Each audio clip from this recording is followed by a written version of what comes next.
Hi. Welcome back to Dual Destinies. How you doing? Welcome. What the people wanted. We're gonna finish this. We're finishing the fight today. I'm excited. Hope you're excited. Welcome. We're gonna go. We're gonna do things. Who is that? Who is what? Don't worry about it.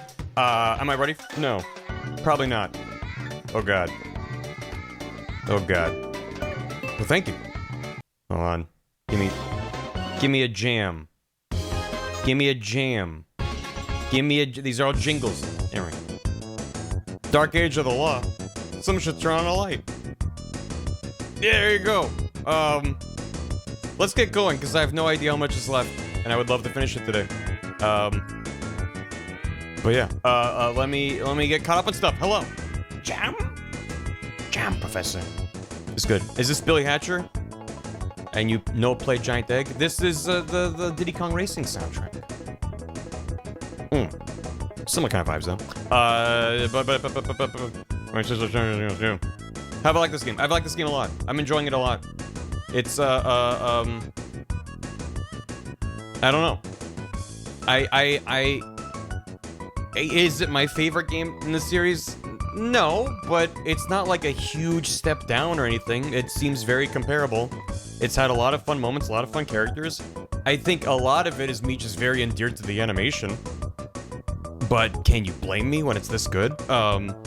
Like I've had my it's like it's tough to talk about because I'm like I've had issues with every Ace Attorney. Every single game, there's been moments in each case, every single case, where I'm like, either I don't really get it because my brain's dumb, or I forgot something, or just genuinely there's just some issue with this case that doesn't work for me. It's just a leap in logic too far, or it seems inconsistent with what we know about these characters, and not in like a twist way, just in like, no, that's just how it is. Move on. So I haven't really seen anything so far that makes me go, oh my god, this game's terrible. And I think it's fascinating. A lot of people don't like this game. I mean, it's valid to not like anything, but it's like if you liked all the games up to this point, and then this one you're like, no. I just find that fascinating. I mean, we'll see. Maybe I'll finish. Maybe in like 3 hours time, I'll be like, fuck this game. It's irredeemable. But it's like, even if the end of this game sucks, I feel like I've just really enjoyed the journey up to this point. The gender stuff, which the remake made much more palatable, and there wasn't apologists to like I wanted, that's very fair. I am very surprised with how sidelined Apollo was in this game. It feels like Athena gets more time in the spotlight than Apollo. Which I like Athena, but even though, like, even outside of like, yes, this is branded as the Apollo trilogy, you know, with Ace Attorney 4, they established this new character. They sort of deliberately put Phoenix off to the side, and I thought that was a very interesting dynamic. It made Apollo a much more compelling character than just being in Phoenix's shadow the entire game. And now you have both of them, it's like he doesn't have a distinct enough thing to do. He doesn't have an overarching plot. He's not like, I gotta find my ma or something. Like, not that I would want that, but you know, like, he doesn't have an overarching narrative arc throughout this game, despite exploding and being punished Apollo. So far, it's just kind of like, yeah, like, he's mad about his friend who got murdered. But, like, we're only just now kind of getting to that at the very, very end of the game. And I feel like that could have been carried much more throughout it and given him a stronger... And again, because of the timeline of this game being what it is, we've only been living with punished Apollo for like a couple hours out of like dozens and dozens of hours. It's like, yes, you'd be like, what do you mean? The whole game's about Apollo's arc. And it's like, no, it isn't. He blows up and gets upset, and we only found out why in like the final hours of the game. And it's not this mystery that's been brewing. He's just kind of been off the side, or we're just in a different point in that timeline, so he's not really that upset by things. So they've been doing a much better job setting up Athena to be like, she has these flashbacks, and clearly she's putting on a facade of being this happy-go-lucky person, but there's more under the surface. And yeah, she's a new character, so that's easier to do. But yeah, I definitely agree with that take, that it's unfortunate how little Apollo we get. Outside of anything else of it just being the Apollo trilogy, it's just like, he was established last game, and I'm glad that Phoenix is back. I do not mind him being back in the defendant's chair or stand, but he blew up and acted like he didn't know anybody. It just kind of blew up a bit. Can't wait for the Athena trilogy with Gumshoe. Yeah, they're gonna rebrand the Investigations duology, the Athena duology, for no reason. Let's get some books before case one. Yeah, I mean, I don't mind it, because now we've basically have had 2 cases that are part of the same mega case that is itself tied to an older case. So I'm like, I'm okay with it. I mean, certainly if I didn't do the DLC case in order, we would have been able to get here faster. Cool.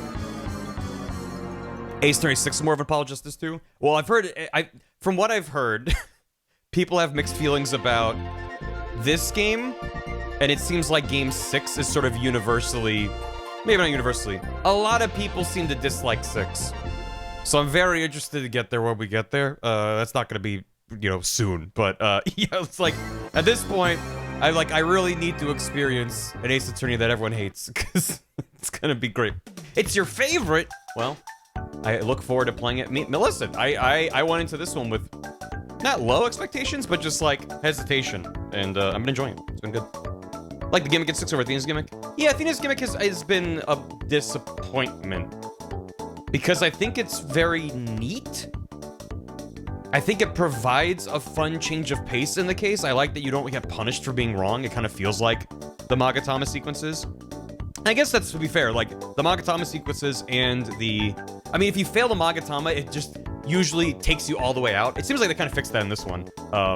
In the older ones, if you failed a Cyclock segment, it would just boot you all the way back, and you'd have to go through all the answers you've already guessed correctly, which was kind of annoying.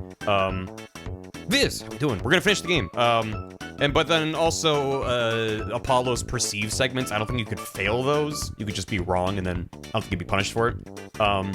My big bummer is just, like, there's moments with both the Magatama and with the Apollo perception that are like, whoa, like big hype moments, where it sort of, like, brings things into focus. And I haven't really gotten that from Athena's empathy hearing.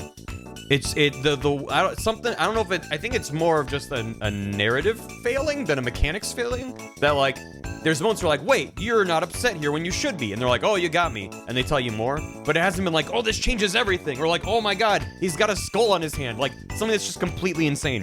And also, it just feels like there's been times it should come up, but it hasn't. Where it's just like, clearly he's very stressed, and Athena's like, what are you gonna do? And it's like, can we do a therapy on this man? And I also like the little art. I like the little tableaus they do. It's neat. But yeah. Except for ousting people in court, yeah. we got Orca with things, yeah. The DLC case was very good. The best one as good as Kristoff perceived, though. That's fair. But yeah, I mean, we're not done, so I need to reserve some judgment. But so far, no. In a nutshell, I'm enjoying the game, and I don't feel a strong lack of it's not like I can tell Shu Takumi wasn't here, you know?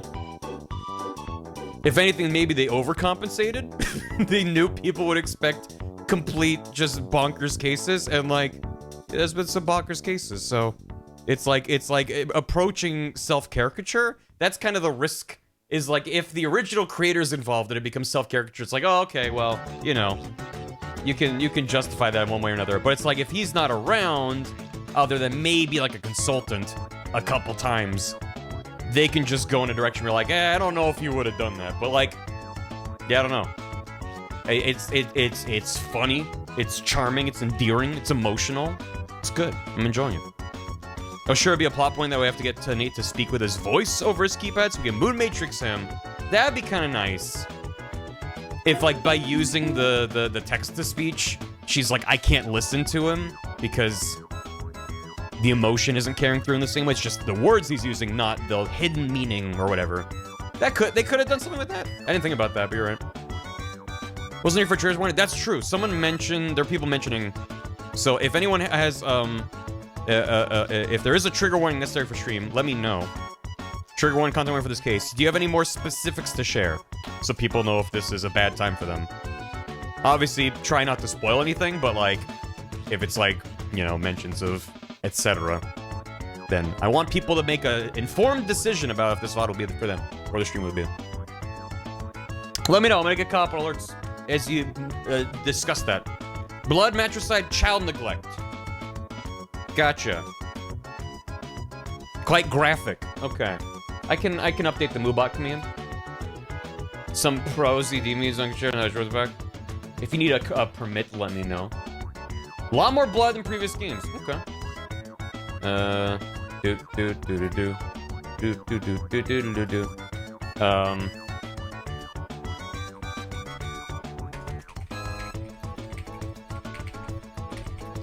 What did you say?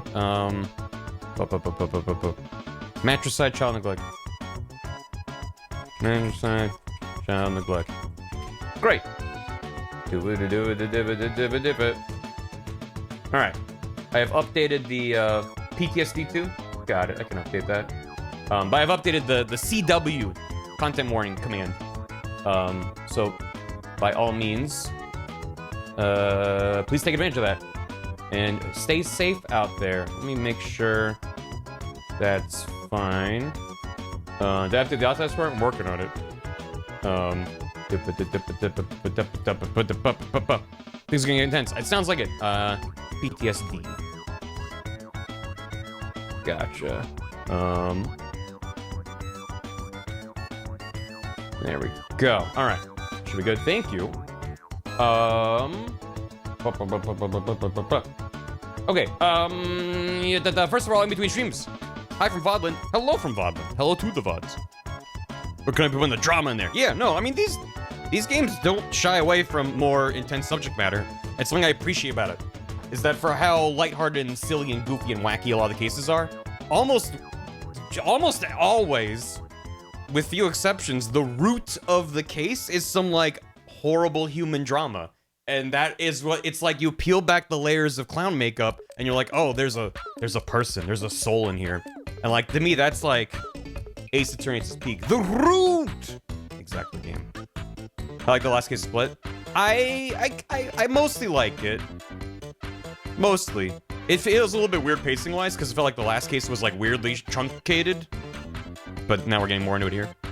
Also, Gam being here reminded me, the highlights, the July highlights, are done. And as long as I get my shit together, it should be out tomorrow. So stay tuned for those, because it's like 2 hours long. It's a lot. There were like a couple streams that just generated 50,000 clips. So, it was just a lot. So, yeah. The fucking yeah. Yeah. Feature film. I feel like parody arguments. I also feel like people get used to the fact that the first game you just have a split Spirit Channel family. This is what they want to know. Oh, for sure.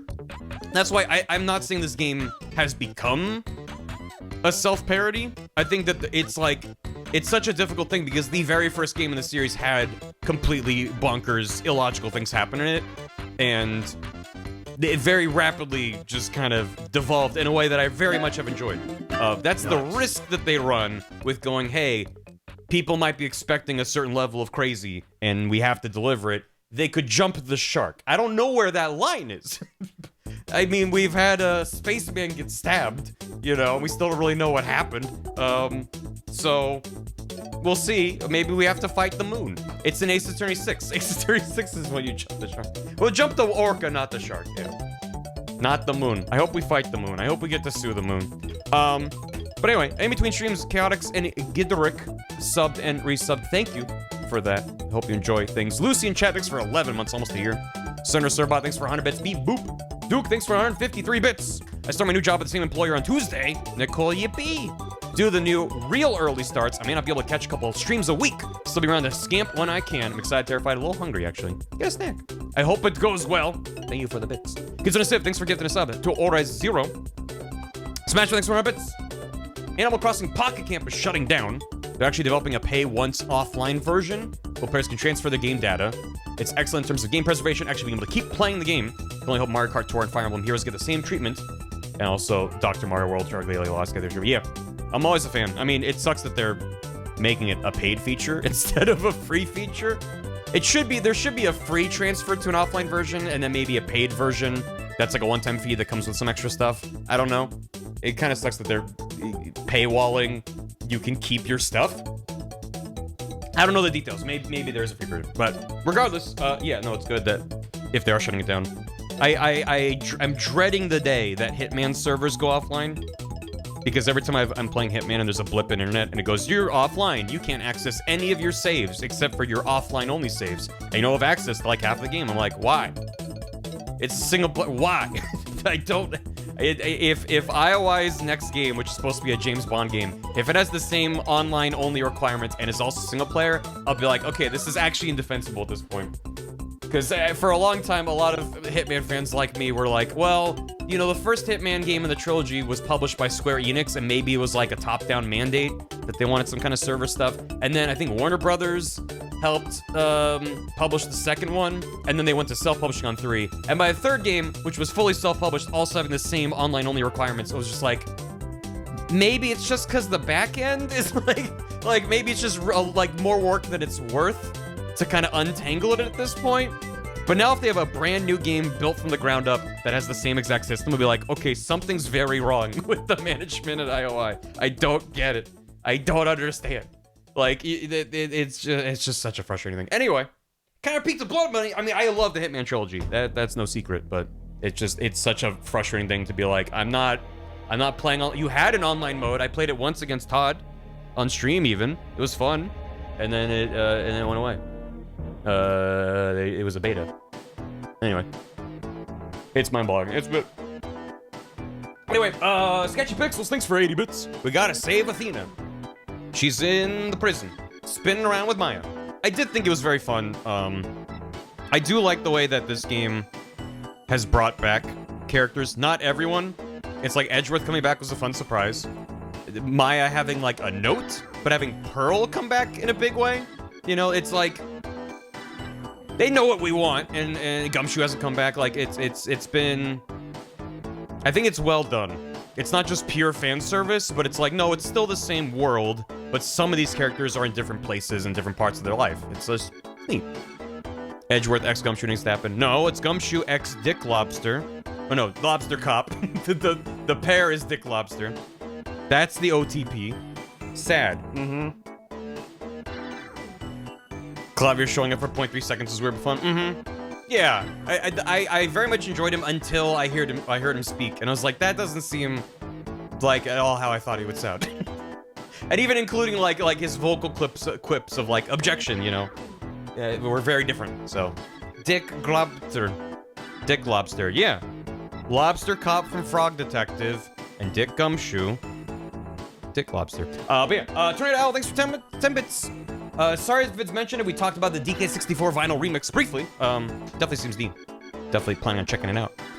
Special thank you for the beats.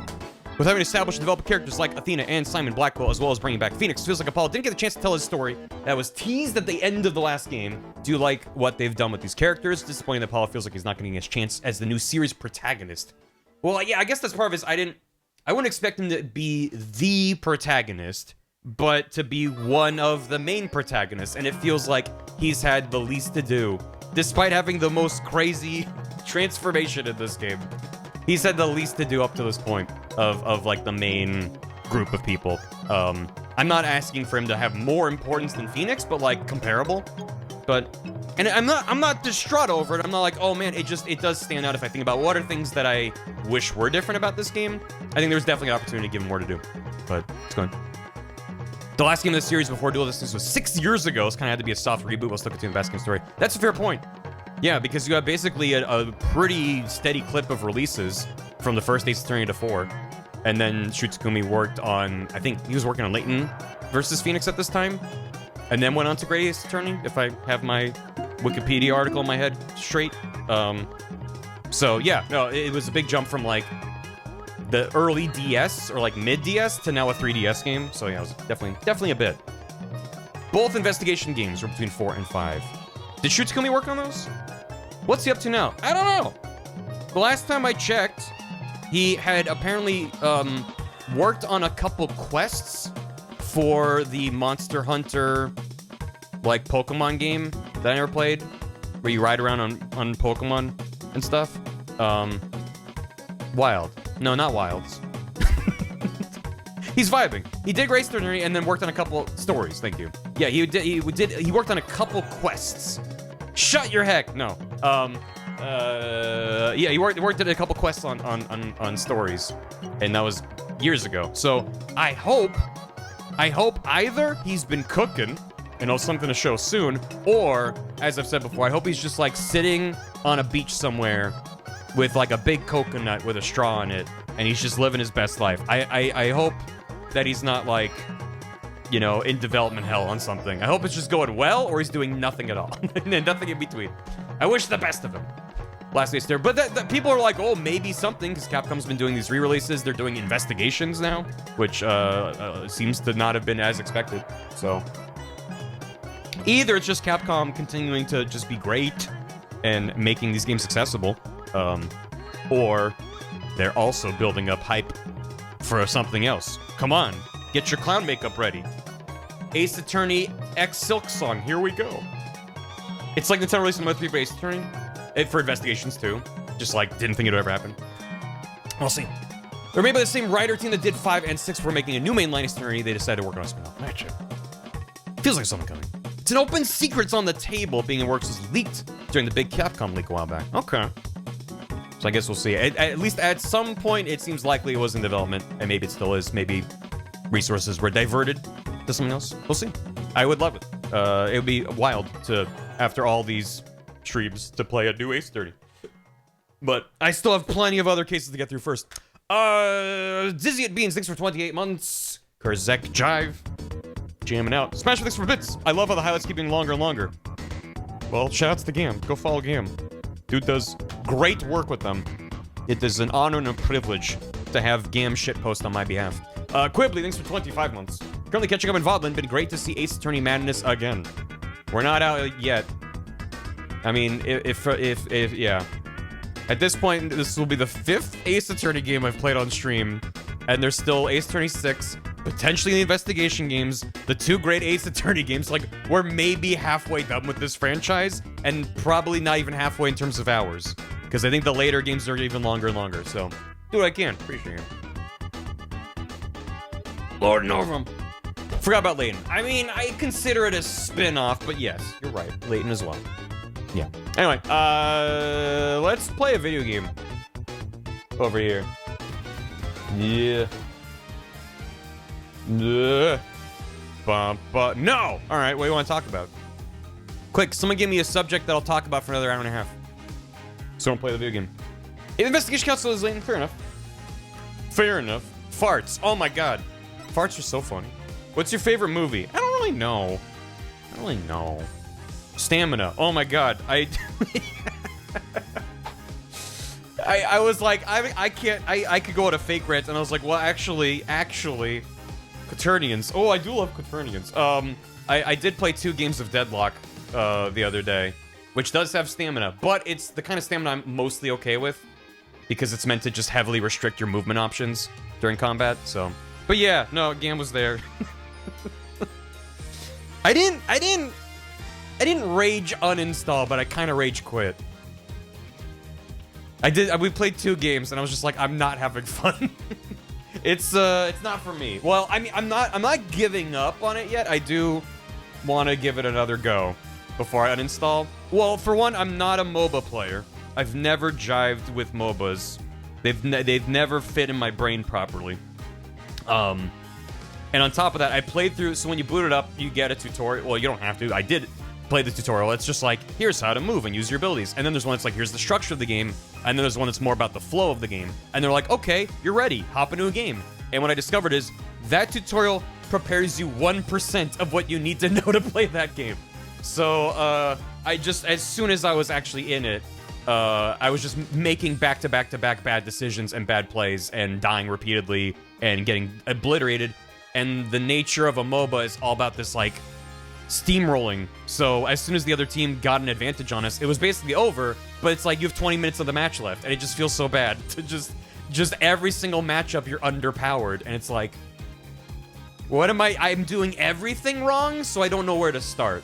And because I don't have a lot of experience with MOBAs, I don't understand a lot of the higher level logic, and I just, fundamentally, I don't enjoy a sort of minion-based flow, where it's like, at the start of the game, you're following your little creeps, and then you're poking at each other, and then it's like, now I can jump and capitalize on this thing. It's like, I prefer games where I can go in and start doing the fun thing right away, not this, like, dance of like, oh, who's gonna go first? Like, I see why people enjoy that, but for me, I'm like, I don't want to have to wait 20 minutes to do a fun battle. I want to get in there and start doing stuff. How I implement stamina as a mechanic? I mean, stamina is a mechanic in the game already. It's your health meter. That's the amount of times you can fuck up. Yeah, I mean, it's basically more health than stamina, but that's just like, can I try this? Can I try this? Can I try this? No. I'm done. So my favorite genre? I don't think I have a favorite genre. I like games that make me go, ooh, neat, which is a lot of games. One mobile I enjoyed was Heroes of the Storm. I played a couple matches of Heroes of the Storm because back when I was playing a lot of Overwatch, they did a very smart cross-promotion where if you played a few matches, you would unlock the Cop Diva skin. And so I played with a friend who had played a lot of Heroes, and he, like, guided me through it, and I was like, oh, this is actually kind of fun. At least it solved a lot of the problems I had with League. Like, I hate last hitting. There's a lot of things about the item shop I never enjoyed. I didn't play that much League. Mostly I played it because my friends needed a fifth, and they didn't tell me what to do. They were just like, stand here and hit Q when it's up. I'm like, okay. So it was not a good time. But HOTS at least was like, I could see if I needed to play a MOBA, that's the one I would have chosen. And Deadlock also doesn't have last hitting. It has this separate mechanic where you can like steal each other team's kills, which is kind of neat. But it's just like the item shop flow, the millions of abilities, like going from, okay, I half understand one character's abilities to now I'm in a 6v6 fracas with all of these different parts, and it's like some players have like crowd control, so I'm being frozen and flung through the air, and now there's a big ball of energy sliding around. I'm like, I don't know what's happening. I just walk forward and then I die, and I don't get. It's like I basically need to go do 10 hours of research before I can actually join a game and feel like I have any semblance of what's going on. It's a very high skill floor to play a MOBA. And I'm not opposed to that. I think it's a good thing to exist. But for me, it's like, how badly do I want to enjoy this game? Do I want to hop into the wiki and start reading about every ability? Do I need to hop into lobbies with every single character and get how they go? Probably. That's probably what you should do. The game doesn't tell you. The game goes, okay, you know you're supposed to ride in a lane and fight dudes. Now you're done. And it's like, no, that's literally like, okay, basketball, get the ball in the hoop. And they're like, what? There's guys in the way. It's like you forgot what makes that difficult to do. So it's like I at minimum need to understand every character. I need to understand all their abilities, at least the one that I'm using. But also, you can't just pick whoever you want. You pick 3 characters in a ranking to be like who you want, because only one character can exist at a time. So even if I get one character that I really like and I mesh with them, I'm not guaranteed to get them every game. So I need to learn several characters. It's just like, I just kind of wanted to run around and shoot dudes with my friends, and that's not what the game is. But I love the aesthetic. I think it's neat. I'm glad that Valve's making stuff, but it's just like, yeah. Stamina's joke, yeah, because I remember that Deadlock has stamina. I was like, I did want to mention that I played it. Any further thoughts about Elden Ring DLC? It's good. I really liked it. It was fun. If I start talking about that, we're not going to go anywhere else. But yeah, it's not Half-Life 3. Yeah. Delay on the party? Well, I mean, it seems like Dota is still going strong. So I feel like Valve has the confidence that they can make a new game. And there will be... I mean, well, then again, they did make Artifacts. So, yeah, I don't know. I couldn't say. I mean, I'm really not the target audience for a MOBA anyway. I was just like, well, I got an invite and I'm curious to check it out. And I'm going to try it again at some point, but I'm like... Even the best version of this is probably not a game I'm crazy about. Just the structure and the flow of a MOBA is just not my favorite kind of thing. Artifact did die. Yep. God, the video when they announced Artifact lives in my brain rent-free. Just seeing everyone's just go, ha, ha, ha. Like, you can hear the crowd. It's like the Simpsons bit where they go frame by frame and see Ralph's heart break. You can see the exact frame. It's the same vibe. So... It's gonna eventually get a console release? Maybe. Afterglow! Thanks for the raid! We are maybe gonna play a game. And by maybe, I mean now! Hope you're good. We're starting well, we're not starting the case. We're in the final case. We have... It's a bit to unpack. But basically, we went to NASA, and a body was discovered, and then we learned that it's tied to a murder that happened 7 years ago, for which prosecutor Blackquill was accused and sentenced, and he's to be executed on the morrow. So we really got to get, even though we're not doing a real trial, but I guess if it's enough to stay as execution, then that's good enough for now. In space, no one can hear you object. We're gonna put the moon on trial. Yeah, so we're trying to learn the truth of what happened. And so 7 years ago, Athena's mother was moited, and she was a witness at the trial. Just tiny, small baby. And she lived there, and her siblings were robots. Very normal upbringing. She had headphones that she didn't like wearing, I guess. And so yeah, we're gonna get in there and figure out once and for all.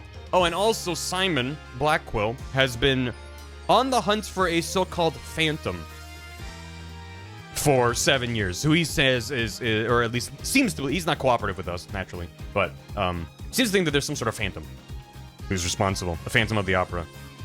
Who was the reason, or is the same person responsible for both incidents. So we'll see what that's about. We also saw Old Man Yuri. We did see Old Man Yuri. We probably will see him again.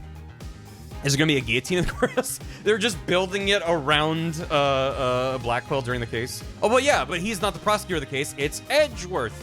And we're gonna have our trial in the blown-up courthouse, which is so dramatic. I love it, because no other place was available. And you can't, for a fake trial, you can't just set up cardboard boxes in a warehouse. You need it to be a courthouse, even one that's been blown up a bit. So drama. Husband is back. Yes. Edgeworth is back, and it was a grand reveal. It was just they're building it up, and it cuts to him like having tea. It's just like, he's back.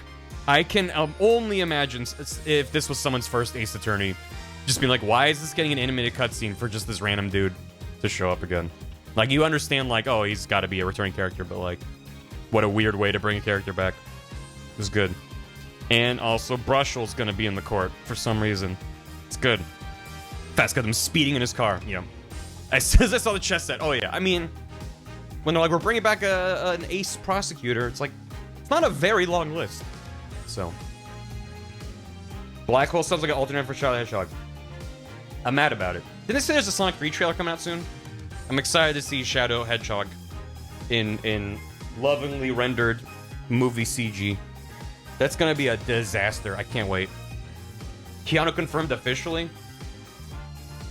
That's just absurd. Officially. Hope pick the wrong option we're waiting for. Well, if there is one that you really want me to get, I don't mind you telling me in advance. Because generally I do like seeing the wrong options, but if there's a very specific one, we can make sure it happens. Let's say, alright. C-Deity, thanks for the Prime. Appreciate it. Welcome. And Maya Estera, thanks for 42. Enjoy your Doki. Just in time for Athena to have a mental breakdown. Yes! So as we get back to the game, remember, there is a content warning for this stream / VOD or whatever. Stay safe out there. If this is not a good time for you, I hope you are alright. Remember, your well-being is paramount. But we go. Put it back in there. Turn about for tomorrow. Just basically spawned Venom. I mean, I saw the initial trailer. I haven't seen anything since then. I still can't believe that they're making a game called Sonic X Shadows. So that's just great. Yeah, Trucy's a hostage. I forgot about that. It's 3/11. It's almost Christmas. I did a little research. Did you know? I looked into those special psych locks you mentioned, Mr. Nick. You did? That's great. I really appreciate it. A red psych lock protects a secret a person is consciously trying to hide. If the person folds into questioning, the lock breaks and the truth come out.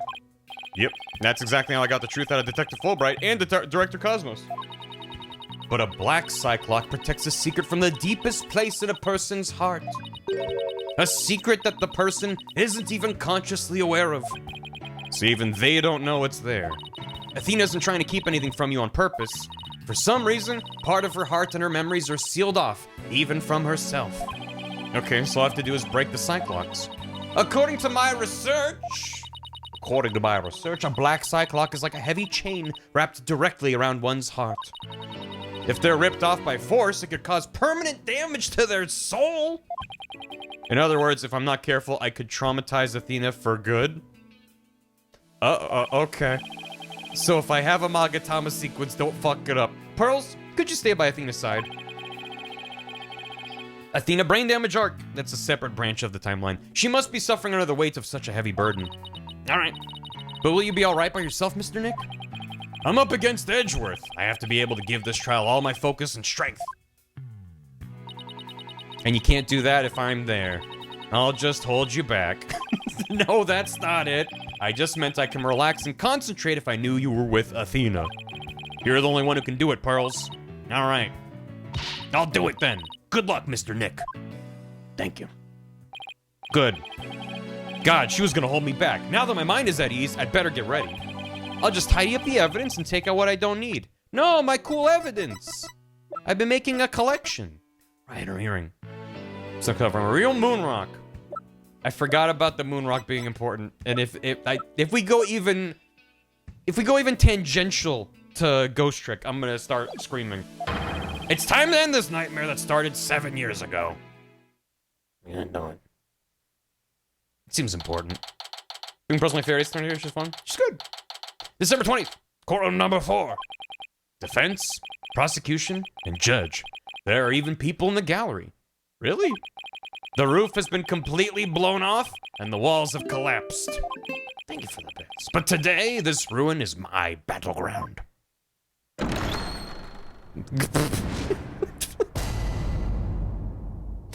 Robot on an orange crate in a collapsed courthouse. Court, or some facsimile thereof, is now in session for the trial of Athena Sykes.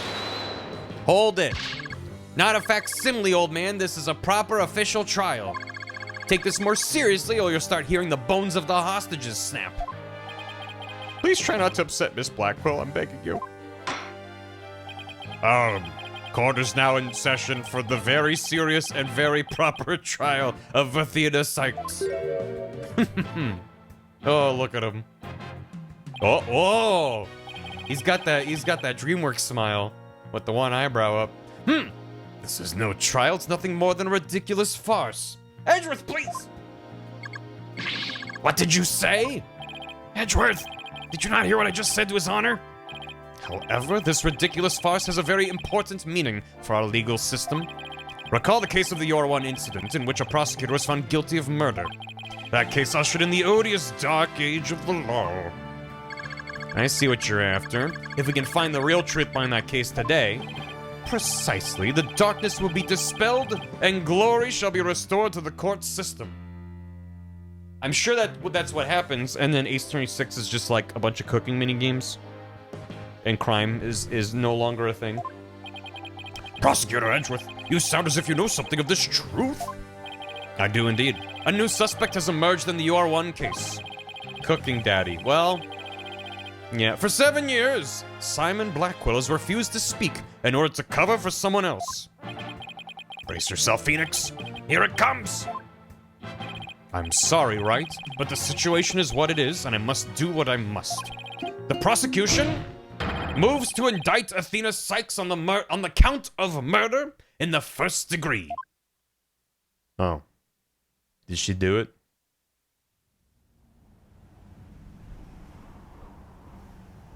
Regardless the circumstance, I intend to question the defendant with all I have. For that is a part of my creed. Then you'd better bring it. If the two of you are ready. Court is now in session for the trial of Athena Sykes. Your Honor, the defense was born ready. The prosecution is also ready. I love it so much. This immense tension between us. It's like we're picking up right where we left off. It's my duty to clear Prosecutor Blackwell of false accusations and end this insanity. Where'd the robot go? Sleeping. But I have no intention of losing Miss Sykes either. She's a very promising young lawyer. I know without a doubt that Athena's innocent. Unnecessary fees. I'm so saddled by them. I don't think Prosecutor Blackwell did it either. So, do you have any clue who was responsible for the sabotage? At the very least, I know it wasn't Simon Blackwell. I don't know enough to identify the true culprit. It's clear what that person is. To put it simply, a spy. Maybe Aura's the spy. But the true culprit is a spy. It's gonna be hard to convince anyone of that when I barely believe it myself. I don't think Aura's the spy. That'd be kind of too easy. I don't have a choice if I want to save Athena and Blackwell and expose the spy. Now then, Chief Prosecutor Edgeworth. No need for the Chief Prosecutor bit, Your Honor. I'm here as a shrimple prosecutor. Very well. Your opening statement, please, Prosecutor Edgeworth. Although I've been known of late to give an impressive opening statement myself. In all the trials I've ever seen, only the prosecution gives an opening statement. Of course. You're right. I was just joking. Just having a little fun. So he wasn't doing them just out of fear? Interesting. Who do I think the Phantom is? I have no idea. Genuinely, maybe it's Old Bag. I don't know. Let's start with a brief overview of the Aura 1 incident. I mean, I could just look at my current cast of characters. It's Apollo! Could be Bobby. He was acting weird, but also, like, I don't know. Candace. Candace is dead. That would be too easy. Metis. Deceased. Age deceased. Miles. 34 years young. He's an old friend and former prosecutor against whom I fought many courtroom battles. And then just kissing noises. The incident occurred at the Cosmos Space Center 7 years ago on October 7th. It was clearly Means. If we could accuse Means a second time. The victim, psychologist Metis Sykes, was killed in the robotics lab on the 4th floor. Does anybody care if we know? That's the thing, is it could just be someone who's like, oh, I'm just the janitor. And you're like, Athena's mother. Simon Blackwell, a young prosecutor at the time, was found guilty of the crime. There were 2 deciding factors that led to his guilty verdict. 1, Blackwell was the only person in the corridor to the lab at the time of the murder. Well, that's not good. We're saying Ned Flanders is the spy? How diddly do, neighborino? Loads gun. And 2, this photo which captured the moment of the crime. You can clearly tell it's not the moment of the crime. It could be slightly after. But he's not actively attacking someone. He's standing there holding a bloody thing. That's not... Very incriminating evidence indeed. They'll never catch me. It would appear the only conclusion is that Blackwell did indeed. Are you kidding me? I'm not accepting a conclusion of the kind. This opening statement is over. Now hurry up and call the witness. Excuse me, Miss Blackwell. We must follow proper procedure for these things, you know. Oh, wow. They did a good job capturing that pose, but when he's talking, something about it feels really weird. Or perhaps we should heed her wishes, Your Honor. She is the trial's sponsor, after all. This trial is brought to you by... Besides, the courtroom is chilly, and sitting for too long can't be good for your back. Oh, you are very kind to show such concern for the welfare of the elderly. As skilled as ever playing the court puppeteer, I see. Prosecution calls its first witness. A witness who decided to bring forth new testimony after 7 long years. New testimony? And just who is this witness?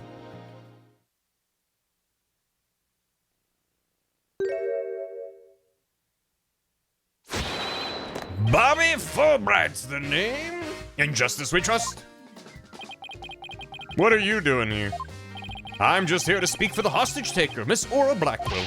She says she's too busy, well, with the confining and the threatening of the hostages and all. Doesn't seem to stop her from constantly chiming in through Clunko. I'm nothing more than an observer in this. Do your best. I'm watching you. Believing her brother innocent, Miss Blackwell has been conducting her own investigation. And though her current actions are hardly lawful, I think we can at least hear her theory. I have here Miss Blackwell's notes on the investigation she conducted. And I'll be giving testimony based on these notes. Here I go. She is actively holding hostages, but let's hear what she has to say. Her theory. Simon isn't the murderer, he was trying to cover for someone. And that someone is Athena. Someone else was at the scene of the time, they say Simon committed the murder. I mean, to be fair, if you did see a little girl stab their own mother to death, you might want to cover for them. That does kind of make sense. I mean, if he really was out to steal that moon rock, then why the rolling case? Uh-huh. Because he was using it to hide someone inside, that's why. And the only person small enough to fit inside that case was Athena Sykes. It's basically his argument. And that's Miss Blackwell's theory. It totally goes in the face of the official ruling, huh? About the case, she mentions there were other rolling cases like that one in the lab. But they're not for traveling. They're apparently for moving parts and equipment. I vaguely remember seeing 3 cases, different sizes. At the last trial, they thought that Prosecutor Blackwell used the case to steal the rock. And they had a perfectly good reason to think that, too. There's a security camera in the corridor that leads to the robotics lab. And that camera captured footage of Blackwell leaving the scene with the case. You can see why that footage helped to bring his trial to a quick end. It's very convincing, that's for sure. So how the hell do we go, there was a third person there, when his argument is that there was a second person, because the evidence shows one person. Video showing the corridor to the crime scene. I mean, we know that there was an escape ladder that goes outside from that room. Black was the only one to pass through at the time of the crime. Random bullshit go. That case, by the way, was later discovered outside on the Space Center grounds. The escape bladder. Speaking of after the incident, where was the defendant Athena Sykes found? She was found on the 5th floor of the Space Center in the Sykes family residence. Prosecutor Blackwell most likely brought her there after the incident. In addition, it's unknown where Miss Sykes was at the estimated time of death. Miss Sykes was too confused by the shock of her mother's death to give proper testimony, and there was no witness or evidence to tell us where she might have been. So what you're saying is Miss Sykes didn't have an alibi. That is what the evidence is saying, yes. I understand the reasoning behind the theory, but I'm far from convinced. The victim is the accused's mother. Are you actually claiming an 11-year-old girl? Of course, the girl had a very strong motive. Dr. Sykes was a psychologist who wrote many papers about speech and emotions. You're aware of Athena Sykes' special ability, aren't you, Your Honor? Are you referring to that therapy thing? She's done it quite a few times in court. The ability to read emotions from speech and the subject of her mother's research. Well, as long as it benefits society, I don't see any particular problem researching it. I don't like where this is heading. Not one bit. She's literally just an empath. What do you mean she can understand how people feel from their speech? She's a freak! Dr. Sykes was so intent on her research, she forced her daughter to undergo experiments. Prosecutor Edgeworth, are you seriously suggesting? I've done my best to be delicate, but even you can't deny it to be true, Mr. Wright. No longer able to withstand the anguish of the experiments, Miss Sykes felt her only choice was to kill her own mother.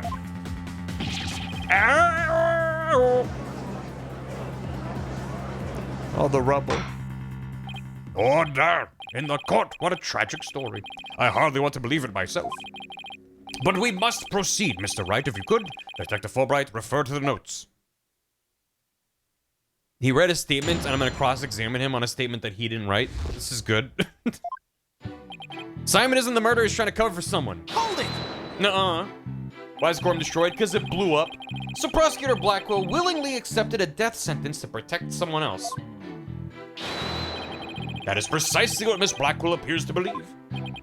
And that is what I believe as well. Prosecutor Blackwell is no murderer, Mr. Wright. But an 11-year-old girl is? Okay. But Athena Sykes certainly didn't kill anyone either, Mr. Edgeworth. It appears neither of us can afford to go easy on the other. Fine. I expected no less.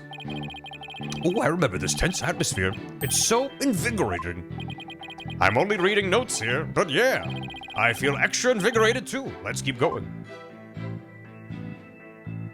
Someone else was at the scene of the time. The scene of the crime, the scene at the time. They say Simon committed the murder. Hold it!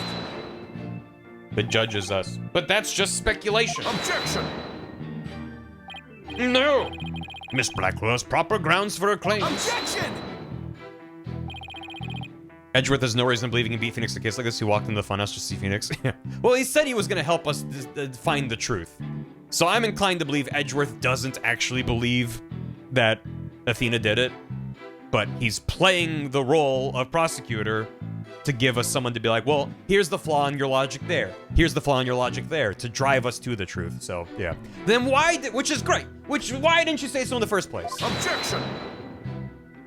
Beat for beat the Legally Blonde case? Yeah. You're the one who screamed, hold it, and cut me off. It's fine, so maybe I jumped the gun by a teeny-weeny bit. Ha ha ha ha. Now I know what they mean when they say close enough to argue. Moving on. Thanks, Bobby. I mean, if he really was out to steal that moon rock, why the rolling case? Hold it!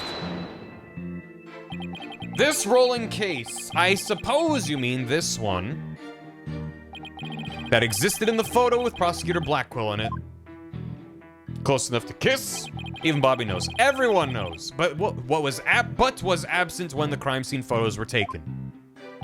Yes, that's the one. And Miss Blackwell has drawn a conclusion from these two photos. She has? What is that conclusion? You're the one with her notes. All right. Of course. Reading them now. So why the rolling case? Because he was using it to hide someone inside. That's why. Hold it! And how do you propose he hid a person inside one of those cases? Have you forgotten that we just saw such a thing just the other day? At your own daughter's magic show, she fit a grown person into a small box. Phoenix invited Edgeworth to his daughter's magic show and Edgeworth attended. That makes me so happy. Oh yeah! Way to ruin the memory of a good day. He's probably a regular. A magic show? I wish you would have thought to invite me. Actually, I would have liked to go too. My apologies. I'll invite you both next time, I promise. So, their daughter's magic show, my mistake. Wait a minute, what are we talking about again? Prosecutor Blackwell was using the case to hide someone. And the only person small enough to fit in that case was Athena. Hold it! No one else is small! That's nothing more than conjecture, and it's hardly the only possibility. In that case, what do you think Prosecutor Blackwell had in that case? I think it was the moon rock. Objection! There were 3 cases at the scene, but Blackwell used the largest one. The moon rock was egg-shaped and only about 8 inches in diameter.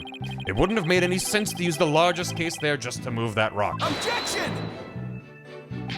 Devil's advocate. Be that as it may, it doesn't prove Miss Sykes was inside. Then let me ask you this. It's also very fun because it's a justification for them to have this dynamic when reasonably they have no reason to be extremely antagonistic to each other. Like Edgeworth in the first game, you know, was completely a hothead. And like, at the time, chat was like, oh, you know, you're seeing this development. And I was like, I don't really see it. Over the arc of all of these games, I've seen Edgeworth's development. In the moment, it was very, very subtle to me. But now it's more clear in hindsight what his arc was. But at this point, it's like, yeah, it's a really nice justification for them to go toe-to-toe. It's not just like, oh, Edgeworth is back, and here he is defending this case. It's like, it's not a real, I don't know. It's a contrived setup, but it works. Can you come up with a better theory of what was in the case? Maybe they argue like that recreationally. Someone left the dishes in the kitchen. Mr. Wright, can you? I'm sure he enjoys it. It's nostalgic. Give a guy some time to think.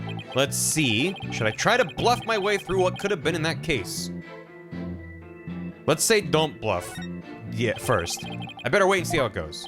It's a clever theory, doesn't look like they have any solid proof. If I push, maybe I can uncover some flaws in it. Okay, so that's it. Ah, okay. Gotcha. Now let's go back. Hey, where's Apollo? He's fine. Hold it! He's under the rubble. He's gonna stand up dramatically and be like, it was me! Actually, what if it was? Objection! Maybe Apollo's the Phantom. Objection! Bluff and bluff and bluff again. Lie like a dog. Bluff! Random bullshit, go! I know exactly what Prosecutor Blackwell carried from the scene. Just had to find something else that was missing, right? No sweat. I'd be very interested in hearing your theory. If it's true, that is. This is a crime scene photo taken after Prosecutor Blackwell left, correct? All I have to do is compare this with this photo of Prosecutor Blackwell to see what's missing. If he took something with him, it should be in one of these photos. Lady Luck, don't fail me now. All right then, Mr. Wright, let us hear your theory. What did Prosecutor Blackwell take from the scene of the murder? I have been trying to figure out what the hell this is. Is that in the photo? No video, okay. Is this the same photo? There we go. There's this too. Okay. There definitely is a cart there with a box and a purple tube on it. Yep, that seems to be the same one. Yeah. Why is it bloody? Take that!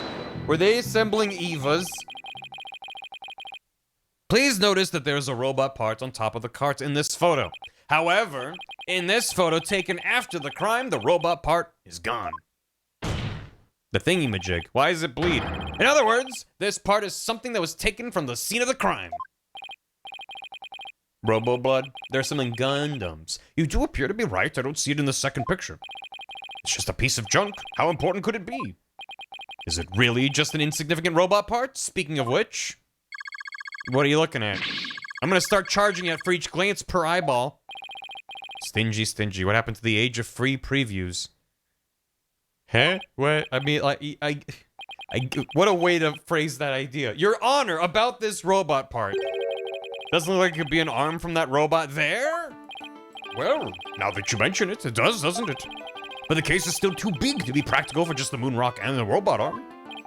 Was it really just the one arm that was in there? If it wasn't Athena in the case, then maybe. I believe there was another robot at the scene that looks just like the one here. Your Honor, it is the defense's assertion that it was this other robot that was in the case. What? The robot's a spy? Objection! We can't be certain that part belonged to a robot. Yes, it looks like the arm of the one before us, but it could be something else entirely. Besides, it's wrapped entirely in bandaging, making it difficult to verify what it is. I get that Athena established that she wrapped up the robots with bandages when she thought they were sick, or whatever. But why is there a red stain on it? Besides, it's wrapped entirely in bandaging. Objection! Athena's a robot! I know for a fact that it's a robot arm. I can even tell which robot it belonged to, just by looking at it. With this information, we can investigate whether it was there at the time or not. But Mr. Wright, I thought you were more of the technologically illiterate type. When did you become such an expert? I feel somehow abandoned. Just like me for real. Not to worry, Your Honor, I still know next to nothing about machines. But I know this piece of evidence proves which robot the arm belonged to. Right, meow, meow. The robot in this picture is named Ponko. But take a look at Ponko's arm. It was Miss Sykes who bandaged it up like that. She must have thought that machines heal in the same way that people do. Knock, knock, time to collab. Don't knock on my stream. Hi. Look how old your photo is. Dan, how was your stream, Dan? Dan wants to collaborate. Request expires in a minute 30. I'm gonna hit accept. I don't even know what it does. Request accept. It opened up a window. Twitch may record video and sound while you are in backstage for safety reasons. I don't know what any of this is. I don't know what any of this is. Hey Dan, are you there? Hey Dan, you knocked. Why? How come you're not talking back to me? I'm in a call with Dan, but he's not actually saying anything. Come on, you knocked. Now you're just being rude. Ding dong ditch me? What the hell, man? It says I'm streaming with him now? What a great feature. Dan, where are you? He ding dong ditched me. Damn. Well, thanks for the raid regardless. I hope Dan's stream was good. I'm calling. I'm in a call with you. Literally, this is what I'm looking at. This is what I see right now. I'm in a call and I'm yelling. And it says I can leave. But there's nothing else here. What do you want? I'm in the call. I accepted your collab. Please respond. That doesn't exist. That ever popped up for me? I don't even know. I wouldn't even be able to tell you what to do. in order to get in here. It's a good feature. What if I invite Dan? I'm gonna send an invite to Dan real quick. Send invite. I've invited Dan. I'm streaming with Dan. Copy link. Wait, is that what I want? I don't. Copy guest slot 1 link. These Zoom trials are getting absurd. I apologize for the disruption to the case, but I just am like, I'm so fascinated by this, and this whole interface is just very silly to me. Well, if Dan's not here, then maybe I'll just go. Or I just start inviting random people and see what happens. I sent an invite to Gam. Hello? Hello? Is anyone there? It's an important distinction. Hello? Hello? Hey, Dan. Oh, hey. How was your stream? Oh, it was great. It was great. I want you to know I clicked start stream just again now so I could collab with you. Wait, what? Huh? Because apparently the feature doesn't let you do it if you're offline, but because there's like a delay, it lets you knock when you're still offline after you've ended stream. Oh. So when I knocked, and then it was like, oh, okay, I'm sending Barry an invite. And then it Hello? was like, actually, Hi, you're Gam. offline. You don't get the feature. Oh, Did you have to start stream in order to join the call? I hope not. I just Wait, hit how did accept you? and then it was I like- started stream. Do I have to not start stream? it just popped up for me like Barry wants to collab, and I was like, oh okay. And then it took me away from Barry's stream to this rip-off Discord call. It's showing Dan as an OBS logo for some reason, which Yeah, is you're very an funny. OBS logo right now, Dan. Sick. Nice. Cool. Well, thank you for the raid, and thanks for streaming again so we could talk. There's no other way This is for a us to great talk other collab. than from streaming. So I'm glad this is a feature. Yeah. Wait, hang on. What if I do this? And it says Okay, Barry I plus ended 2 on the stream. follow channel. Okay. Don't cut some VOD. I'm not cutting anything from the VOD. I just am. Oh, hi, Gam. Hi. How do I add my webcam? Hold on. Oh, wait, is that what it's doing? Is it taking my Do you- webcam? Do you want Choose some of the my webcam. breakfast? Set up I- virtual I- camera. It's already in use. I can't use it. Do you want some of my breakfast? Hold on. Wait. Chat can't see it. Yeah. There's your breakfast. Oh, Do you hi. want some- do Hey, you- guys. do you want Hey, some of my breakfast? can I Hi. have some of that? You want some egg and ham on toast? Egg and ham on I would toast. love- I oh would my love- god. I would It's- love some of it's- that. Hang on, This wait, is a hold good it up shit. to Can you tell your I've just woken up. hold it up to the right side of the You're over your left shoulder. the other Oh, one. Like, wait, Yeah, there you go. Yeah, right there. Yeah, And hold hold it it up. up. A little Oh, God. higher. do you need a little higher? Yeah, a little more. Yeah, A yeah. little more. You're like, delicious. Oh, yummy. So I can't add my camera because I'm already using it in my streaming software, which seems like. Yeah, I know it's a Oh technical. God, it's gone. I'm dead. It was delicious. What can I say? I understand that it's a technical limitation of like Windows that you can't have the same source in a billion places, but like, isn't the point of this that you're streaming and then other people can take your feed and put in their stream? So if I was Yeah. streaming as like, oh, I'm joining you, you couldn't get my I would have to create a virtual webcam in OBS, which is like, I don't know. It's not the end of the world. literally, but I closed OBS because it was like, hey, you OBS is using your camera, so you can't do this. that is what this is absurd. Oh, now Anyway. okay. Oh, if I hit the chat button, it goes to Dan's chat, not your chat, Chat. and I can't change whose chat it is. Hi Dan. Chat. Huh. Because Dan initiated it. It's yeah. Dan's chat. Oh man. I'm really This glad. is a really good feature. I'm really this happy is really that good. Twitch dedicated all their Dan's resources stream to now. this. This is nice. This is a good feature. Can we get some? Oh, let's get some dumpins in the Dan chat. Wait, I can. Hang on. Thanks, Twitch. I'm gonna use this all the time instead of Discord. It's really good. Huh? Did you start a screen share? What is this? Well, It said you start. I'm gonna play some Balachi. You guys want? Yeah. This is stream now. I'm now I gonna. can't see my mouse cursor. I'm now I gonna. literally can't. I can't see my mouse cursor. I can see your cursor. I can't hear the game though. You want to know something hilarious? It's not actually capturing on my screen. It's taking a screenshot every time I click out of the game. What? So in my game right now, I can. Oh wow, I gotta. Yeah, it only updates when you click. I'm just glad that I can watch gameplay Balacho with Dan's chat while I'm streaming.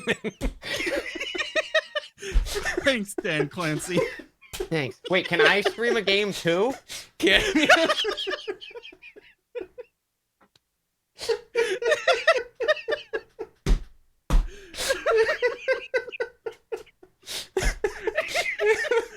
It broke everything. The future is Dan's now. camera's frozen now. Oh no! And my Oh, he's capture's back. dead. He's back. Yeah, EDF. Let's go.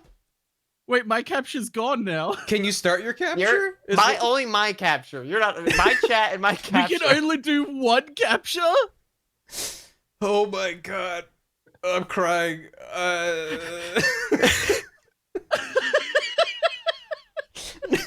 Knock, knock. Hey, you want to collaborate? Yeah.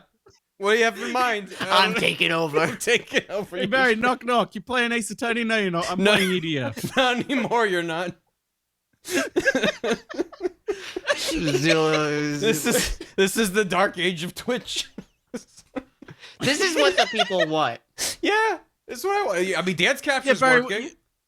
Your viewers, when they clicked on Ace Attorney, they wanted to see Dan playing EDF, right? I think so. Chat, tell me that's what you wanted, right? I mean, This is what you want, right?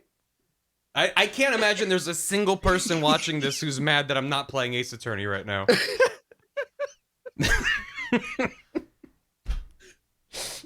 Wait, hang on. I just had the best idea ever. Okay. This will replace. Oh, wait. Oh, hang there on. it goes. God, I really wish we could just. You could still have Balatro on the side here. Right. Just stack It them was so up. good. Oh my god, Brock sub with Prime to Dan. Yo, can we get Oh, some Prime shit. subs Yo, in the Brock. Dan chat? Ugh. Jesus Christ. Athena found guilty because we're just fucking around. Here we go. Oh my god. Is it cooking? Oh my. No. There we go. No. There we go. No. Man, I need to collapse the chat. Stop. Oh, wow. That does... Wait, can I click on... No. I thought maybe clicking on... I take it back, Your Twitch. name This is a will good take me to feature. your Thank chat. you. I'm gonna use it every stream now. It's really good. I think go to Dan's chat. The fact that it's only by chat is very It's good. so funny. Move to slot? Yeah, I don't know what any of that Hmm. means. You're going to slot 5, buddy. That. Guest can share stream. I'm just turning that off. Only me. Well, because you can grab each of these as a browser source. You can make your own overlay. So maybe that's why you would move it to a different slot to be like, oh, you should be in this square. Okay. That's actually a nice feature. I can imagine for someone that does a lot of like video conferencing streams like this, that's probably Mhm. good. But adding what? it as a You knock know- feature to literally everyone, it's just like, oh my god. Okay, I gotta go, The guys. point of it is meant to be I spontaneous. gotta go. All right. Spontaneous. Sick collab, collaboration. man. Yeah, man. This is Sick great. collab. Yeah, we'll Great. see you for the next one. Yep, we'll see you next Yeah. time. Thanks for See you thanks Same for time, knocking. next place. Come on, knock on my door. I'm gonna go. Goodbye. Okay, bye. Okay. Thanks for joining. Go to Dan's channel. I will. Oh, ooh. How would you rate it? 5 stars. Excellent. Best describe your audio set for your co-streaming stream. Voice chat through Discord. Voice chat through Stream Together. How would you rate the audio? The audio was solid. It was actually very good audio. Which following issues have you experienced? Audio was weird a bit. Unable to connect camera because I didn't set up a virtual camera. Other, please specify. Hello. And a smiley face. Are there any other video audio issues you've experienced? How difficult was it to set up co-streaming? Not at all difficult. Any other feedback? I'm not sure why. Finish. Thanks for your input. Thank you, Twitch. Okay, back to the video game. How are we doing, chat? We here? Are we aware of the situation of the case? Do we need any recap for anyone as to what's been going on? I miss Balatro. Me too. Warning for VTubers, it hijacks your webcam. Be wary of that. Don't use this jank-ass feature. I did hear about that. Because by default, it'll grab your webcam unless it's in use, as opposed to your software. So that's why they recommend an OBS virtual camera. So you're directed to be like, here's exactly what I want you to see. So, yeah. When will stream just play the game? Thank you, Dan. Appreciate it. This isn't EDF6. Recap the knock knock. You got it. Anyway, what an adorable night. I literally don't even know. Right, she was bandaging up the robot. Yeah, what a naive child. The robot arm at the crime scene had the same bandaging wrapped around it. In other words, this robot arm could belong to none other than Punko. We're back. We did have a little stream inside the stream there for a bit. Order of the court. Order, I say. Prosecutor Edgeworth, what do you have to say to this? I concede the robot is about the same size as a child. I'm lightheaded too. It cannot grab its knees and curl itself up into a ball. Even if it was the largest of the cases, the robot couldn't have possibly fit in there. The case does come up about mid-thigh on Prosecutor Blackwell. I see your point. The robot is much taller than that. They've got me there. So then, did Prosecutor Blackwell make Ponko fit in the case by dismantling or compacting? I'm going to save. I'm trying to just I'm trying to just move on with the stream, and it's really hard. Let's say that he compacted her. Obviously, couldn't he have crunched Ponko up and compacted her a bit? You know, kind of like when you suck the air out of those storage bags with a vacuum cleaner. Interesting. Oh, my breakfast back. Ask Dan. If you prime sub to Dan, he has to send you breakfast. The good use of a time heist. It was delicious. It still says I'm streaming with them? I literally left. Whatever. They're in the courtroom now. Interesting. Why don't we conduct an experiment? Detective Fulbright, could you please bring us a storage bag and a vacuum cleaner? Let's try to compact Mr. Wright here and see if we can fit him in the rubbish bin. On second thought, let's just scrap the whole idea and start over, okay? Now, just as you know, you might need a refresh. Maybe we should take... They're consulting the case. One man's trash is that same man's penalty. There. Good. Gotcha. Okay. I refuse to refresh my stream, so Dan and Cam will be here the whole time. Dismantling! I'm glad that this feature doesn't actually properly show who's on the stream in real time. Of course Ponko would fit. All Prosecutor Blackwell had to do was dismantle her. Once taken apart, the robot could have easily fit inside that rolling case. It appears to be a robot assembly device. Disassemble anything in a flash. Push the dismantle button. That sounds pretty neat. Can I push it, Mr. Nick? And then it disassembled pearls. So sad. It sounds rather violent, but Mr. Wright does have a point there. Objection! Just click my icon and click it again. Oh, to like bring up the... Oh, by the way, my mobile app updated. I opened up Twitch the other day on my phone and it was like, check out our new interface. So I actually skipped the entire previous revamp because my app never updated and I've just gone straight to the newest version. And yeah, it sucks. It's so bad. It just immediately opened up and it's just like a tiny horizontal video in a vertical container and I had to click on a thing to see my follows and I'm just like, extra friction to see what I want to see. It's pain. You like TikTok? If I did, I'd be on TikTok. Except that there was a body on the table where robots are dismantled and assembled. I'd use Frosty use Twitch. I've heard that there are some third-party Twitch apps. So if people have any that they recommend, let me know. No more schedule on the main page. Woo! Let's go. Payne was the first case. This is Edgeworth. There would it be no room to take the robot apart? Objection! Is it that bad? It's not great. What if it wasn't done on the table? What if the katana was used instead? It's not even playing a stream when you fall. Yeah, no, it's like a recommended feed. You mean the sword? Yes, Your Honor. Miss Blackwell, I'd like your opinion as a woman of science. BTTV Android, for anyone on Android. Based on an older build, doesn't have any of the new stuff, and it has BTTV support. I am unfortunately on iPhone, but for anyone on Android, might be worth checking. The katana's a clock. It's a sundial, actually. Isn't it true the katana could have been used to take the robot apart? I suppose so. Their joints aren't made of a very tough material. A blade could slice through them. Is that why there was blood on the bandage? It's from the katana cutting him? That would justify the blood. Thank you for your expert opinion, Miss Blackwell. Thanks to you, we now know that the existence of the severed arm in this photo proves that Ponko was taken apart. In addition, since the rest of Ponko was not found at the scene, we can conclude that the true meaning of this photo is very different from the original interpretation. You can't mean? We're interrogating a robot. We sure are, we. That's exactly what I mean. This photo does not capture the moments of the murder. I like that the sign on the triangle on the window just kind of looks like an arrow pointing at the... I think evidence in court should be submitted to look like YouTube thumbnails. Should be a big circle and an arrow pointing at it. It's like, actually, the important thing was over here. We tricked you. It's instead a picture of the moment after the robot was sliced apart. The blood you see where the arm was cut off was transferred there by the bloody katana. Most likely, the rest of Ponko is scattered around Prosecutor Blackwell's feet. Not hearing this. Top 10 perjury moments. Number 1. Therefore, what was transported inside the case was not the defendant, but a robot. Miss Sykes never was at the scene of at the time of the murder. My head, my body. Where am I?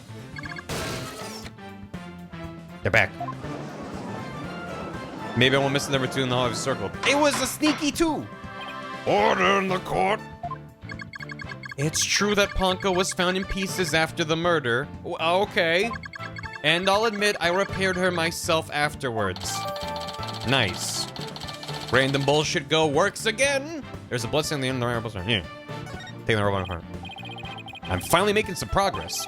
Hopefully I've gotten at least one step closer to proving Athena and Blackwell innocent. Objection!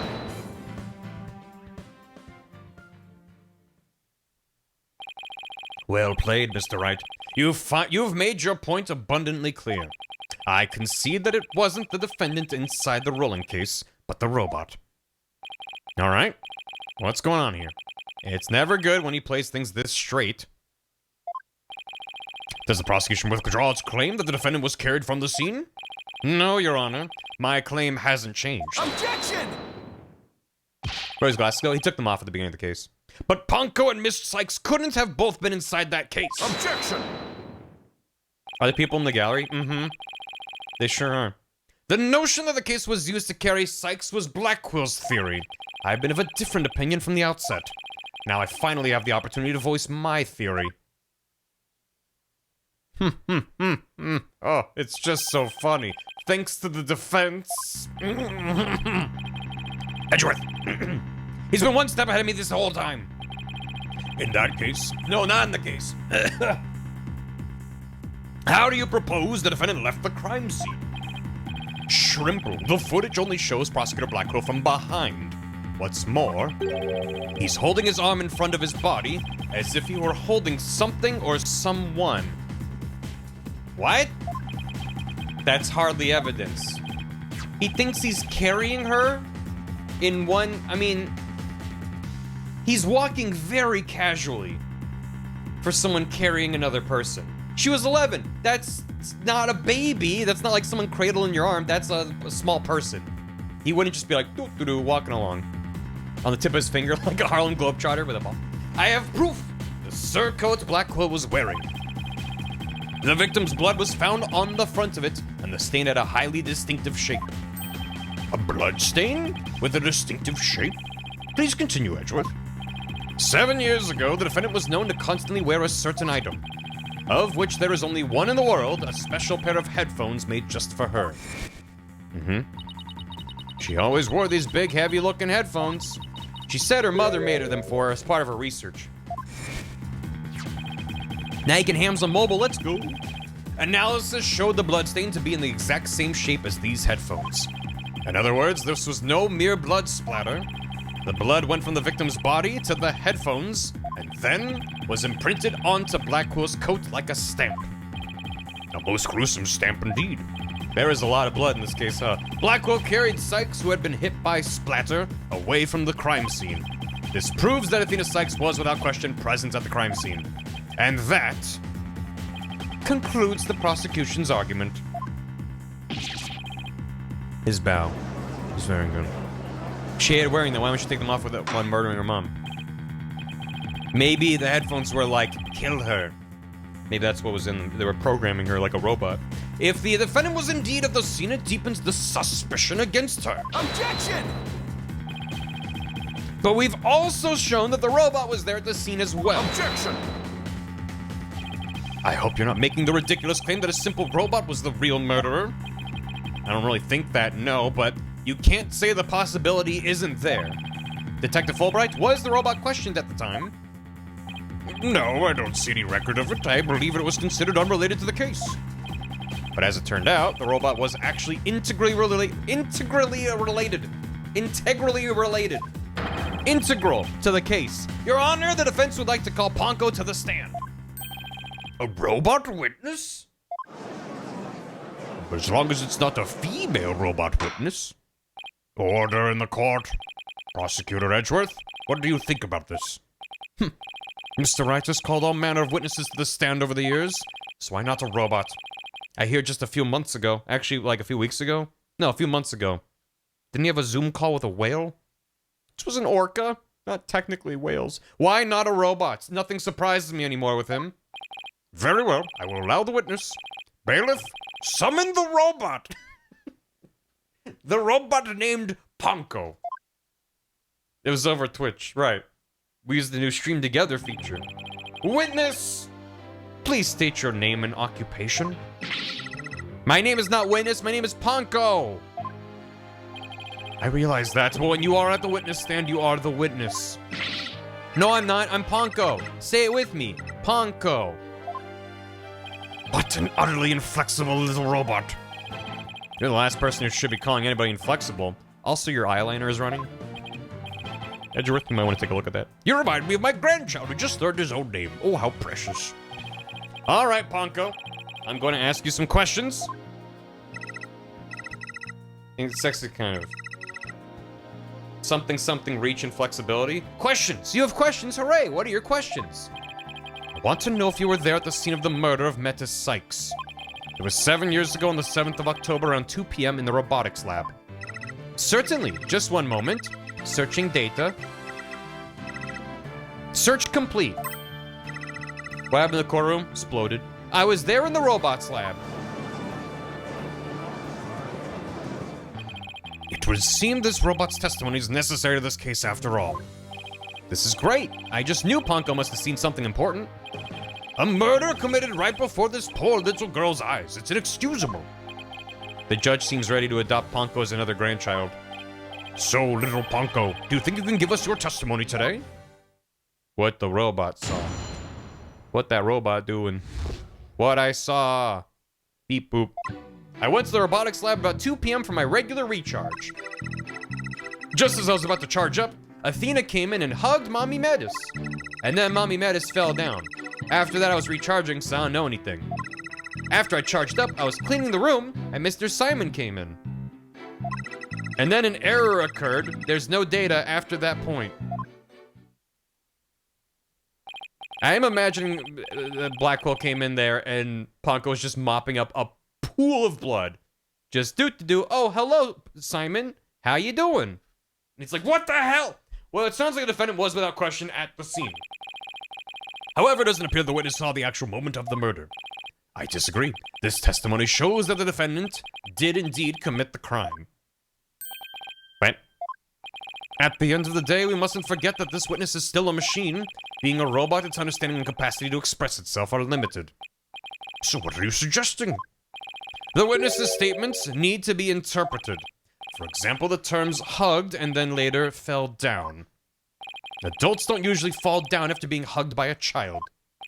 I don't, but maybe she was tickled or something innocuous and fun. What this witness's statements are telling us is that the defendant stabbed the victim with the murder weapon during this moment.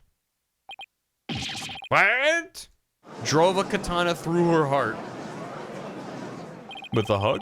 Before Miss Sykes hugged Dr. Sykes, did the two of them converse? Yes, they did. They spoke to each other very loudly, but I don't know what they said. Don't you have like a data bank with a record of it? Athena's usually so quiet, so I was surprised. Spoke very loudly. We can interpret this to mean they argued. I see.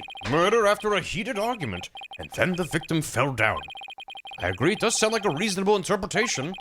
However, Ponko doesn't seem to remember anything that happened after that. When I am recharging, I go into sleep mode. But I remember everything before that. I have a very good memory. You may as well admit defeat now, right? A cross-examination would be useless. Don't be ridiculous. A cross-examination is never useless.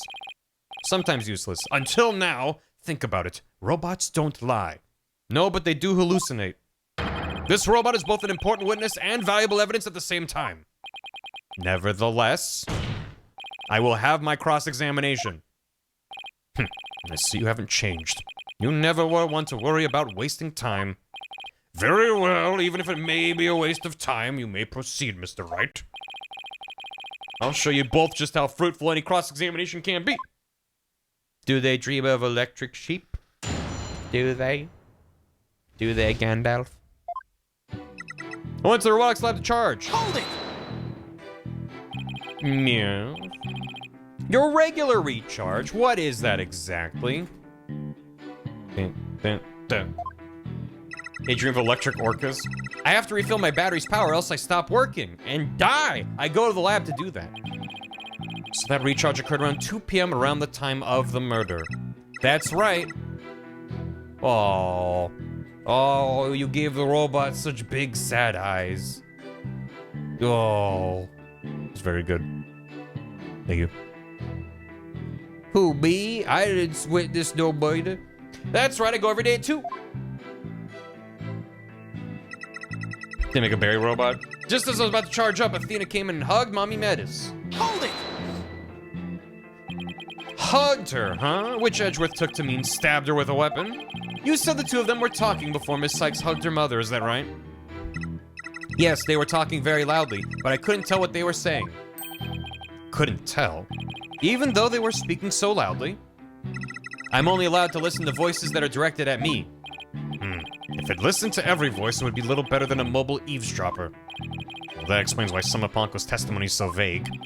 It's a shame that our little friend wasn't listening in, however. We could have learned what they were talking about just before Dr. Sykes was killed. Now then, what happened after that? How convenient that the robot is not a flawless testimony in court. How do you have a robot testify in court and leave any room for doubt? Selective hearing. Why did you give the robot selective hearing? Well, we didn't want to create a world where robots just listen to everything, no matter what, without consent. That'd be like dystopian or whatever. And then my wrist fell down after I was recharging, I don't know. Hold it! Were there 5 other people in the room? Did a clown car pile up and 20 people came out? I don't want to delve too deeply here. That would be a terrible reality. Could you tell us how the victim appeared and acted at this moment? Mommy Metis was very surprised when she was hugged. I heard her heart pound. Her heart? Mr. Wright, have you forgotten about this document we found in the robotics lab? These robots have a heartbeat detection system. Now that he mentions it, I do remember reading something like that there. They detect the presence of people by the sound of their heartbeats. But wait a minute. That means if Dr. Sykes really did die at this moment...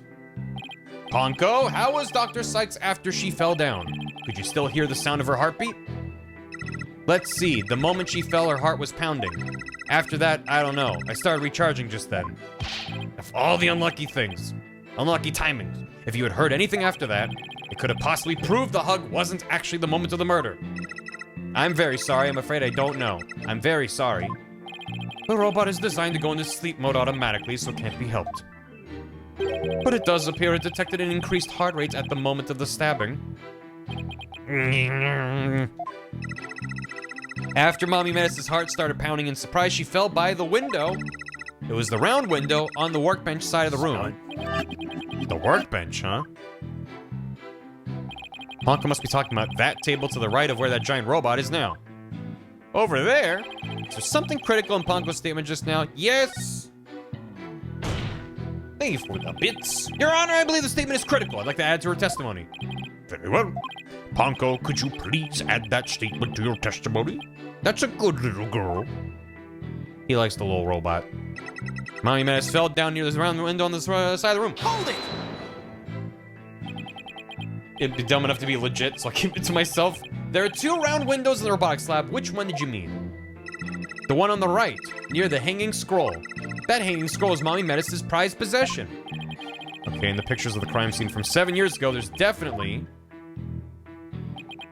a hanging scroll and a Japanese theater mask hanging on the workbench side wall. But is there some problem with this statement? No, it's all fine. Everything's fine. After I charged up, I was cleaning the room and Simon came in. Hold it! Prosecutor Blackquill? I wonder what he went there for. His objective? I don't know! I guess I can't very well ask Ponko to speculate. So what happened after Prosecutor Blackquill arrived? And then an error occurred. There's no data after that point. Hold it! You don't remember what happened? An error. I wonder if all data is suddenly cut off at that point. I don't know anything after that. The answer to that question is right here. According to the defense's theory, this photo shows when the robot was being taken apart. Exactly. We can conclude that Ponko's error was the result of her being dismantled. Indeed. The bodies of these robots are designed to be controlled remotely by a separate computer. Yeah, that's basically what Miss Blackwell explained to us too. She said their hearts and memories are stored in a separate computer. In Ansem the Wise's office. When the witness was taken apart, she lost the use of her body, but not her memories. That's how she is now still able to give us testimony about the events of that day. Some weird Bob stuff. 10 Bob? Fascinating. It's as if she can be seriously wounded, but her soul still burns. There are a few parts of Ponko's testimony that are hard to interpret. Edgeworth chose to interpret hugged as stabbed. But I better try to iron out who did what, where, and to whomst for myself. Hold on, Athena. I'm gonna save you. I'm on my way. Hold it! Oops. I meant to go back. But I hit the press button. Whomst did. Got some long range of the bots working in the courthouse. Oh yeah. They're good bots. Yeah. Yeah. Who's the judge main in Soul Calibur? Definitely an Ivy main. My best friend. Or what's the who's the little slithery dude? Starts with a V. Ivy? Based. Voldo. Yeah, he's probably a Voldo main. Voldo's a weird guy. I fell in the workbench in that room. If that's the case, then riddle me piss. From this. Objection! Queen Victoria, that's the one. The one with all the knives that slithers around on the floor. Queen Victoria. Ponko, your statement may have just inspired a breakthrough. I was helpful. Hooray, I'm so happy. Welcome back, Flavir. Thanks for 43 months. Just to be sure, let's go over it again, okay? The victim fell near the window on the workbench side of the room. However, it's like right next to where he was charging. Or she was charging. Her body was discovered on the operating table. But the operating table and the workbench are 2 different locations. That's my point. Exactly, Your Honor. We've just learned a new crucial fact. What could explain the 2 very different locations of the body? I'll tell you what. I'll tell you right now, but first I'll tell you wrong. As a bit, as a goof. The defendant moved the body. I would assume it's the defendant moved the body. As a gaffe. It was a bit, Your Honor. An 11-year-old girl couldn't have moved the heavy body of an adult. So the only explanation is the victim walked to the operating table herself. Oh, that makes sense. In other words, what Ponko observed near the workbench couldn't possibly have been the moment of the murder. I was right as a joke. Hold on. I want to see if I'm wrong as an accident.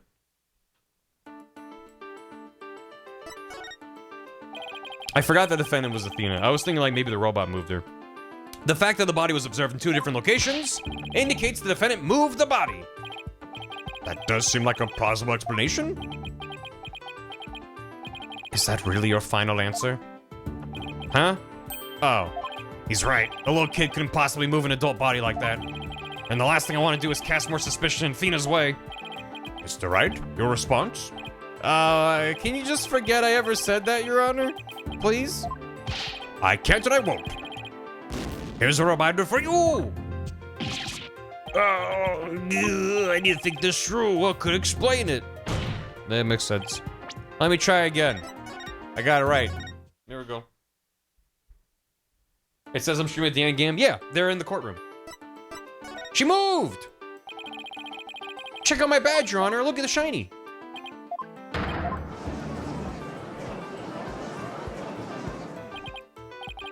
Who murdered the astronaut? We don't know. We proved that it wasn't, the spaceman. I forgot his name. Must not have closed the stream together from earlier. No, I did. Starbuck. Thank you. Yes. Soul Starbuck. We proved that he was innocent, and they're like, okay, not guilty. Hooray. And we're like, but then, huh? And then they kind of fell into this case. So it's going to be part of it. It's going to tie in. Because if it's indeed a phantom who did both crimes, then we'll get to it. So, very relieved to hear that. Glad to know the murder wasn't committed in front of little Ponko here. Yes, as we just heard in the testimony, Miss Sykes hugged her mother, nothing more. Objection! A ghost did it! Maya was no-clipping and accidentally knocked over the sword. Right. It's been 8 years, but you're still just as green as ever. Green? But I can't recall ever seeing Mr. Wright in anything but a blue suit. Hey, blue's my favorite color, what can I say? If the defendant couldn't move the body herself, she could have had it moved for her. Moved for her, but Miss Sykes and Dr. Sykes were the only ones there. I agree. Since this robot is equipped with a heartbeat detection system, it would have been aware of another person's presence if someone else had been there. We can therefore conclude the defendant and the victim were the only ones present. Then who do you suggest move the body? Don't you know it's in the nature of a robot to help people do things? Miss Ponko, allow me to ask you a question. My name's Ponko. Say it with me, Ponko. I believe you said you were cleaning after Dr. Sykes fell down. Did you happen to move something large onto the operating table? Yes, I did. Athena asked me to. Fuck! Athena asked you to? And what did you move, little Ponko? I don't know. Unless something has an ID tag, I can't tell what it is. But you have face recognition. An ID tag, you say? Like Metal Gear Solid 4? A tag with a barcode on it. We robots scan them to tell us what a thing is. That paper in the lab did mention something about that. Recognizes people by scanning their spacesuit or uniform jacket ID tag, it said. So it would appear that Miss Ponko here can't identify what it moved. My name's Ponko, not Panko. But we humans have the power to imagine what it was, do we not? We do? Well, I do at the very least. Miss Panko, on the defendant's command, moved the body onto the operating table. Little Plinko. Horse Plinko? Ponko, did you really move Dr. Sykes' body? This is really important. Isn't there any way you could tell? I don't know. Without an ID tag, I can't tell. Keep it up, Wright. If the victim's heart was stopped, the robot's detection system would be useless. It didn't say anything about their heart. It says they can determine the presence of a human with their heart. They can recognize people by scanning their tag or facial recognition. And also, there is very clearly a jacket on the floor over there. So, but she's not wearing it. It's not her jacket. I don't know. Not sure what that's about yet. Furthermore, Dr. Sykes usually wore her white coat while she was working. Oh, she does have a jacket over it. Yep. She kept the jacket with her ID tag on it draped over a chair in the robotics lab, and only wore it for special occasions. What blew up the courtroom? A bomb. In other words, the victim wasn't wearing her ID tag at the time. From the robot's point of view, her body was simply another object. Objection! Didn't recognize the person when tried to do facial recognition? I mean, well, I guess we'll see. But Ponko's equipped with facial recognition! If she really did move the victim, she would have recognized the body as Dr. Sykes. But she didn't, so that means... Objection! A face can easily be covered with a piece of cloth, a mask, or anything else for that matter. With her facial features hidden, the robot wouldn't be able to tell it was Dr. Sykes. Yeah, he's right. To summarize, Miss Sykes stabbed her mother near the workbench, then using the robot, she moved the body to the table, where she removed the sword and was stained in blood. Uh-huh. Like a phantom!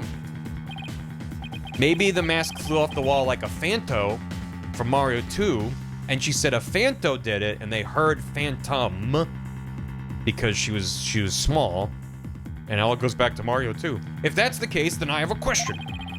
It's not covered in the photo. I mean, she could have uncovered it after. If she covered the face and was like, move this weird thing, and then moved it, and then took it off while the robot was gone, then, yeah. Got cross-examine Mario. Mm-hmm. Mario did it, actually. It was Phantom the Pokemon. Why did the defendant move the body to the operating table in the first place? You want a reason? Very well. What? You can't possibly have an explanation. Your emotions blind you to the truth. You could learn a lot from our robot friends. Calm and rational thought will open your eyes to the truth in front of you, Mr. Wright. Now then, do you remember the operating table's one special feature? I believe I read that robots can be assembled and disassembled there, isn't that right? I think I know what happened. And it's gonna break my goddamn heart when they go through it, if I'm right. My current theory is that Athena, whether or not Athena actually stabbed her, she was like, oh, we can fix her with the operating table. And then she actually did have her mom's body brought over to the operating table to try to fix her. Which is so fucked up. It's so just unbelievably tragic. I believe I read that robots can be assembled and disassembled, isn't that right? That's right. And to the defendant, who was just a child at the time, the table was like a magic box that can make robots appear or disappear in seconds. Can we have Phantom beat TV emote? The Phantom of the Opera? Or like a Mario 2 Phantom? In the end, my mom just put her on the operating table and fixed her in a flash. I don't like it. I hope I'm wrong, because that's devastating. I was so impressed by what my mom did. I even asked her if she would put me on the table and fix me if I ever got hurt. It looked just like magic to me, what she could do. You can't possibly be suggesting. This young, sheltered girl had a difficult time distinguishing robots from people. But take a look at Ponko's arm. It was Miss Sykes who bandaged it up like that. She must have thought that machines heal in the same way that people do. What an adorable, naive mistake. It reminds me of my own grandchild. That was actually the first time that a flashback was useful, because those two lines were interrupted by like 20 minutes of stream together shenanigans. No way! I refuse to believe it. Miss Sykes made a childish, naive, and cruel mistake. She thought that if a robot could be dismantled and vanish without a trace, he's arguing she used it to dispose of the body. Prosecutor Edgeworth! If you're about to claim what I think you are, I demand you word it as delicately as you can. With all due respect, Your Honor, all I can do is present the truth as it stands. The reason the defendant moved the victim's body to the operating table... Hold it! No, don't say another word. Just stop. Was to dismantle the evidence so that she could get away with her crime. That can't be true.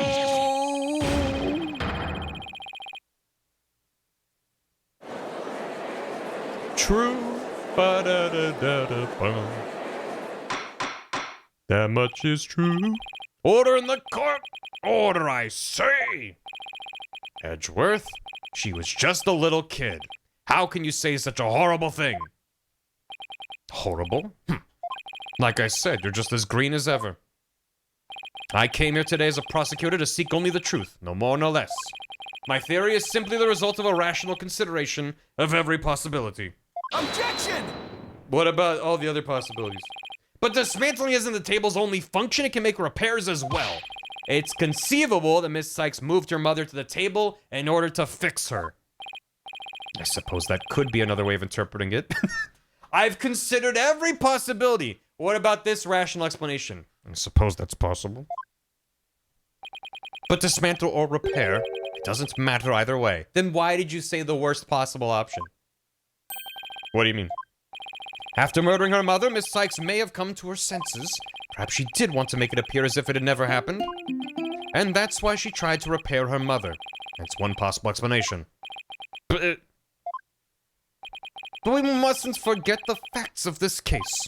The victim was observed to fall down after being hugged by the defendant, and the body was moved per the defendant's command.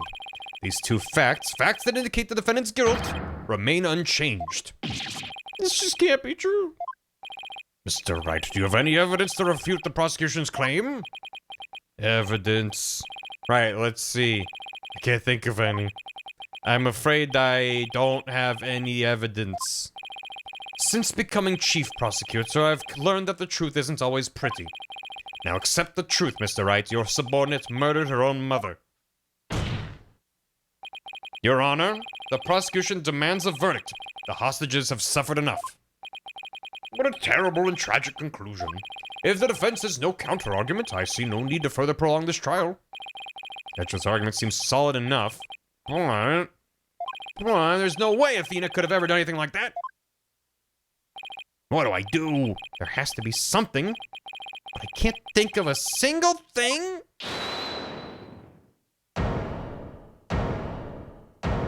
Is it? Oh. I was like, maybe it's Apollo, but that probably wouldn't have been voiced.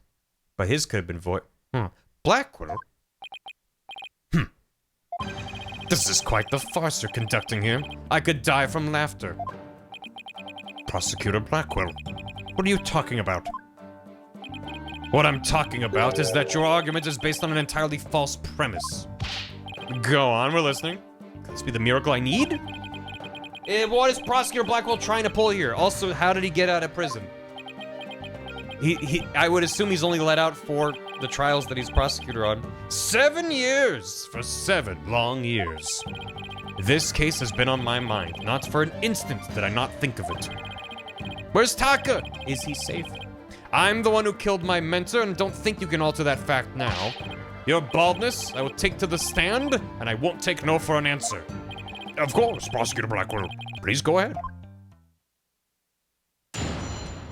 Is this his last meal? Is eating up the scenery? Chewing on the scenery? I went to the Cosmos Space Center with the intention of killing Dr. Sykes. But when I got to the robotics lab, I found Athena there instead. I would not be swayed from my purpose, so I waited for Dr. Sykes to return. Return from where? And then I committed the act. Ah, how cathartic it was. Is it? Name and occupation, Prosecutor Blackwell. But little Ponko here witnessed the victim falling. In other words... Objection! I don't need any of your other words, old man. I can guess what happened. Which would be...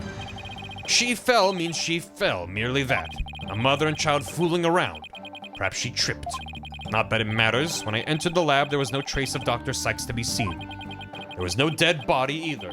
Of course, meaning she must have left the room. When the security camera recorded her comings and goings? The murder occurred after the time period Ponko described in her testimony? You should hardly take stock in the words of a wind-up toy. Objection! Then how do you explain the fact that the defendant had the robot move something? Athena was always tinkering with robots on the operating table to amuse herself, and she always had Ponko move the heavy ones for her. That day was no different. Ponko moved a heavy robot for Athena. This is awful. What he's saying seems to make sense, and yet... Objection! Prosecutor Blackwell, are you trying even now to turn away from the truth? Could you please get to the spy? Don't you realize we could bring the dark age of the law to a close today? Objection! You expect too much from me. I'm just a murderer beyond redemption. Why don't you just let me go so I can settle down in hell? Prosecutor Blackwell's execution's tomorrow. If the truth doesn't come out now, it's all over. Are you saying that the little girl and the robot had nothing to do with the murder? That's right. So let's hear your verdict. If we don't hurry, I might miss the ferry across the Styx.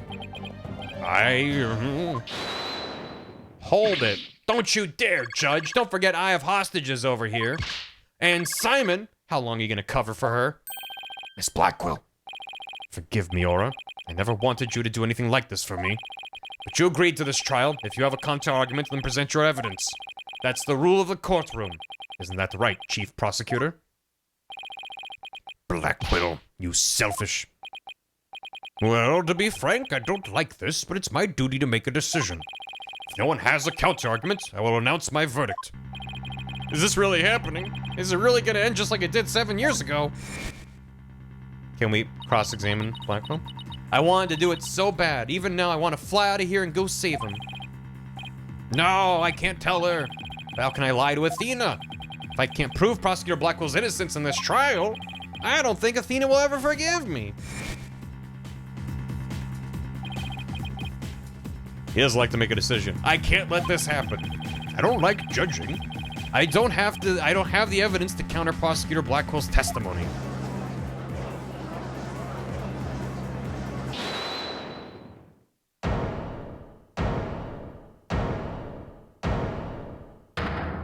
What? Athena, what are you? Okay, we were reaching soap opera levels of like, and now I'm here.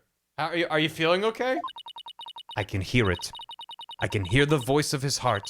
He's hiding something. How did she get out of the detention center? I could sure use Athena's help here. Her power might just be just the thing to get us through this. Objection! No, I killed her. I killed Spartacus. Sykes, Dono. No need for you to chime in here. Just accept that you're innocent. Objection!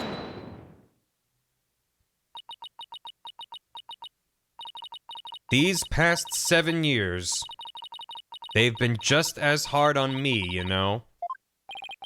What are you talking about? Do you remember? That horrible, horrible trial.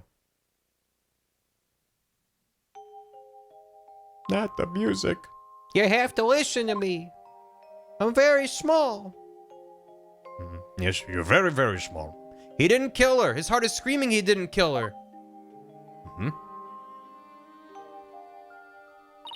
Even now, every time I stand in the courtroom, it comes back to haunt me. Oh. Not being heard, no matter how hard you try, feeling so helpless.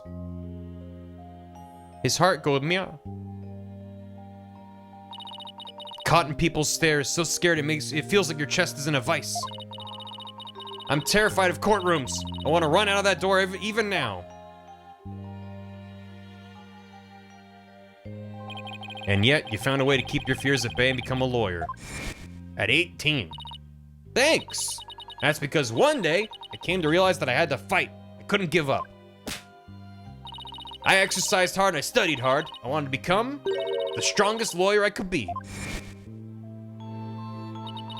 This day has finally come. The day I've been looking forward to with all my heart. This is why I became a lawyer. This is why I studied psychology. It was all to save you from this false conviction. But Miss Sykes, do you realize what it would mean? You are the accused, after all. If you prove Prosecutor Blackwell's innocent, then the only thing that matters is the truth. It's my duty to find out what that truth is. Simon, please give me this chance. A chance to shake off this fear that's been with me for 7 years and to face the truth. Athena's being so brave confronting her past like this. This might really be the last chance to save them both. Prosecutor Blackwell, please testify one more time about the incident 7 years ago. Fine, but your efforts will surely be in vain, for I'm not a man who can be cut down easily. Here we go, Simon. Let me hear the voice of your heart.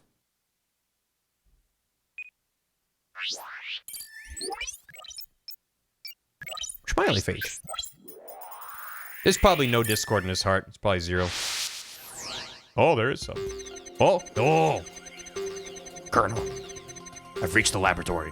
I went to the Cosmos Space Center with the intention of killing Dr. Sykes. But when I got there, the robotics lab, I found Athena's there. Beep, boop. Just a robot. I would not be swayed from my purpose, so I waited for Dr. Sykes to return. While you studied robots, I studied the blade. And then I committed the act. Ah, how cathartic it was. Seems legit. His emotions are very guarded and his defenses are way up. He steeled his will as if he'll never let his secrets be known. I don't know about that. We've got a couple strong wills on our side, too. Prosecutor Blackwell isn't the killer, and we're gonna prove it. What was he trying to do that day? If we approach it from that angle, I bet we can find an emotion that just doesn't add up.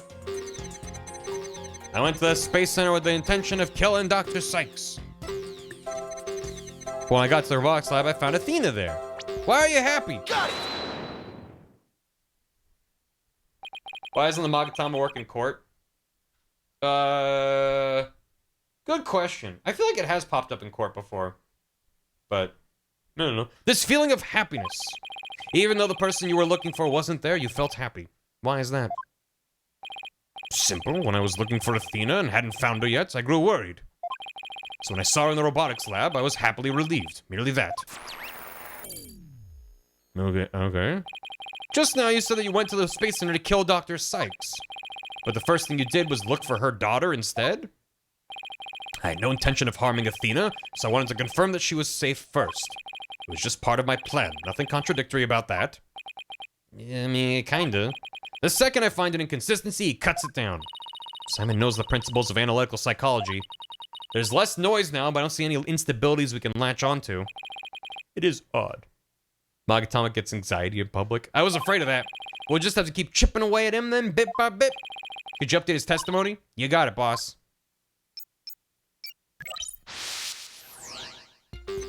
Hee. Aww. Pat. When I found Athena in the robotics lab, I was relieved. But I would not be swayed from my purpose, so I waited for Dr. Sykes to return. And when she did, I plunged the katana in. And he's upset about it. The heart doesn't lie, not even Simon's. I can hear that he's trying to hide his true feelings, but they're seeping through anyway. And that should help a lot. If Prosecutor Blackwell isn't the killer, then there should be a contradiction somewhere. Why were you sad? Got it! Pat, stab.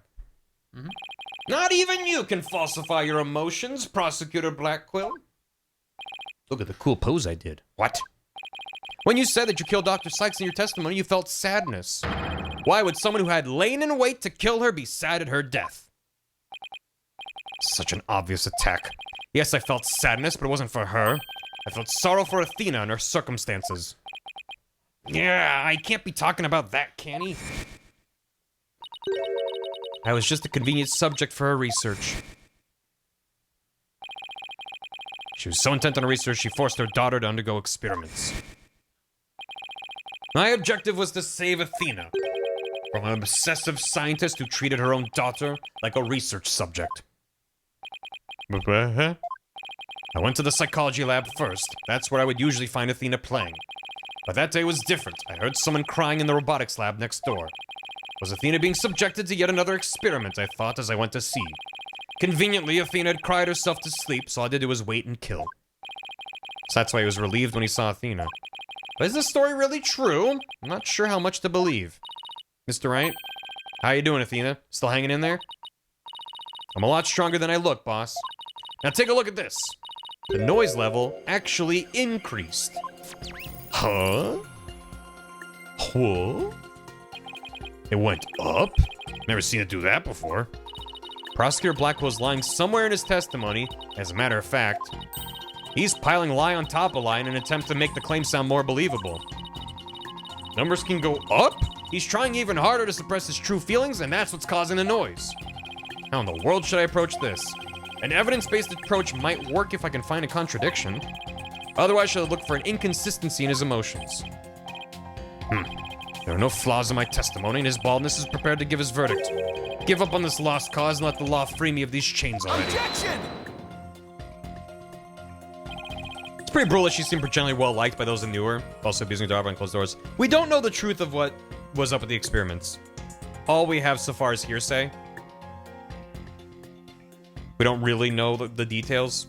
For all we know, Athena had some condition she was trying to cure. Like, we don't know. I don't think so. Not while I'm around. I mean, I'm not going to say Athena had a great childhood for the sound of it, but it might not be as bad as they're leading on. Now, contradictory testimony or inconsistent emotion. Which should I tackle first? His emotions? Maybe they're real cool experiments make her a rad dude. A rad enough dude to save the president. Let's look for inconsistent emotions. She had AC and was listening to her favorite songs. Got it, boss. If you want to try looking for a contradictory statement, just let me know. Just know if there's anything different here. I heard crying from next door. Of course I was worried. I hurried over and opened the door to the robotics lab.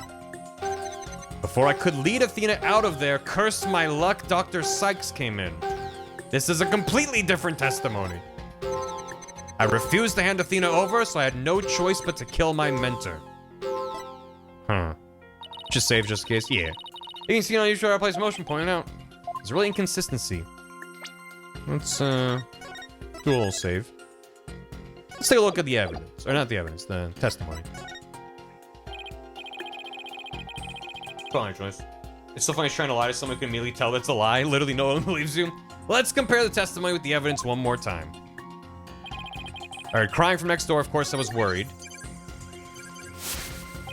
I hurried over and opened the door to the robotics lab. If I could lead Athena out of there, curse my luck, Dr. Sykes came in. I refused to hand over Athena, so no choice but to kill my mentor. I don't see a discrepancy there. Let's just go back to emotions. I think there's something there. Coming right up. I heard crying. Of course, I was worried.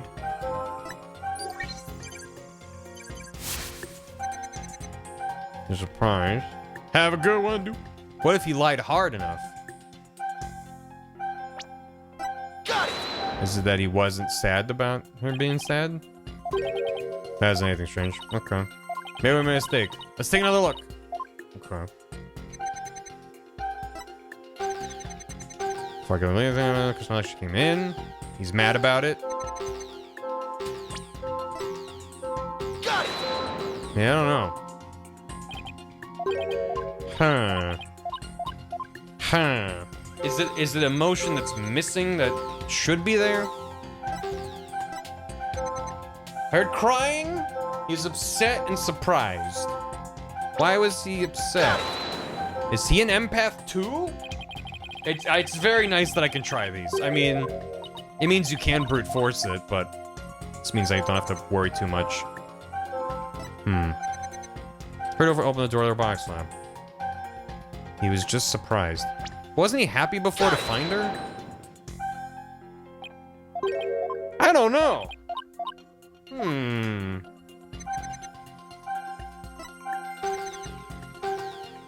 Personal, this seems fine. He's mad and surprised. And then he's mad and upset. And we already established why he was upset. Pulling for the truth. Right. Maybe he should be more surprised? By what? I guess he's really surprised to see her, and then becomes less surprised when Dr. Sykes comes in? Got it! No. Is it just how surprised he is to find her? Got it! No, I meant to hit the bottom right. Stab it. Got it! How odd. Why would you register surprise at opening the door to the lab? I guess. All right, fine. I'll explain if I must. What surprised me was Ponko. That toy figure attacked me. Dr. Sykes knew full well of my plan to rescue Athena, but she couldn't stand guard over her daughter 24 hours a day. Yeah, I suppose it is weird. And so Dr. Sykes had Ponko do it. That's right, she ordered Ponko to forcibly remove me on sight. So I slashed Ponko up with the katana that was there in the lab. That's not true. Because there's blood on the bandages, so the blade was already bloody by the time you slashed up Ponko. That rickety old puppet wasn't worthy of that fine blade. Mr. Wright, it's happening again. There's even more noise. 100%. That's a lot of noise. It's 100%. Whenever we find an opening, he covers it up with lies. We'll never get rid of the noise at this rate. Proud to keep telling Korean lies like that. His mind and will really are as sharp and strong as a katana. All right. I want to see if there's anything new here first. Whoa! He's mad and surprised. Ponko attacked me. I retaliated by cutting it into pieces. Before I could leave, I'm you in? Yeah.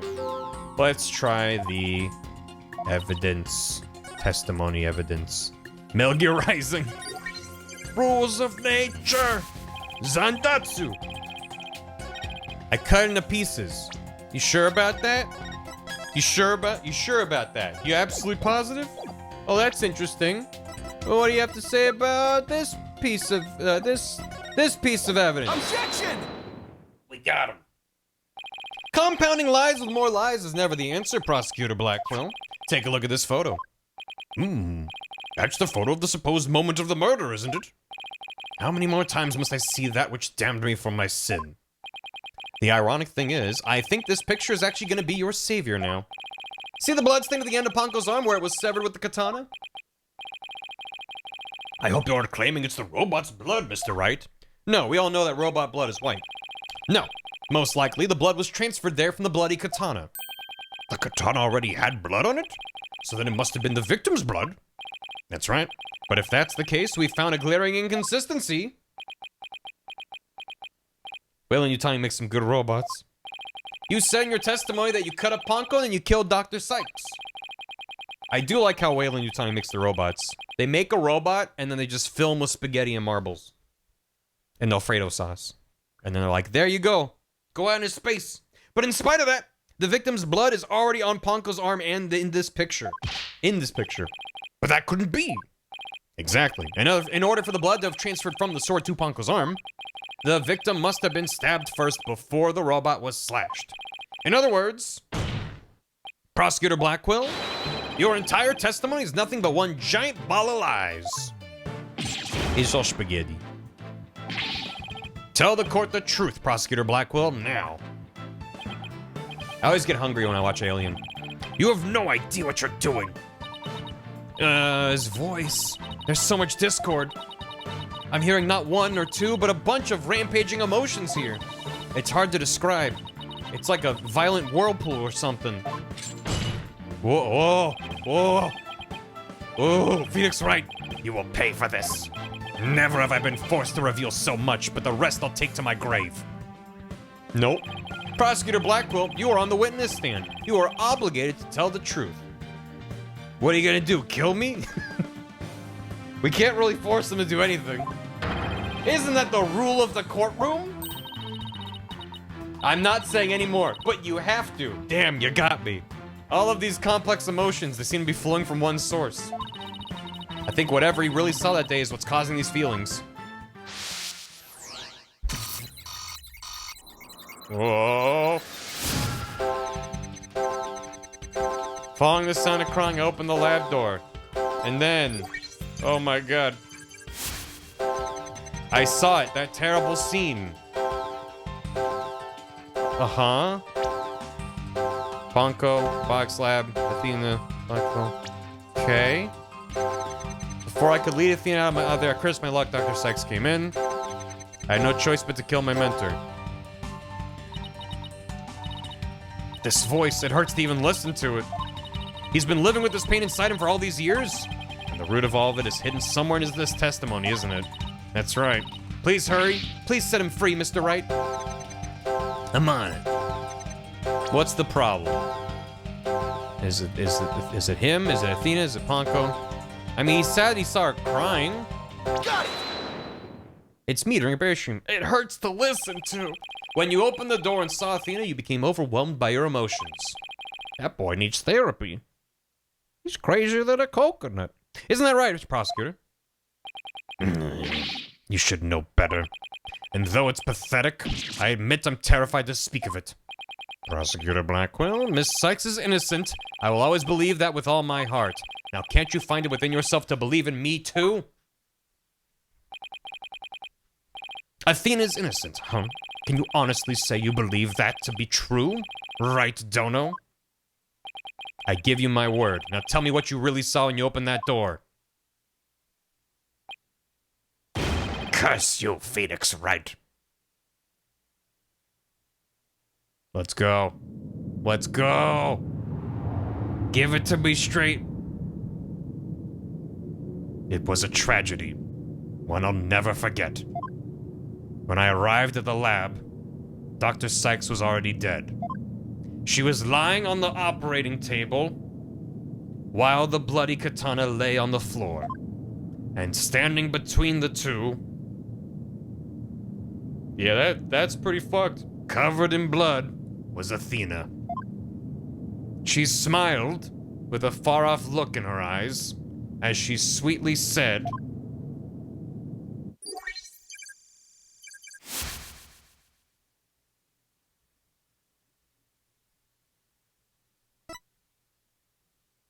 Something's wrong with Mom, so I'm taking her apart to fix her.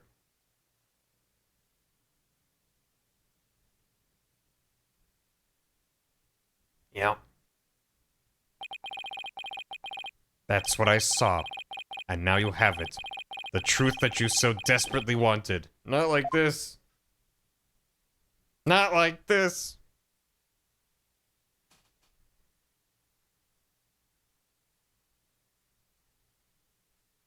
Maybe her mom was a robot and that's hydraulic fluid. No. Prosecutor Blackwell finally tells the truth.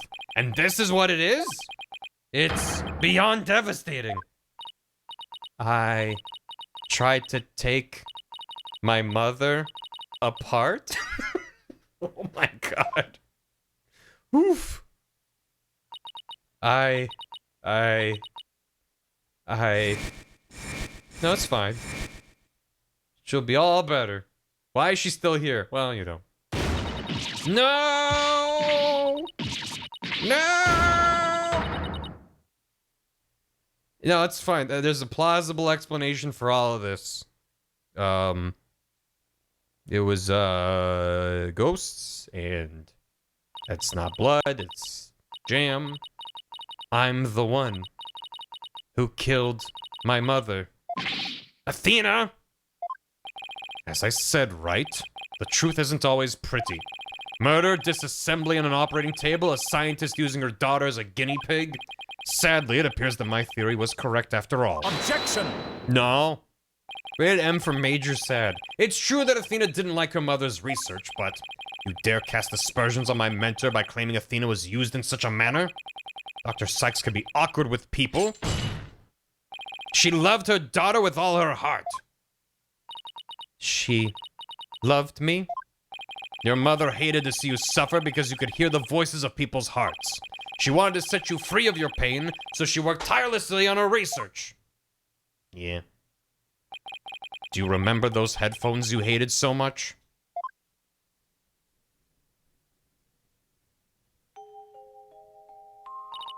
Yeah. My head hurt every time I wore them. No, Athena.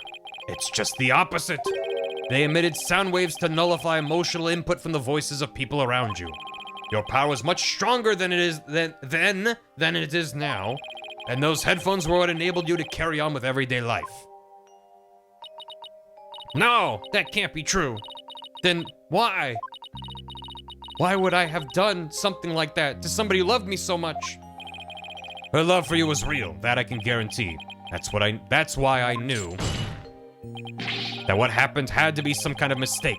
I couldn't let you be punished for it. So you took the blame yourself? You and your mentor are more alike than you know. Ponko was a witness, so I put it in the case, held Athena close, and vacated the lab. I threw Ponko away in the boarding lounge trash chute. And then Ponko went. And I hid the case on the Space Center grounds. It would seem that we now have all the facts of this case. Hold it! Too soon, sorry. Not yet! It can't end like this. Objection! Do not disgrace yourself, Mr. Wright. The truth has been revealed. Or are you the type of man to turn your back to things that disagree with you? I'm not, but this... I can't give up now. I have to say something, anything, even if it's just a bluff. I've always managed to pull through that way in the past. I have to make it work. Who was a dark reveal, Athena or Espella Cantabella from the Leighton? Probably, I mean, recency bias aside, to me, probably Athena. What about the robot? The defense is prepared to present evidence. Mr. Wright. Yes, Athena? It's okay. You can stop now. I don't want you or anyone else to suffer any longer for my sake. Athena, what are you saying? I killed my mother. That's the truth. It's just like Prosecutor Edgeworth said. We have to face it, no matter how much it hurts. Mm-hmm. I admit my guilt.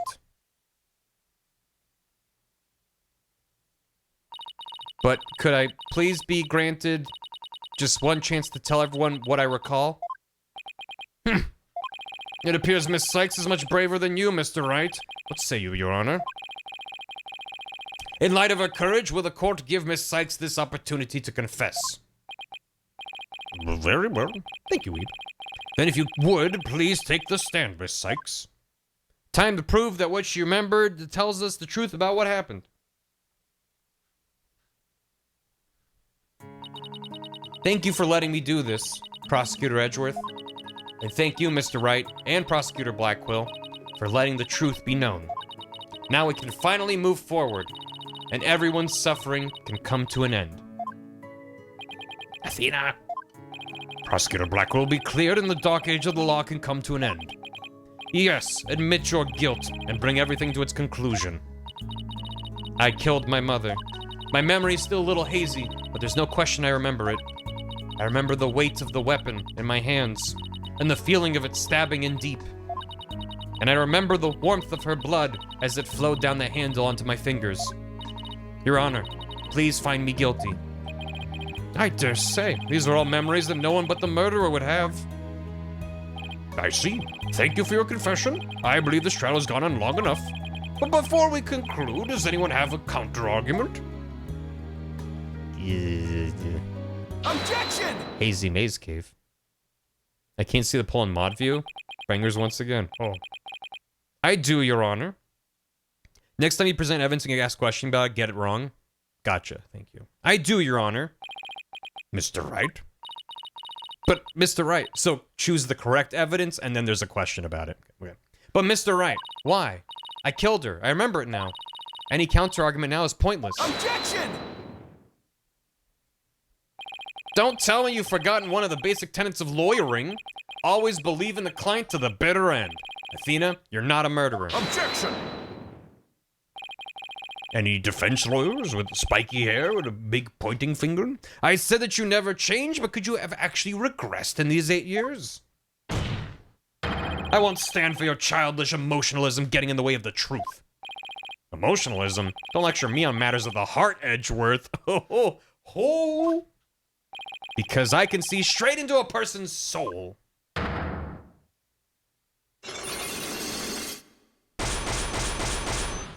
Yeah.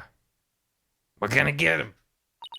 I did a little research looking at the special Cyclops you mentioned. She didn't try to keep anything to you on purpose. She doesn't know! She doesn't know! There's still a chance. Somewhere deep in Athena's heart, there might still be a memory that not even she knows about yet. It might be like looking for a grain of sand somewhere in the cosmos, but still, that memory might contain a new fact that could prove her innocence. I hope for everyone's sake that you're not just bluffing, Mr. Wright. Now then, is there or is there not a problem with Miss Sykes' confession? My memory's still a little hazy, there's no question I remember it. I remember the weight of the weapon in my hands, the feeling of it stabbing in deep. And I remember the warmth of her blood as it flowed down the handle onto my fingers. There's definitely something wrong with her memory of the event. I can just tell. If there's a problem with her confession, please prove it to this court now.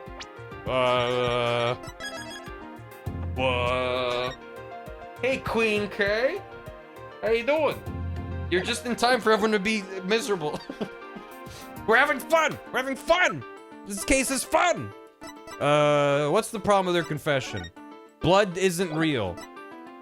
This thing, that thing, this thing, that thing, this thing, that thing, this and that, and those, and that. There's that. This.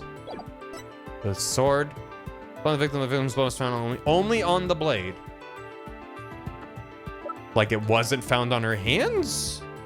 Or just that it's the only plausible murder weapon?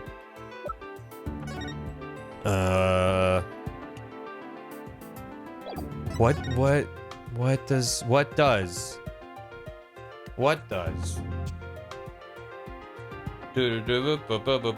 Also, the fabric on the floor next to her is kind of suspicious. Like, why else? I mean, it could just be a random detail. There's the jacket she was wearing. Biggest way was found on the operating table, katana, carved on her eye.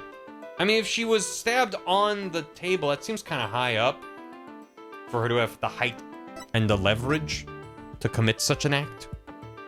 The rock was missing. Hope Castle can be seen on the workbench. The rolling case removing crown from trying to change their mask on the wall. The mask was there the whole time. Was it removed and put back? I don't know. Cause that was stab wound in the chest, the weapon pierced the heart. Death was instantaneous. Between 1 and 3, instant death to stab wound to the heart. Recognition things. Hearing the Sykes gave to Athena. The stone rock was coming from around. Yeah. I don't know. I'm just gonna go with this. Take that! And what contradiction does that piece of evidence prove? Well, sometimes you have to flip or tilt the thing to get a new way of looking at it, Your Honor. And I suggest you get a new way of looking at things yourself, Mr. Wright. Good. That didn't work. Athena said the blood flowed down the handle onto my fingers. Something about that bothers me. I better look at the evidence again. Oh. Is it lit? Okay. I don't really need a time heist that it's only 1 penalty, but is it literally just the sword? The blood never went down the handle? Take that! I was overthinking it, I guess. Isn't that the katana the defendant used to kill the victim, Mr. Wright? I respectfully and vehemently disagree, Your Honor. But I remember it. I remember holding the weapon and getting blood on my fingers. That's exactly my point. If blood really did get on your fingers while you were holding it, there should be blood on the handle. But please focus on the handle of the sword. There's not a trace of blood on it. And therefore, this is clearly a contradiction of the facts. You're right. No, oh my! I love when he's just standing there pointing. The defendant must have simply confused a portion of her memories. She mentioned it was hazy to begin with, and we can't mull over every other minor detail. Objection! But she also said there's no question I remember it, a fact we can't ignore. In that case, why don't you explain what this contradiction with her memory means? Gladly. Just give me a sec to think of something. Honestly, Athena didn't stab anyone, but she said it herself that she remembers the feeling of committing the act. Think, Phoenix. Think. What could the contradiction with Athena's memories mean? The blood was wiped off, the defendant used a different weapon. What do I think is the right answer?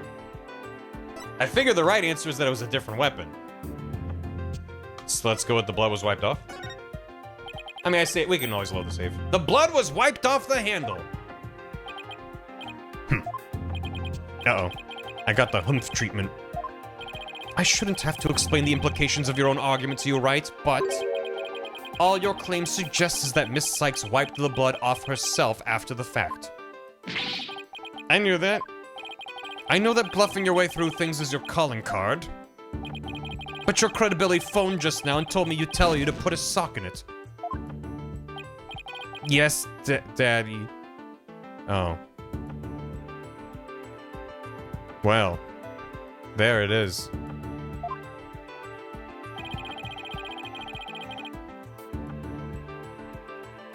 What? Oh, okay.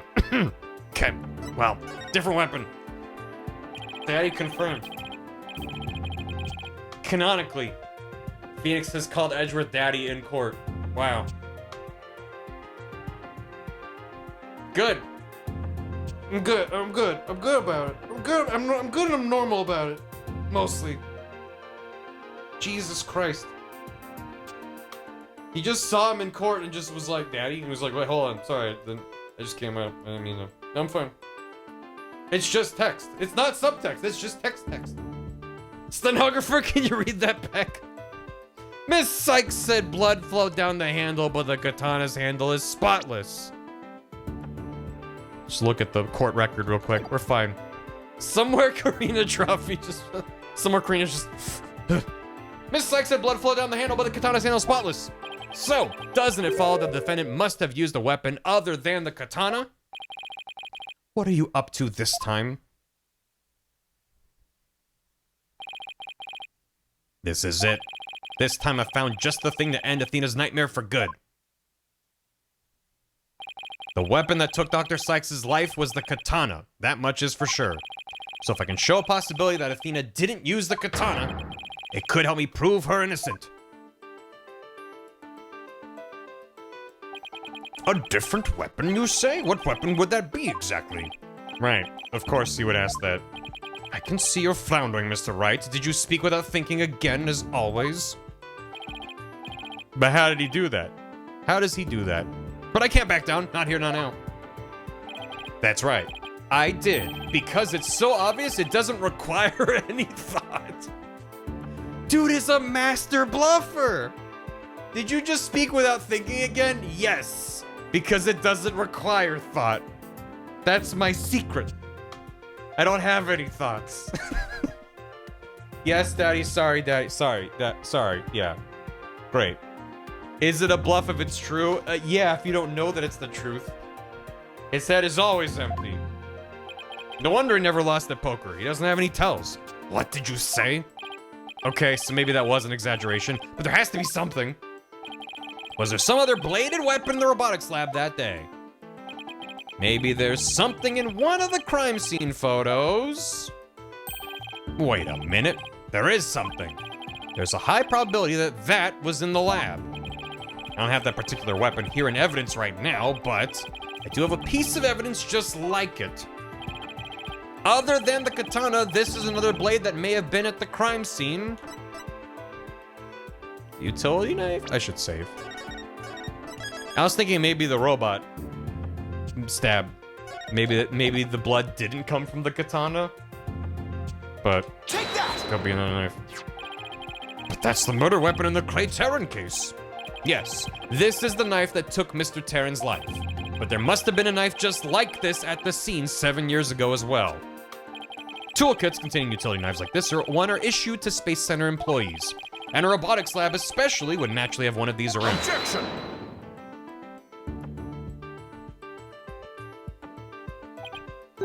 But besides the katana, no other bladed weapon was found at the site.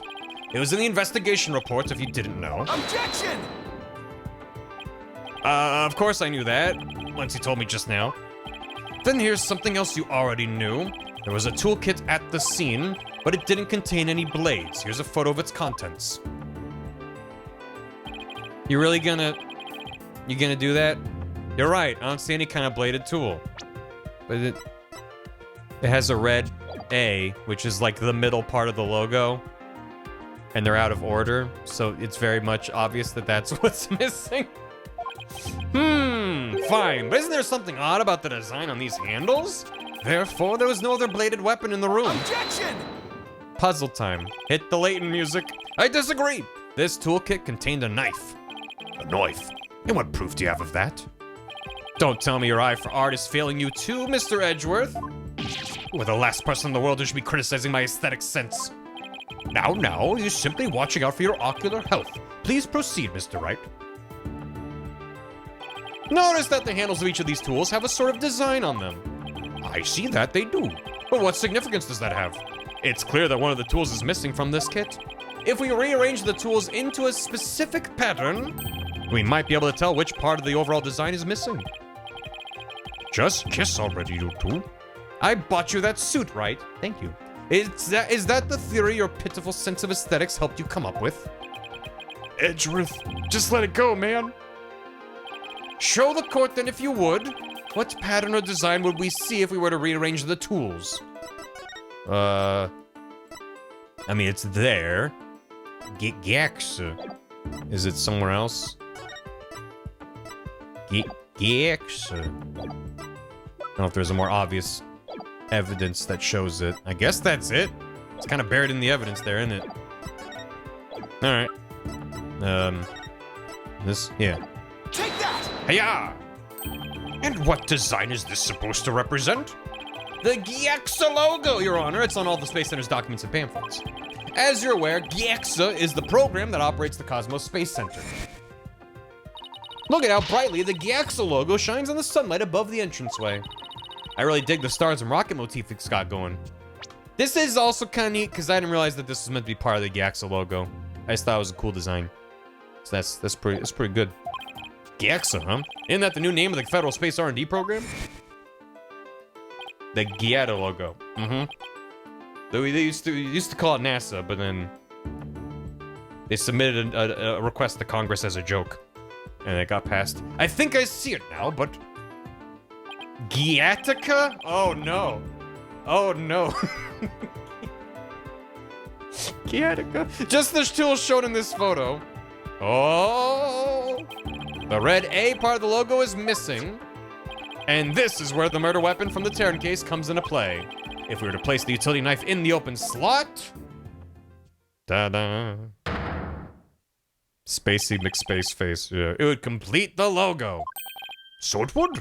Then that means... Admit it, Mr. Edgeworth. My aesthetic sense is keener than yours. And while you're at it, he's like, my idea for the bedsheets was better, admit it. Admit that the weapon Miss Sykes used could have been this one. No!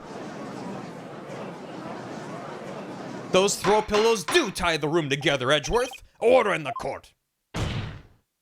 Miss Sykes confessed to having a memory of stabbing the victim. Admittedly, Miss Sykes most likely did stab someone using the utility knife.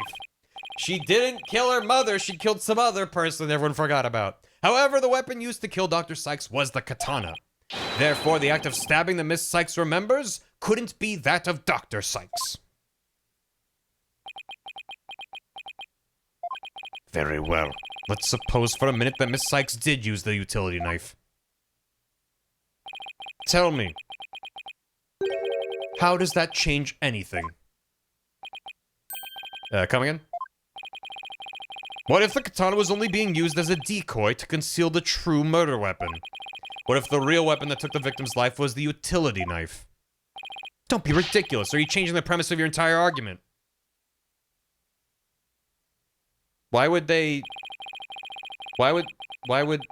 I'm merely offering a hypothetical situation derived from your logic. Miss Sykes could have put blood on the katana to make it look like the murder weapon, and then concealed the knife on her personage until Black Quill carried her away. That does clear up the contradiction between Miss Sykes' memories and the evidence. If, in fact, the murder weapon is a utility knife, then fate has dealt you a cruel hand. For you've just proven the knife's existence to the rest of us with your own logic. Objection! I get why y'all ship them. Oh yeah. Yeah. If you stick around long enough, you start to see that, like, no, it's just in there. It's not just fan theory born of nothing. The prosecution is attempting to lead the court. Objection! She's an 11-year-old mastermind. You're the one attempting to lead the court, Mr. Wright. Or like Blackwell could have helped her cover up the crime by forcing us to forget the facts of this case. Need I remind you there were only 2 people in the lab at the time of the murder? And that the defendant herself recalls stabbing someone with her own hands. No. It matters not whether the murder weapon was a katana or a knife. As long as we know the victim and the defendant were the only ones there, you cannot escape the fact that it was Athena Sykes who killed her own mother. I don't believe it. Why? Why does this keep happening? Every time I find a contradiction, it vanishes and the suspicion keeps coming back. And it's almost as if... Now you're finally starting to get it. Your contradictions keep vanishing because the charge is true. And the suspicion keeps coming back to the defendant because that's where it belongs. Phoenix Wright, when will you open your eyes and accept the truth?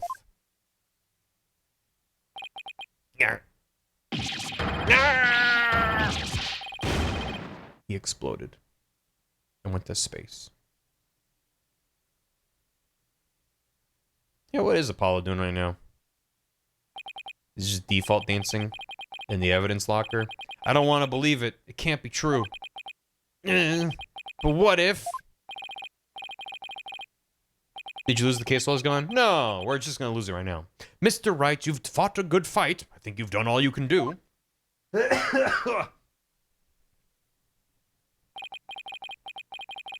Is giving up really the only option?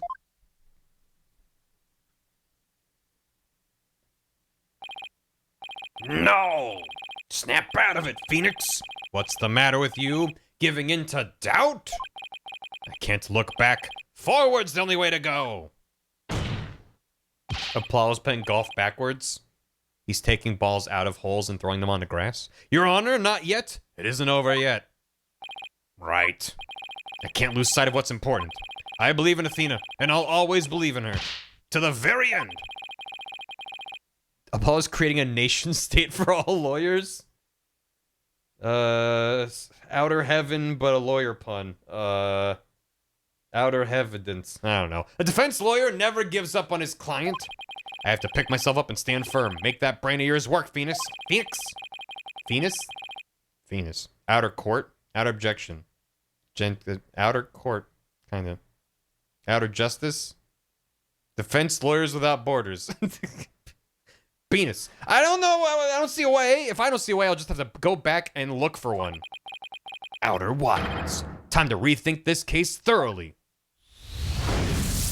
Here we go. I can see the fact that Athena must have stabbed someone with the utility knife. This must have been what Ponko witnessed as Athena's hug. But Prosecutor Blackwell didn't see the knife at the scene. This means someone must have removed it from the lab before he arrived. Who could have taken the utility knife from the lab? I'm gonna go over that again. He didn't see the knife. Someone must have removed it. I mean, Athena could have removed it. That's the prosecution claim. Yeah, well, yeah, fair enough. And of course, she didn't take the knife with her. What kind of lawyer doubts his own client? Oh, well, maybe she had reason. Someone else. A third person was at the scene. If I trust in Athena, then I have to conclude there was a third person at the scene. But according to Ponko's testimony, Athena and her mother were the only two there. How did this third person manage to escape Ponko's detection? They didn't have an ID tag or a heartbeat? This person must have fooled Ponko's facial recognition by covering their own face. Ponko's face. They put a lamp shade over Ponko's head. Ponko has a heartbeat detection system too. Even if they covered their own face, Ponko would have still detected their presence. But she wouldn't have been able to tell who they were. That's it. The culprit could have covered their face and posed as which person to avoid detection? Metis? What? If the culprit posed as the victim, that would explain why Ponko thought only she and Athena were there. I'm registering 3 heartbeats, but 2 of them are known people. Huh? With the ID? Well, yeah, it wouldn't be hard to be like, oh, I'm someone. I mean, that there's an entire case in Hitman where doors are opened by your clothing, the Hokkaido level. So it's like, okay, you put on their jacket, and it's just like, okay, you're Dr. Metis, sure. Which is a horrible security flaw. Wouldn't there still be 3 people in the room? I guess we'll see. All they did was take advantage of Ponko's basic recognition features, which means they knew how the robots worked, which kind of points the finger at Aura. The culprit used this in order to pose as the victim. Her jacket. It was the spy from TF2. The culprit could have posed as the victim by wearing her jacket with the ID tag on it. But that still leaves the heartbeat detection system. How did the culprit get around that?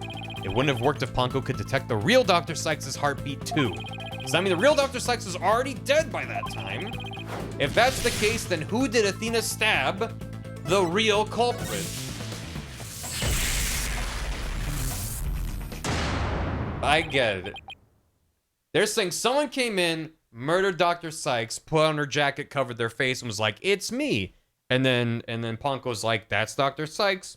And then Athena was like, "More like Dr. Sykes," and then stabbed them. The person Athena stabbed wasn't Dr. Sykes, it was the person who murdered her and then pretended to be her. The real culprit. He had a thought. This case just got good. Or maybe really, really bad. We'll see. Now that Mr. Wright has finally finished thinking, let us bring this to a swift end. Please give us your verdict, Your Honor. So that we may move on to hostage negotiations. My brain's full of dynamic typeface. You're absolutely right, Prosecutor Edgeworth. I hereby... Objection! I didn't say I was finished. I was only pausing for a second. You were staring into the middle distance, muttering for like 20 minutes. Because I realized something so shocking, I had to take a break to digest it. It's been half an hour, Phoenix. We all left to get snacks and came back. But now I know for a fact that Miss Sykes is innocent. I can't talk and think at the same time. That's why I keep talking so my brain doesn't catch up. But Ponko saw me. She witnessed the moment of the crime. Yes, Ponko did witness something. She saw the hug. In other words, the moment you use the utility knife.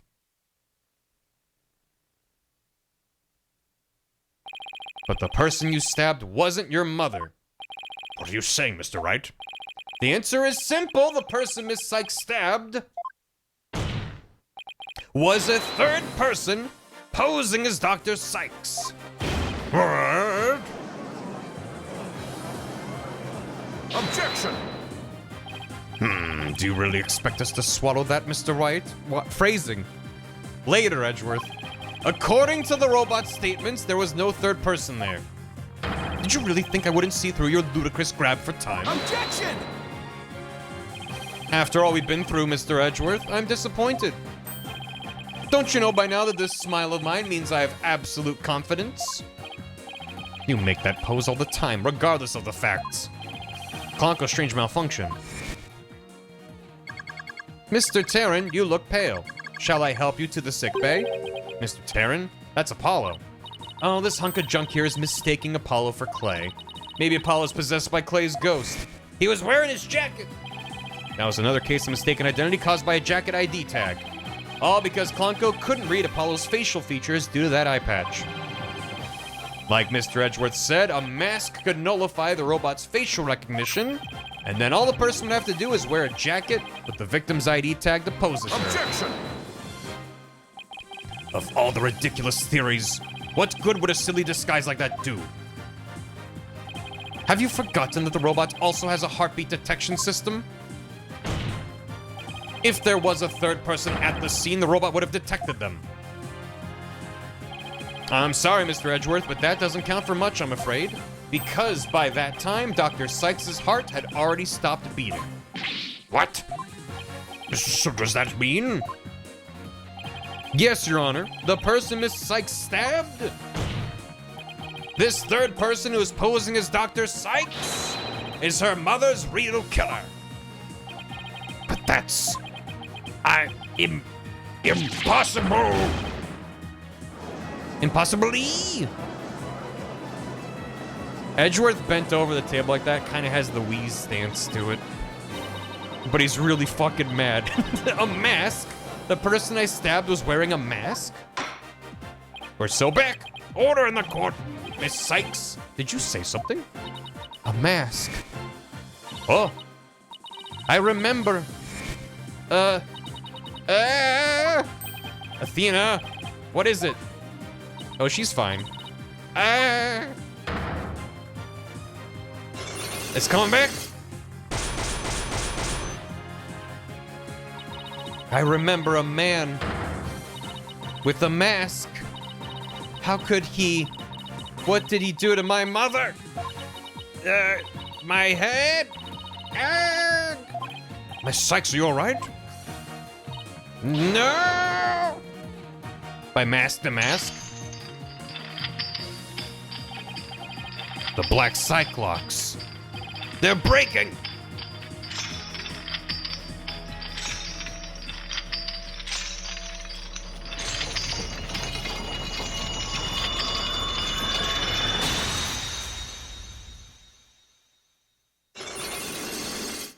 You may now take off your 3D glasses. It's all coming back to me. Everything. That happened the day my mother was murdered. Now go break Kristoff's. Yeah. Those were expensive. Unlock successful. They're gone. The black Cyclops are finally gone. You didn't really stab your mother, did you? It's all right, Athena. Just tell us what you saw that day. I was drawing a picture. When I was done, I went to show it to my mom. I opened the door, and then... Yeah. It's all right. I'm right here. You're safe, Athena. No. She was on the floor, by the workbench, with the katana sticking out of her. There was a handkerchief over her face, but I knew it was her by her clothes. Just like a robot. And there was a man there. A man? Hold it! Quiet, Your Honor. Go on, Athena. This is more important. He tried to attack me. In a panic, I grabbed the knife that was there, and... he dodged it first, so I only got his clothes, but I tried again. That's where the fucking gash in this jacket came from? I'm mad. I'm mad. Okay, sure. And this time, you got him, didn't you? I did. I remember it clearly now. The knife went into the back of his hand. Ugh. Yeah, youch. Hey, bring back Hugh. He had a bandaged hand. Then he kicked me and I passed out. Was it Hugh? Thanks, Bagel. How you doing? I've been here for a long time. Hey, no. Wait a second. When I came to, my mom wasn't moving. I had to do something. I had to fix her, I thought. So I asked Ponko to move her to the operating table. Kristoff's hand scar. Something wrong with Mom? So I'm taking her apart to fix her.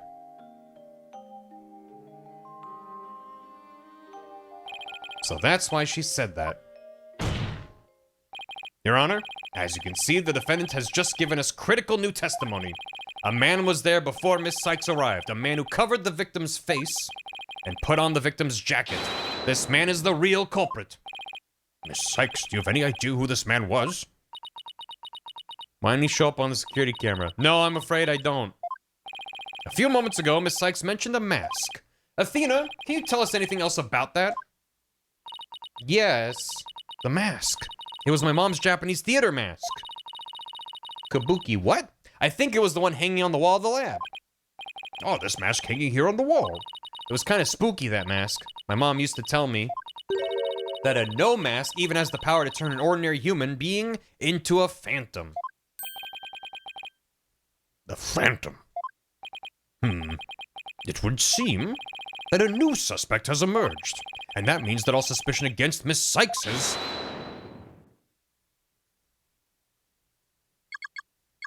You see? This is precisely why I can't trust the court system.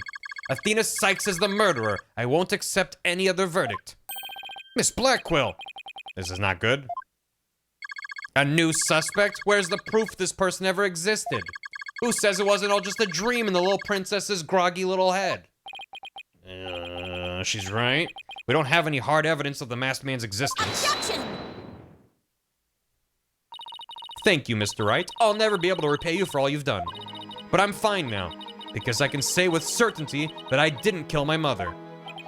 Athena, I'm so glad for you. More and more memories are coming back now. So I'd like to say one thing if I could. Ponko came to the robotics lab about 2 p.m. to recharge. I went to the robotics lab around 2 p.m. for my regular recharge. That's what she said. Athena came in and hugged Mommy Metis. And then Mommy Metis fell down. After that, I was recharging, so I don't know anything. I'm good now, though. Yeah, she's fine.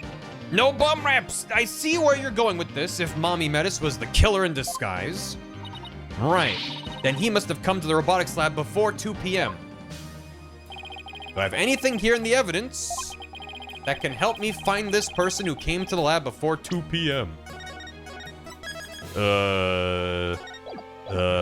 Yes. Yes. Absolute, yes. Absolute, yes. Yeah, Yeah, Your Honor, give me a minute. Yeah, yes. Correct? Yes. Yes, yes. Is it in here? Someone came before? Specifically the timeline of events? My badge? What am I missing? What is that? Is this? Is this? Just lay up.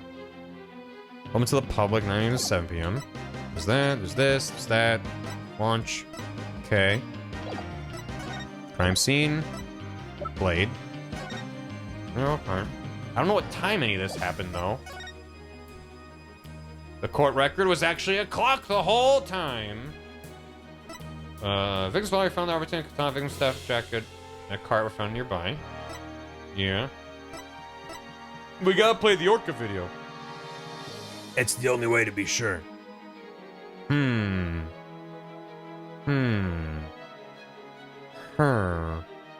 those things. The moon rock was stolen. The Hope capsule can be seen on the workbench. Rolling cases for moving equipment. A robot charging a toolkit on the floor. Things scroll and a Japanese theater mask on the wall. What about this shows me about, like, the time? Between 1 and 3 p.m. Instant death due to stab in the heart. Is it just the fact that the time of the death isn't clear? So it's like they could have been before, too. That's the only thing I really have. I'll try it. Take that! Nope. Will it now? Reveal away by all means. Oh, how about if we team up for this, Mr. Edgeworth? No. How about you, Your Honor? What do you say? Certainly, I'll help you. Help you remember this penalty. Now. Ow, whoa. Tag teamed by Lemon Juice and Paper Cut. Cut an image of the culprit. Possibly even capture an image of the culprit. An image of the culprit? That's a different question. Okay. Do I go back to my security camera idea? Oh, Jesus Christ, chat.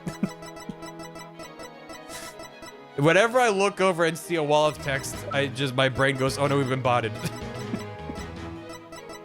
Thank you. Yeah, Granddad. Scaredy, thanks for the raid. Hello. We be pirates, we love to sail the seven seas. Just Take that! this?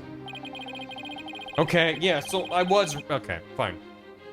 Thank you. Hope you had a good stream. We are pretty deep into the final case of the game, so spoilers for all that. Hope you had a good stream. Everything's fine. This is Prosecutor Blackwell leaving the scene after the incident around 3. What I'm wondering is, does the video show anyone else passing by there before then? I don't see anything in the investigation report. Looks like they didn't check. Just as I thought. So if we rewind the footage and go back to around 2 p.m., we should be able to see the true culprit leaving the scene. No one checked. Because they're like, clearly he did it. It's so obvious. Very well then, let's take a look. Play Castaway. Nice. There. Stop right there. Okay. All right. It's just like you said. There's a man leaving the scene of the crime. Very suspiciously with a bloody hand. Wow, the police really bungled it 7 years ago. Miss Sykes, do you remember this person? The whole time. A vast matey, landlubber's hoe. Stop it. That's him, I'm sure of it. He's wearing my mother's jacket. It's got the slash on the side. I did. What I really want to see was her jacket. That was Dr. Sykes's. Weakest link of this case. I'm okay with it. Because they really just looked at, okay, around the time that Simon was there, here's him leaving with evidence. They had every reason to suspect him. The whole point is that they fucked up the case. So it makes sense that it's an oversight that let everyone mess up, you know? The dark age of the law. Can you see it? And Simon was like, I did it. You know, he did nothing to dissuade them from thinking it was him. Because he thought it was Athena. Can you see it? There's the slash I made with the utility knife that day. And I'm sure the knife is under that jacket somewhere. So then, everything Miss Sykes said? The dark age of terrible police work. It proves Miss Sykes' memory was correct.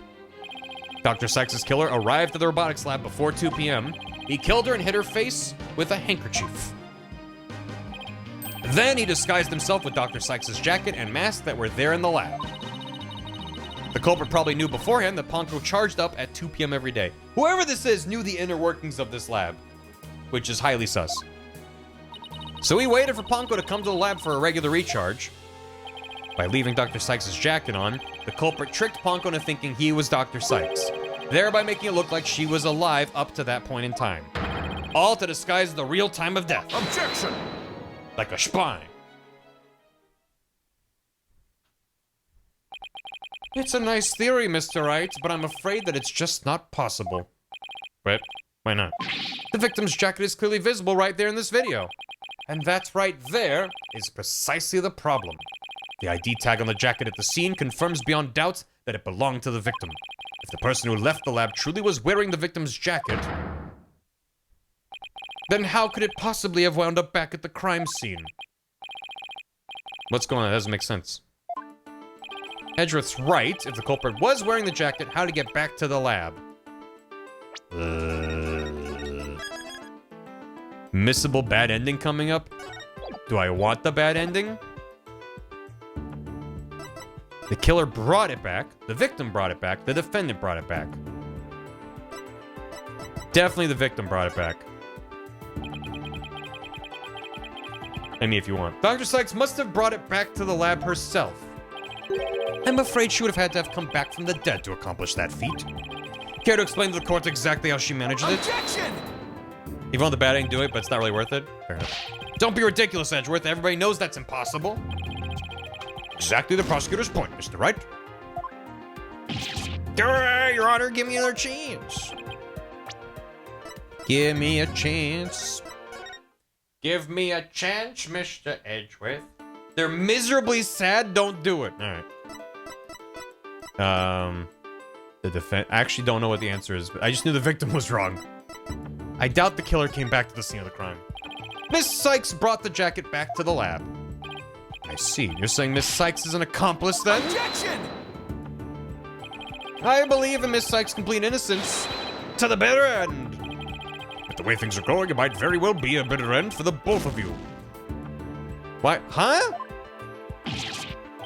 Why wouldn't she have just found her mom's jacket and been like, let me bring it back to her lab? What's not plausible about that? Okay, he came back to the scene of the crime. Why? Why? I guess if Simon really does believe he went in there and stabbed someone? I don't know. I have no idea. The killer used the jacket as a disguise to make his escape, but in order to conceal that fact, he had to get the jacket back to the crime scene. So the culprit simply returned to the robotics lab later and planted it there. Contradiction resolved. Objection! The bad endings suck and are a bad time. Alright.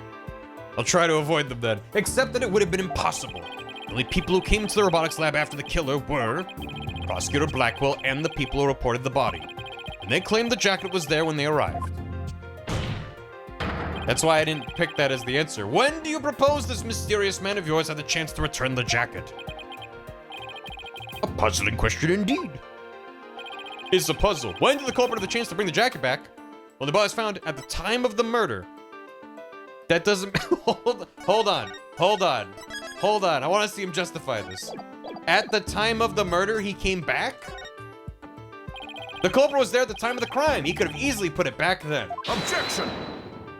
Appreciate it, Envy. But the security camera captured the man leaving with the jacket after the murder. You realize you're contradicting yourself, don't you? Of course I do. Why do you think you're dealing... Who do you think you're dealing with here? I hope you also realize you will now have to deal with this penalty. Why can't these hurt less? Good. I just needed that. You see, he simply time heisted it. I do it all the time. You what? I mean, I've never time heisted. The only time the culprit could have returned the jacket was when the body was found. Mr. Wright, do you realize the implication of that argument? I do.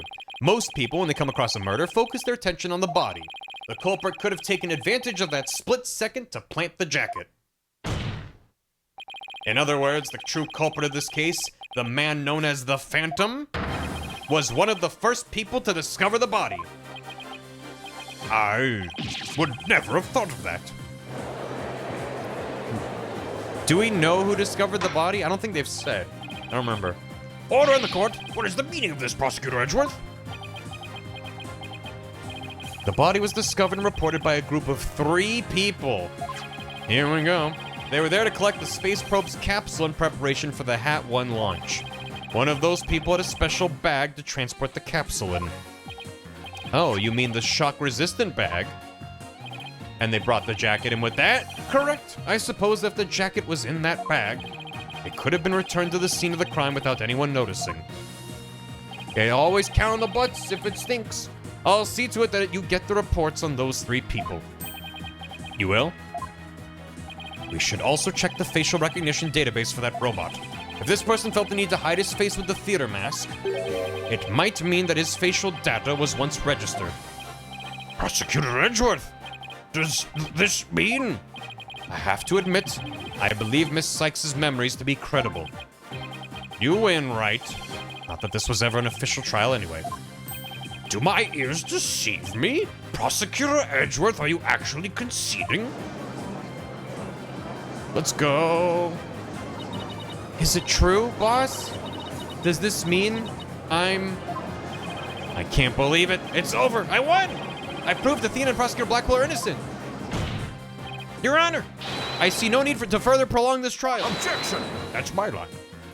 Hold on, Mr. Wright. Have you forgotten who's in charge of this trial? That's right. I'm the one who's supposed to say, I see no need to further prolong. Not you either, Your Honor. Now silence. The little princess who was truly beloved by Metis and who repaid that love with death. All these years, hating Athena was the only thing that kept me going. What do I do now? Can anybody tell me? How am I supposed to go on? Anybody? Question? I have... Miss Blackwell. How unlike you, Aura. Metis was deeply passionate about her work, and she chose you as her partner. With the help of old man Yuri. Isn't that? Shut up, Simon! You know exactly how I felt about her. Her respect as a coworker wasn't all that I wanted. Then what did you want from her? Perchance? Did you really just go there, Your Honor? Aura, there is something I've wanted to say if you will lend me an ear. I have in my possession a lead on who Metis' murderer is. You do. You do. Right, Dono, you asked me about the identity of the Phantom of 7 years past. That's right. The Phantom. The person Blackwell's been looking for, even from behind bars. 7 years ago, somebody hatched a plan to sabotage the Hat 1 rocket. The spy. But he was no ordinary spy. We knew naught about him. His background, appearance. We came to refer to him as the Phantom. At the time, I was working with the police to hunt him down.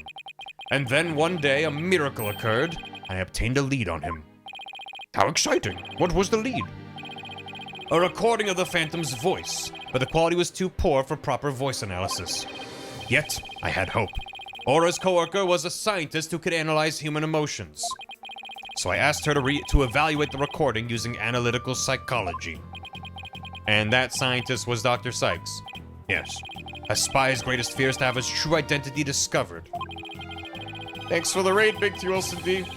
We're deep into this case. So spoilers and stuff. Hope you had a good one. In addition to Hat 1, Dr. Sykes' results in the recording were surely among his targets. But his search of the Space Center bore no fruit, so he must have started to panic. He couldn't find them? But where could they have been? Who is to say?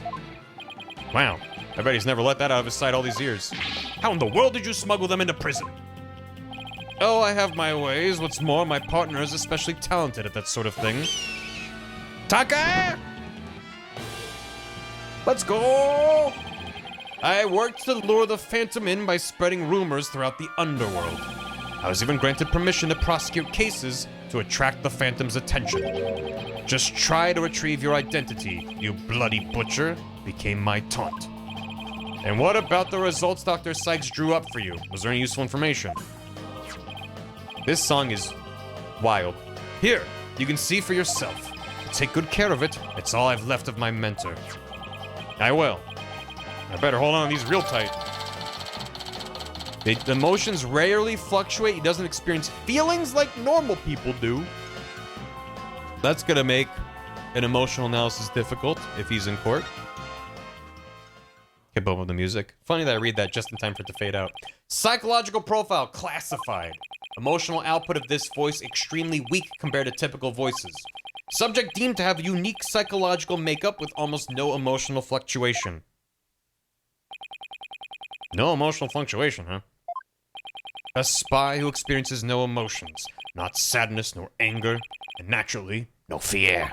He is the very definition of a phantom, a monster with no heart. Don't you see? This creature is the rot that destroyed our lives and set what ails us all into motion. The Phantom indeed. A fitting name for the one who's brought darkness to our world. Well then, it seems a faint image of this man has started to take shape. Based on what we have learned, I'd like all of you to conduct further investigation. This is not a formal trial, but I do want to follow protocol. If I may, I'd like to hand down my verdicts and bring these proceedings to an end. Whatever. Do what you want. You'll hear no objections from me. Yes, please, Your Honor. It's over. It's finally over. Very well. In that case, Prosecutor Blackwell, could you please take the stand? As a result of this trial, your innocence has been proven. The verdict handed down 7 years ago is hereby overturned. And now, the defendant of the current trial, Miss Athena Sykes. Yes, Your Honor. Mr. Wright. Thank you. Thank you for everything. Athena. You're more than welcome. If everyone is ready, I will now give my verdict.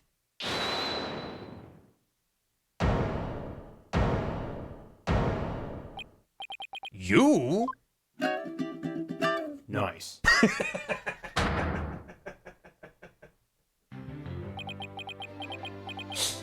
Thank you for the nice.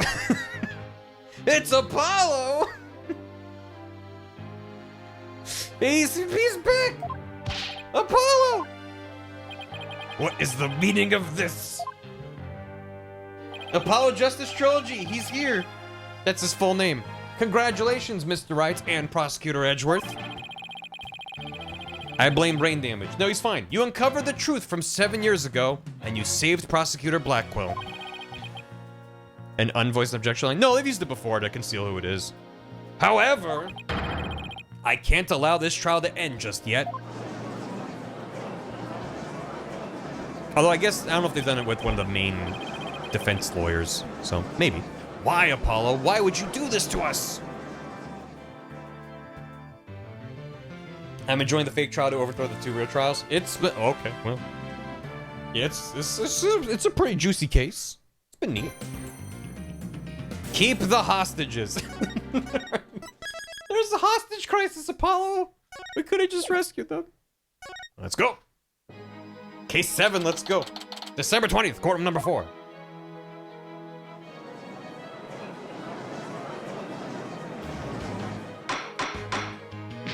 Mr. Justice, explain yourself. It's very simple. There isn't much to explain. The defendant, Miss Athena Sykes, might not be innocent. Apollo, you've been concussed and exploded. I would ask that someone else provide more information than you. What are you talking about? The case from 7 years ago has been settled. I'm not talking about the past here. I'm talking about the present case. You're saying she stabbed Clay? What? I'm still not clear who killed Clay Terran. But, Apollo, why would you... What? That's not what we're doing here? Miss Sykes, please listen quietly to what I have to say. What in the world is Apollo trying to do? Your Honor, please allow me a little of the court's time. But this is a trial for the case from 7 years ago. Miss Blackwell, I'd like to ask a favor of you. Just as you lost someone close to you, I lost someone close to me, too. I'm sure you want to know the real truth of what happened as much as I do. Apollo? Sure, you know I'm all for the truth. Now let's see you expose the princess's guilt. Judge, I give my permission. Continue with the trial. Very well. Is that all right with you, Prosecutor Edgeworth? The prosecution has no objections. Let's hear Mr. Justice's testimony.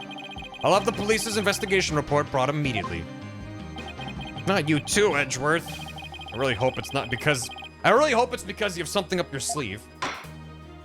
Very well. Your opening statement, please, Prosecutor Edgeworth. As you wish. Let's review the case of the murder of Mr. Clay Terran. Hold the hostages longer. It was made clear in the previous trial that Solomon Starbuck was not his killer. Therefore, the true culprit was someone else. On that day, this culprit waited for the astronauts in boarding lounge 1. When the two men made their escape out of the Space Museum, the killer attacked Mr. Terran with the same type of knife that was used 7 years ago. The murderer then escaped. I just noticed that Terran had his left hand covered up. Like, what if Athena actually did do it and Clay was the Phantom from 7? It wouldn't make any sense, but it's just like, anyone who I haven't seen their left hand is now suspicious. The murderer then escaped into the Space Museum. He got exploded 4 days ago. Yeah, it was pretty recent. Next, director Yuri Cosmos switched the launch pads. After that, the culprit exited the Space Museum and escaped via boarding lounge 2. Oh man, Yuri, the trial must make clear who Mr. Terran's true killer was. In other words, we must discover who it was that escaped through the Space Museum that day. Thank you, Prosecutor Edgeworth. Mr. Wright, is the defense ready? Yes, Your Honor. I better rearrange my evidence. Relevant evidence swapped into the court record. Swapped in. Okay. All right. Yeah, we brought all this shit back. Okay. The video. Bum, ba, bum, ba, bum, ba, ba, ba, da, bum, ba, bum. Now then, Mr. Justice, your testimony, if you please. You think I stabbed her in the right hand? Yep. She was trying to just stab him anywhere. That's why she slashed his side and then his hand. I suspected Miss Sykes of the murder of Clay Terran. My growing suspicions were confirmed when this incriminating evidence presented itself. In addition, she's the only one who could have utilized the launchpad switch to escape. Is she? That is why I wish to indict Miss Sykes on the charge of murder.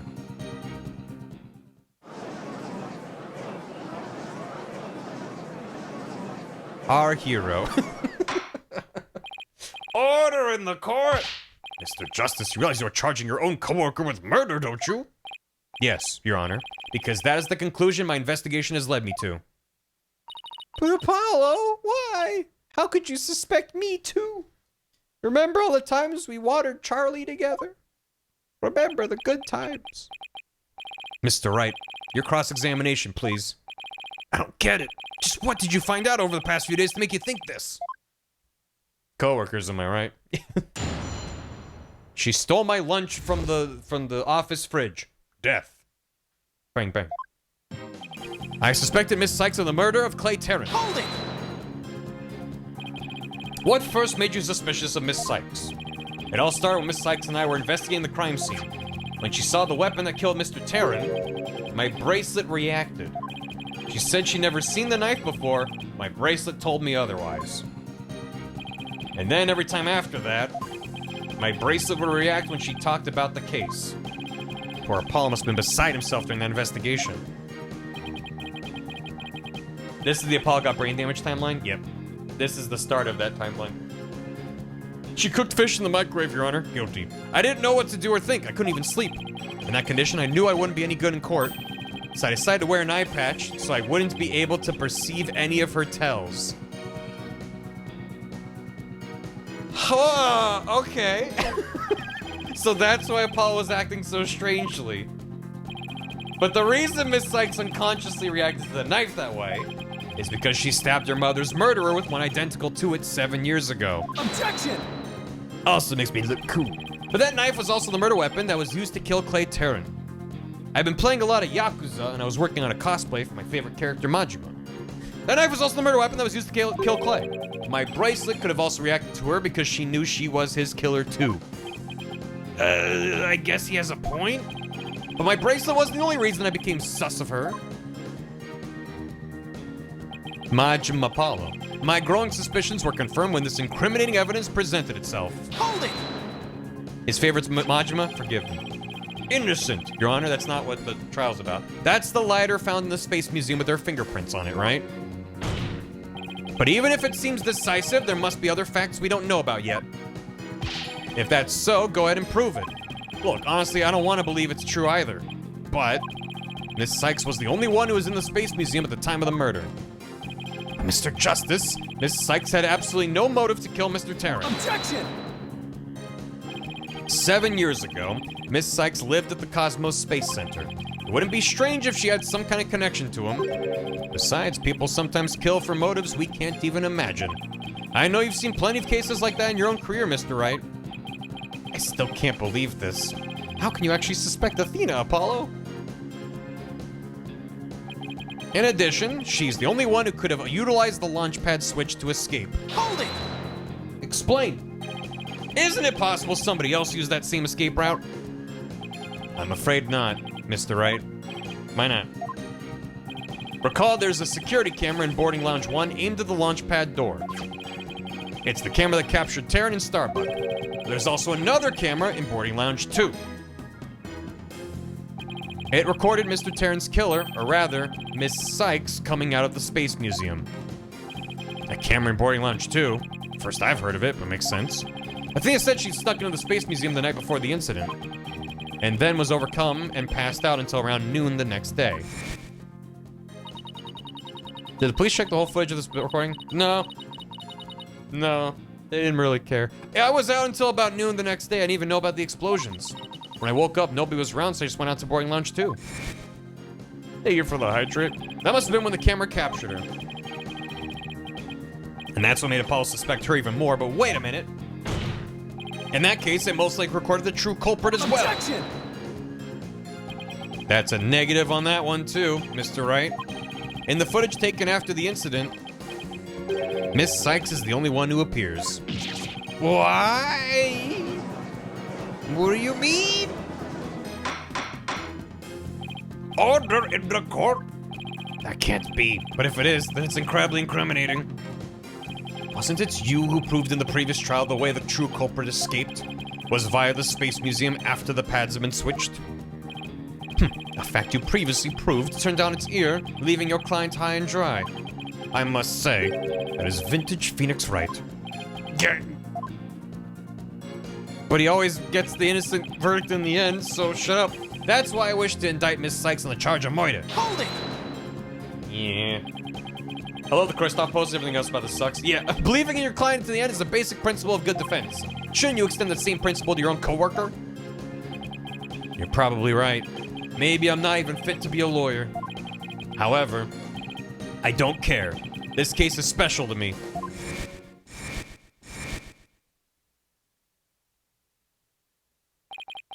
Clay was my friend. And that's why I just have to know the truth. I should play some golf. It's not his fault he got blown up. Apollo suspected his trusted coworker of killing his friend. To dispel his doubts, he investigated on his own, but that only led to more doubts. Apollo must have been really struggling with this. Thank you for that, Bitswimehouse. Well, Apollo may have doubts, but I'll say it again. Athena Sykes isn't the murderer. And I have only one thing to say. Evidence is everything in court. Well, Mr. Wright, think you have the concrete proof to knock down my arguments? Your arguments have been very clear, Mr. Justice, and your facts appear to be indisputable. Well, Mr. Wright, what do you think of my theory? It looks like not even you can deny it. Miss Sykes was the only one who used the only possible escape route. Under these circumstances, there can be no other suspect but the defendant. Unless you think there was an alternative escape route? Is that what you think, Mr. Wright? Is that what you think, Mr. Wright? Is that what you think, Phoenix? Was there an alternative escape route? Of course. I don't see a penalty thing, but no.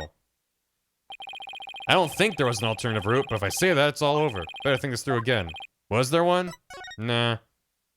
Well, if I don't say that, then I should think, okay, of course. Yes, of course there must have been. Just don't ask me what. You're just bluffing again, aren't you? Me? Bluff? No way. He knows me too well. It's fine, Mr. Wright. Even a bluff would suit me just fine. As long as you can clear up this doubt inside me.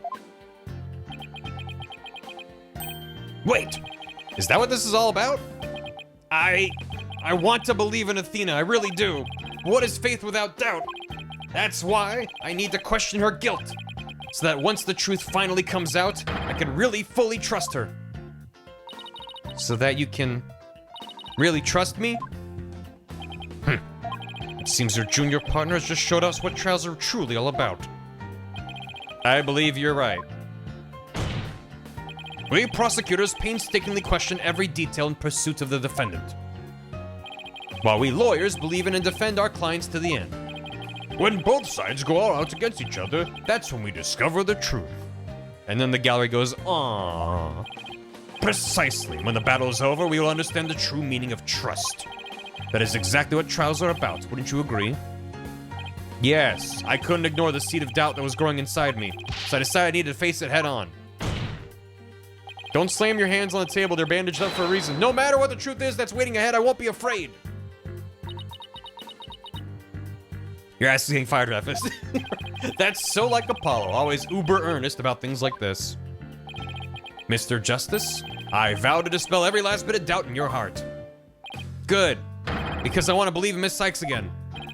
You're really hoping there was an alternative route, aren't you, Apollo?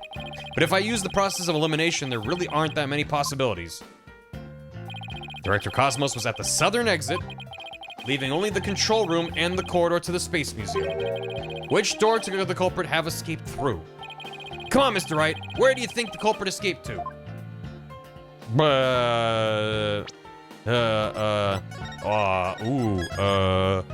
The thing that we proved is impossible before?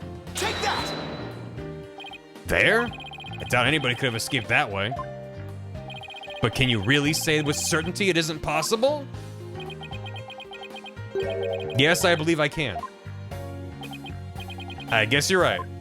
What are you doing? This is serious, Mr. Wright. Please be serious, Mr. Wright. Shit. You're really hoping there was an alternative route. Yeah, that's fine. Yeah. Mimicking Crystal is extremely compelling because it begs Phoenix to prove him wrong. I like the scene a lot. The writing and pacing up to this point is just trying to pull off the punch. You really needed more screen time. I think it's well done. Or it could be done better, but like having him turn around to be like, the reason I'm here is to dispel my doubts so I can believe in her is more compelling than just like, I need the truth at all costs. You know, as well. What if he actually went through the south? Take that! There? Okay, fine. Okay, fine. Through the smoke-filled corridor, then. Take that! They really only could have escaped to the corridor to the Space Museum. All they had to do was use the unconscious Starbucks prince to get through the door. Right, it wasn't smoke. It was, but yeah. Sure. Objection! It appears that all you're trying to establish is Miss Sykes' guilt. If the culprit used that route, the only exits would have been into boarding lounge 2. Maybe they hopped out halfway through, it was spin around. The logical conclusion of your argument is that the killer is none other than the defendant. I knew it. That's the only way it could be, huh? If the culprit escaped into the corridor that leads to the Space Museum, then I guess it's true, the only exit would have been into boarding lounge 2. But Miss Sykes was the only person captured by the boarding lounge 2 security camera. I investigated the crime scene thoroughly. But the only place the culprit could have escaped to was the Space Museum corridor. There weren't any other secret corridors or anything. So that leaves us with no other conclusion to draw but that Athena Sykes was the culprit. What could the answer be? Was there really no other escape route? But, hold on a second. What if... What are you cooking, Phoenix? Yeah, and they did a little spin. Mm-hmm. The leaf. Where are those mysterious leaves we saw in the corridor come from? What if they're a clue to the culprit's real escape route? They disguised themselves as a leaf! That was them right there! Go back! I think it is possible the culprit escaped into the Space Museum, but then came out using a route other than into boarding lounge 2. It was Charlie, don't even joke about that. Launchpad 1 and the Space Museum were switched after the bombing, meaning the Space Museum corridor was moving along the rail at the time, which is exactly when an alternative escape route opened up for our culprit. Are you kidding me? Judging by the intense look in your eyes, I take it you're serious. Very well then, Mr. Wright. Do tell. Where could the culprit have gone from the museum corridor besides boarding lounge 2? The launch site. Take that! We found something odd while investigating the museum corridor this afternoon. That was this afternoon, namely, a few dead leaves on the floor. Considering where dead leaves come from, they point us to exactly where the culprit escaped to. Yes, I remember seeing some leaves myself. Do you mean? Yep. While the Space Museum was in motion, just beyond the corridor's safety door was an alternative place the culprit could use to escape. We're assuming there's no safety mechanism to prevent the door from opening while it's in transit, which is unlikely, but in other words, the culprit's real escape route was the area outside the Space Center. You're freaking insane! Manually bypassed it? Maybe. I mean, in case of emergency, there should be a manual bypass. I don't know. Do you know how impossible that would be? That corridor is the level with the 3rd floor. Even if the culprit tried to leap to the outside wall of the Space Center building, they would fall to their death. Objection! Ordinarily, yes. But after the bombing incident, the culprit could make use of a certain item. And what item was it exactly, Mr. Wright? Alright, this is what the culprit used to leap to the outside wall of the main building. The Breath-of-Wild paraglider.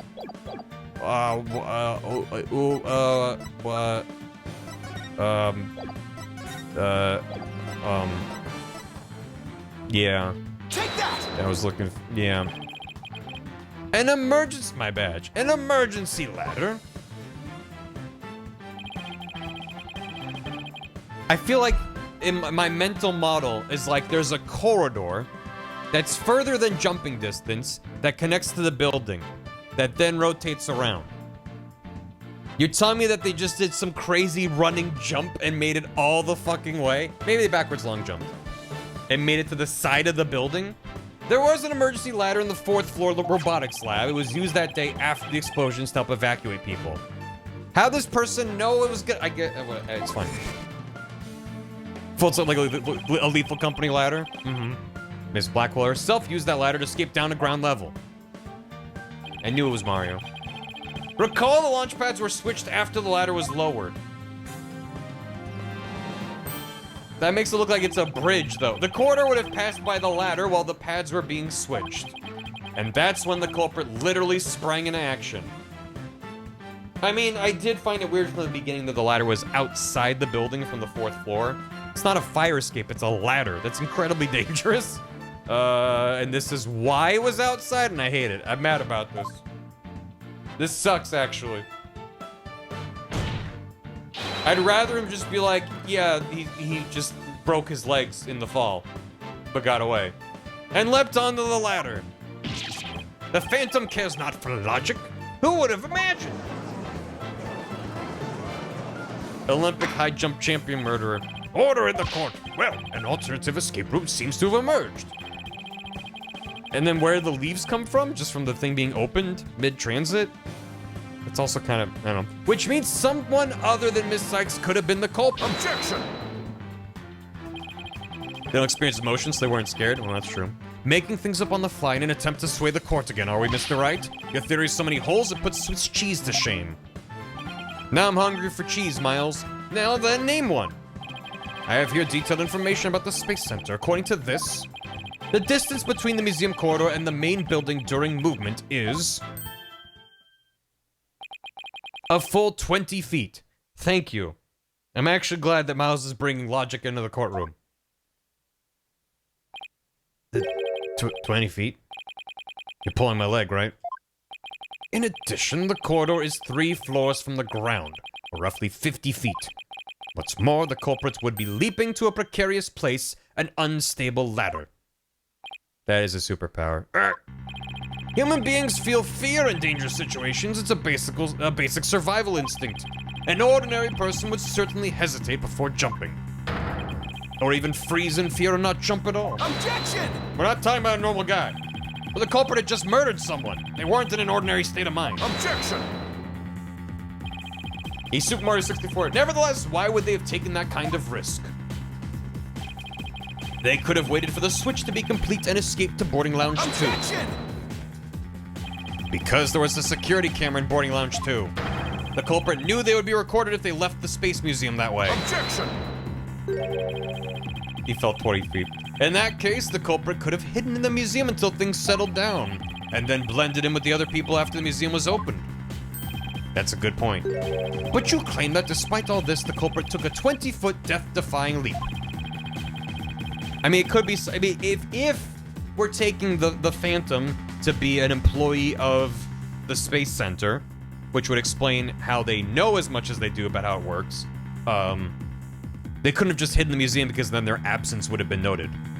Like, hey, where's Larry, you know? So they had to come up with a way that they would get away without being seen on camera and got them back around people soon. And all in the brief moment the corridor and ladder passed by each other. Yeah. He rotated like a cat to slow his terminal velocity and absorb the shock. He did a little spin, land on his feet. That's also a good point. They would have needed a running start while the corridor was moving to make that jump. If their timing was off or if they couldn't jump far enough, it would have been an instant death. What kind of person would attempt something like that? Stop bringing up good points, Edgeworth. This true culprit of yours is nothing but a figment of your imagination. Why do you always... Why do you always? Why always have to point out every single flaw? That does sound pretty insane. Yeah, we're talking about a murdered suspect. The culprit would have had to be someone who feels no fear, like a stuntman. But everyone feels fear on some level, right? Wait a minute! Aha! I've got it this time. Yeah, I can prove there's someone who could have used this alternate escape route. Oh, can you now? This proves the possibility of a person who could have used this alternative escape route. Take that! What's that, Mr. Wright? My badge. Oh, this is a certain person's very interesting psych profile. The subject doesn't experience feelings like normal people do. In other words, this person doesn't feel happiness, sadness, or fear. A fear. Doesn't feel fear. Right? You can't be serious. Without the constraint of fear, he could easily do what an ordinary person wouldn't dare. This music is not very triumphant. Just as you or I could do a broad jump on the ground without the slightest fear,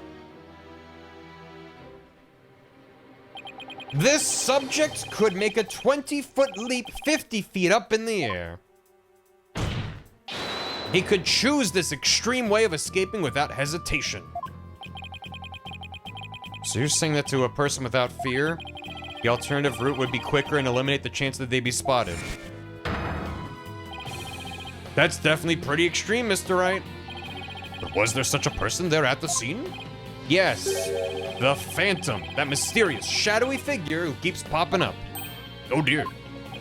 The Phantom, again? I knew the Phantom was there behind the scenes of the Space Center bombing, but I wasn't sure if he was connected to the murder of Clay Terran as well. Now it's all clear. The Phantom is the one who not only bombed the Space Center, but also killed Mr. Terran. Whack! Ah.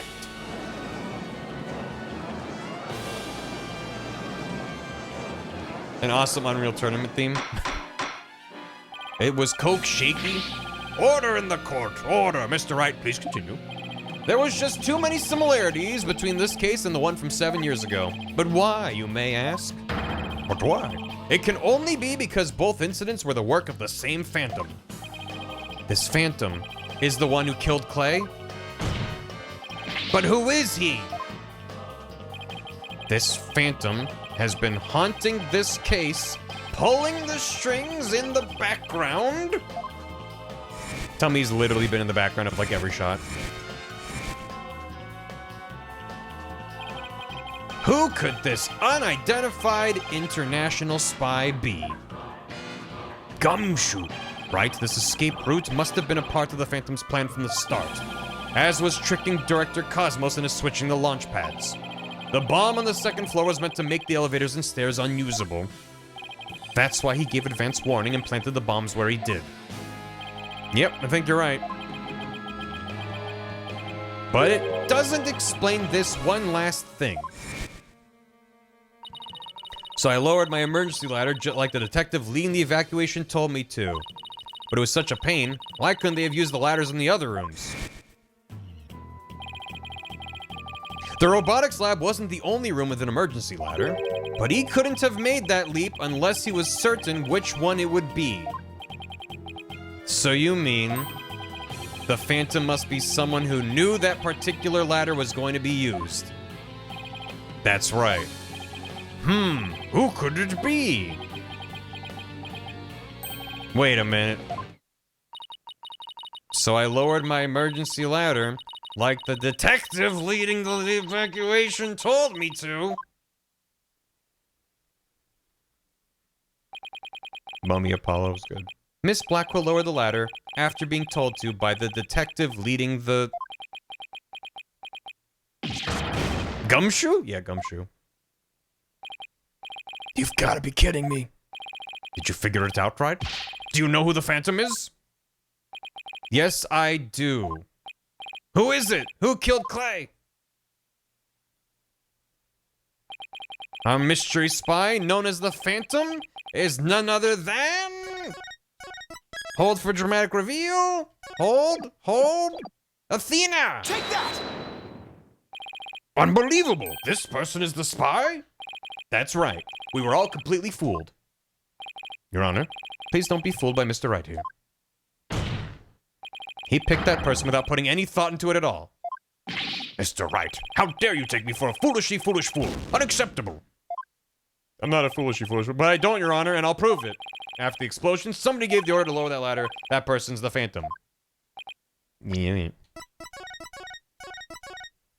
A foolish fool who does foolish fools. I didn't, like, full-blown and suspect him. But I'm still just like, huh?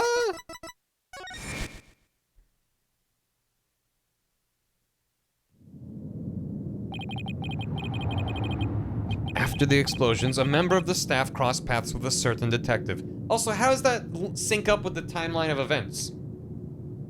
The bombs went off. He was a floor above there.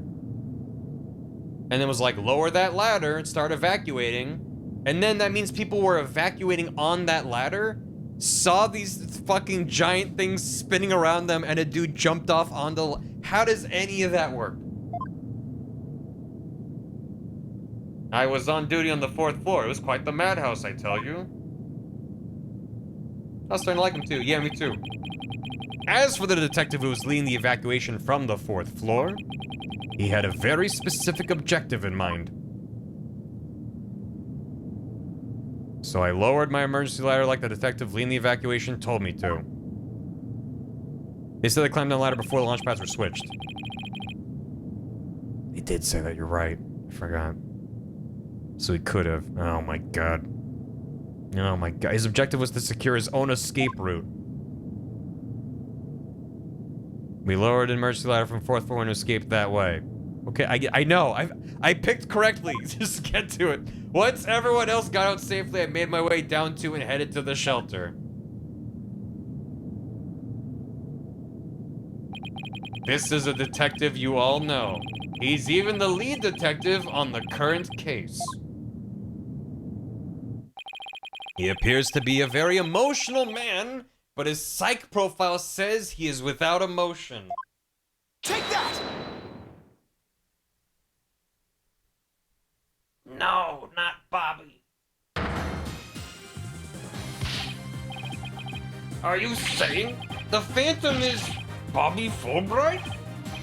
We were all taken in by his fake persona. Detective Fulbright's real identity is the Phantom. Dang it, Bobby. Order in the court, Mr. Wright. How could this be? That's easy, Your Honor. Detective Fulbright was leading the 4th floor evacuation effort. Our first clue is that he made no attempt to have any other ladder put to use. The ladder in the robotics lab is the only one he ordered to be lowered. The second is that he directed everybody to the basement shelter via this ladder. Verily, verily? It was all a part of his plan to create an escape route. After Detective Fulbright saw to it that the ladder was lowered from the robotics lab. This is the main reason people say play the DLC. I get that now. It would be extremely awkward to be like, Bobby killed these people. Oh, hi, Bobby. You're here to help with the case? Hi. He went to the lounge where he killed Clay Terran and escaped into the Space Museum. Wow. The museum started moving slowly, so he waited for the right time, got a running start. Yeah. And just as the corridor was passing the ladder, he leapt onto it. Yeah, I don't believe it. That adult-painted detective did all that. Was it really him? I mean, all this time I thought... Sorry we didn't catch your name. My name? I'm Bobby Fulbright, the heroic detective who defends our good citizens from evil. The champion of justice who comes running whenever you're in need. And my catchphrase, it's in justice we trust. Then, his concern for Simon was also all just one big act. He was staying close to him to make sure that he would get executed. Like, I swore to reform Prosecutor Blackwell and make him a valued member of society again. So I can't just sit by and watch him give into his emotions and tear the defendant apart. Oh, Gumshoe was best boy even before this reveal. That monster killed Clay? He had me completely fooled. Come to think of it, he's the one who brought that bloodstained lighter to court, too. The scumbag even made me turn on Athena. Damn it. How the hell did I fall for all that? For him to have wormed his way into the police department as well. Grr. Your Honor, the defense demands to question Detective Bobby Fulbright. I agree that we need to hear from him right away. Wish this was a real court. Wish this was a real trial. I feel like all this can get thrown out and just been like, but none of this is legally binding, so... I guess he's scot-free and then flies off to Europe. Goodbye. The court will take a short recess, and then Detective Fulbright will take the stand. Wish lawyers were real. Injustice, we trust this. Yeah, injustice, we trust this. That's what he'd really been saying. 5:13 p.m. Jesus, this is a long day for them. Thank you so much, Mr. Wright. If it wasn't for everything you did, Don't thank me yet. We still have an uphill battle to fight. You got it, boss. Obviously, the solution's mob justice. The best and truest form of justice. Apollo! Well, this is awkward. Athena, can you do me a favor? Huh? What is it? Could you... punch me, please? But what? Why should I do that? Punch me really hard in the head and give me brain damage. It's necessary for the timeline. You're not making any sense. It needs to happen. I should have believed in you. I let the seed of doubt inside me get the best of me. I'm really sorry I didn't trust. Ouch! Don't be such a dope! I was really touched by what you did. Huh? Now what are you talking about? I want to believe in Athena. I really do. But what is faith without doubt? That's why I need to question her guilt. So that once the truth finally comes out, I can really fully trust her. That line really redeemed everything Apollo did. Before that, I was like, why is he doing this? Even if he suspects her. But that kind of worked for me. You took the time and effort to genuinely think about who I am and what I'm made of. After all that, how could I punch a true friend like you, Apollo? You didn't have any trouble slapping him a second ago. Thanks, Athena. And thanks for waking me up to reality again. Guess I know now to call if I ever get sleepy in court. It looks like you have some promising young people working under you. Front-facing Edgeworth? Edgeworth. Yeah, I think they're pretty great myself. And they're not afraid to keep me in line. Anyway, I have some very good news. Aura Blackwell surrendered and the hostages have been set free. Trucy and all the others? Oh, thank goodness. Miss Blackwell said she had something she really needed to do. So I granted her special permission to do what she must. Someone grabbed like 10 hostages and freed them, and you're like, all right, see you later then. I wonder what it is. Hi. Miss Blackquill. I didn't come to apologize if that's what you're thinking. Sasquatch in chat, you're gonna apologize to Athena? No. My actions are what allowed the truth of what happened 7 years ago to come to light. That's some end justifies the means bullshit. Haven't we been over this? But I did come because I had something to say to all of you. Miss Aura, she better not be here to complain about something. Means is back, baby! Miss Blackquill, I want to apologize to you. The fact that you couldn't trust the court system is our fault. Ha ha! Yeah, it's true the courts are filled with incompetent idiots. Still, I suppose I could let you handle the rest of this case for me. Oh, Miss Aura, does this mean you're starting to trust the system again? No, of course not. Be quiet, hunk of junk. It's just, I wouldn't mind if you were the ones who took Metis' killer down. Leave it to us. We'll get him. So I guess that means she's starting to trust us at least. Favor the bits. Aura! Simon, I'm so glad both you and the princess were cleared of all suspicion. And it's all thanks to me and my robots. You better be grateful. I never imagined you would go that far. Though you always were extreme. I don't recall ever requesting your help. As closed as ever, I see. Well, now that you've been released, I guess it's my turn to go live in the slammer. I just hope you're not the prosecutor for my trial. You'd probably give me the death penalty. You know me all too well. He's not denying it. I guess love can take on a variety of expressions, including stunted in their case. Oh, but I truly was about to be executed tomorrow. Though because of you, it looks like I won't be crossing the Styx just yet. You have my heartfelt thanks, Aura. I'm sorry I caused you so much anguish. Simon.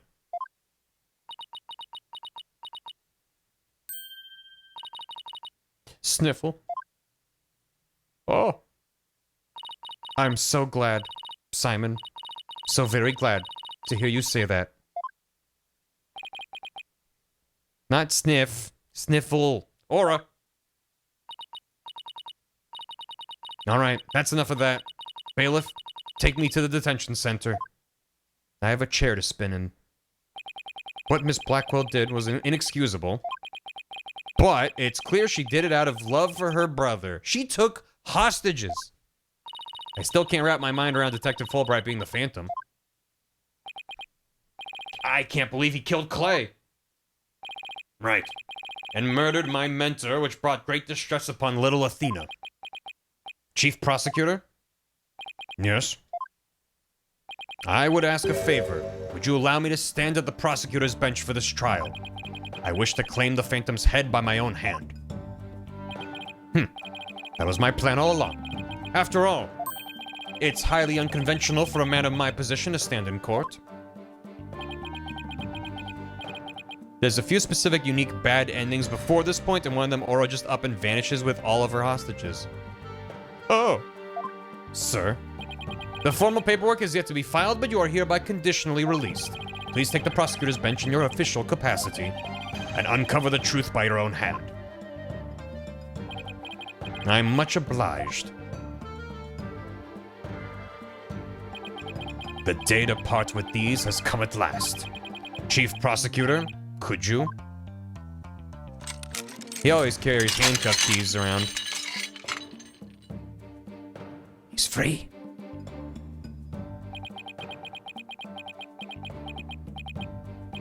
How long have I waited?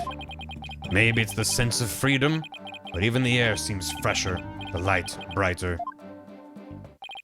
And I will relish slashing that blackguard Fulbright to shreds without mercy.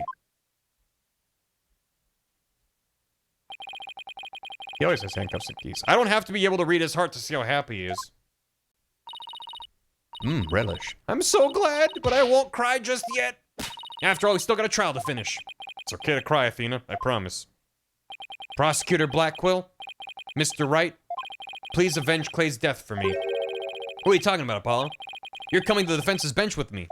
I am? Well, I can't expect Athena to assist me now, can I? She's the defendant. That leaves you, Apollo. But, are you sure you want me? I took a leave of absence and everything. Well, our office is pretty short-handed, and you're all I've got. Thank you, Mr. Wright. We have plants to water and toilets to plunge. Apollo! Athena, I can say with all my heart now, I believe in your complete innocence, and now we're going to prove it to the world. In fake court. Thank you, Apollo. I know you can do it. Where is Pearl? She was meant to watch Athena. So, you won't be needing that eye patch anymore, right? Right, because I'm fine now.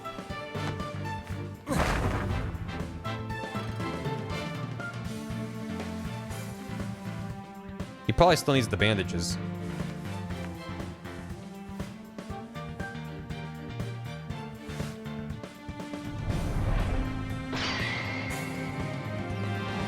The sound effect. Not the cool jacket. That's Clay's jacket, dude. Show us this Yakuza dance. Takes off his shirt and flexes. Oh my god, now this is the Apollo I know. He's gonna perceive for us. Welcome back, Apollo. I feel like he should like unwrap his bandages and he's like, wait, that was a bad idea. I'm still woozy from the explosions and head trauma. It's almost time for the trial to restart, though it looks like you have things well in hand. Yep. I should head back to the prosecutor's office.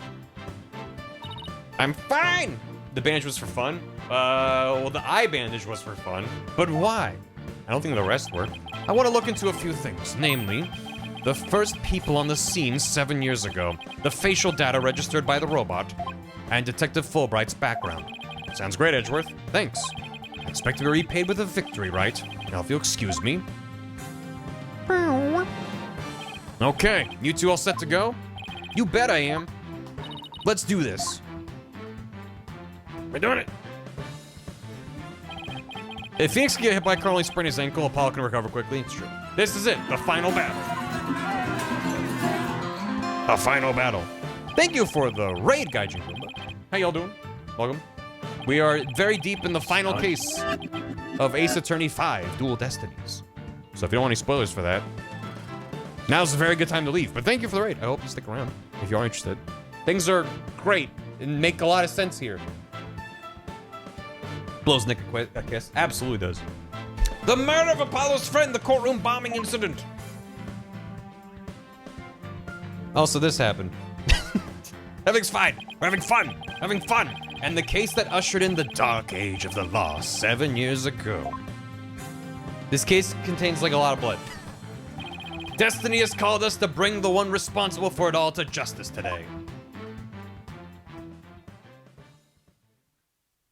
The dark age of the law. December 20th, 5:27 p.m. Almost Christmas. Just almost a week, under a week away. I can't believe it. Is it duo though? We got a lot of Destinies in here. Let us now reconvene. The defense is ready, Your Honor. The prosecution has never been more ready. You know, this is the first time we've been at the defense bench together since I debuted. Yeah, you mention it. Although back then, I thought you were more loud than you were reliable. You've really come a long way since then, Apollo. You've grown a lot. Well, there have been some hiccups, but I guess I've done pretty well. He's still got that ego of his, though. What the fuck? Read that back to me, stenographer. There have been hiccups, but I guess I've done pretty well. Sheesh, the ego on this kid. Come on. Prosecutor Blackwell, with the 7-year mistake now resolved, you can finally take your rightful place. Yes, I guess we can keep the chit-chat for later. But bailiff, please bring in the witness immediately. Even with those handcuffs off, Prosecutor Blackwell seems to be pretty much the same. 7 years of grumpiness doesn't go away so easily, I guess. It's time to shake it off. Well, la-di-da, Mr. Big Ego. Haha, Bobby Fulbright here. I heard I was needed on the stand, so here I am. Detective Fulbright, do you know why you have been called to give testimony? Yep, because there's only one reason why I'd be called. And that is because it's time for justice. In justice we trust. Objection! You can't fool us with that act anymore. Your justice is nothing but lies. What? Are you questioning the integrity of my sense of justice? I mean, sure, sometimes I make mistakes, but hey. Yeah, Paul. He's acting exactly the same as always. Tell me about it. He must be feeling awfully confident. Fulbright, if you wish to dispel our suspicions, then let's get to your testimony. All right, fine. You want me to prove my righteousness? I could certainly do that. Thank you for the hydrate, Kit Kat.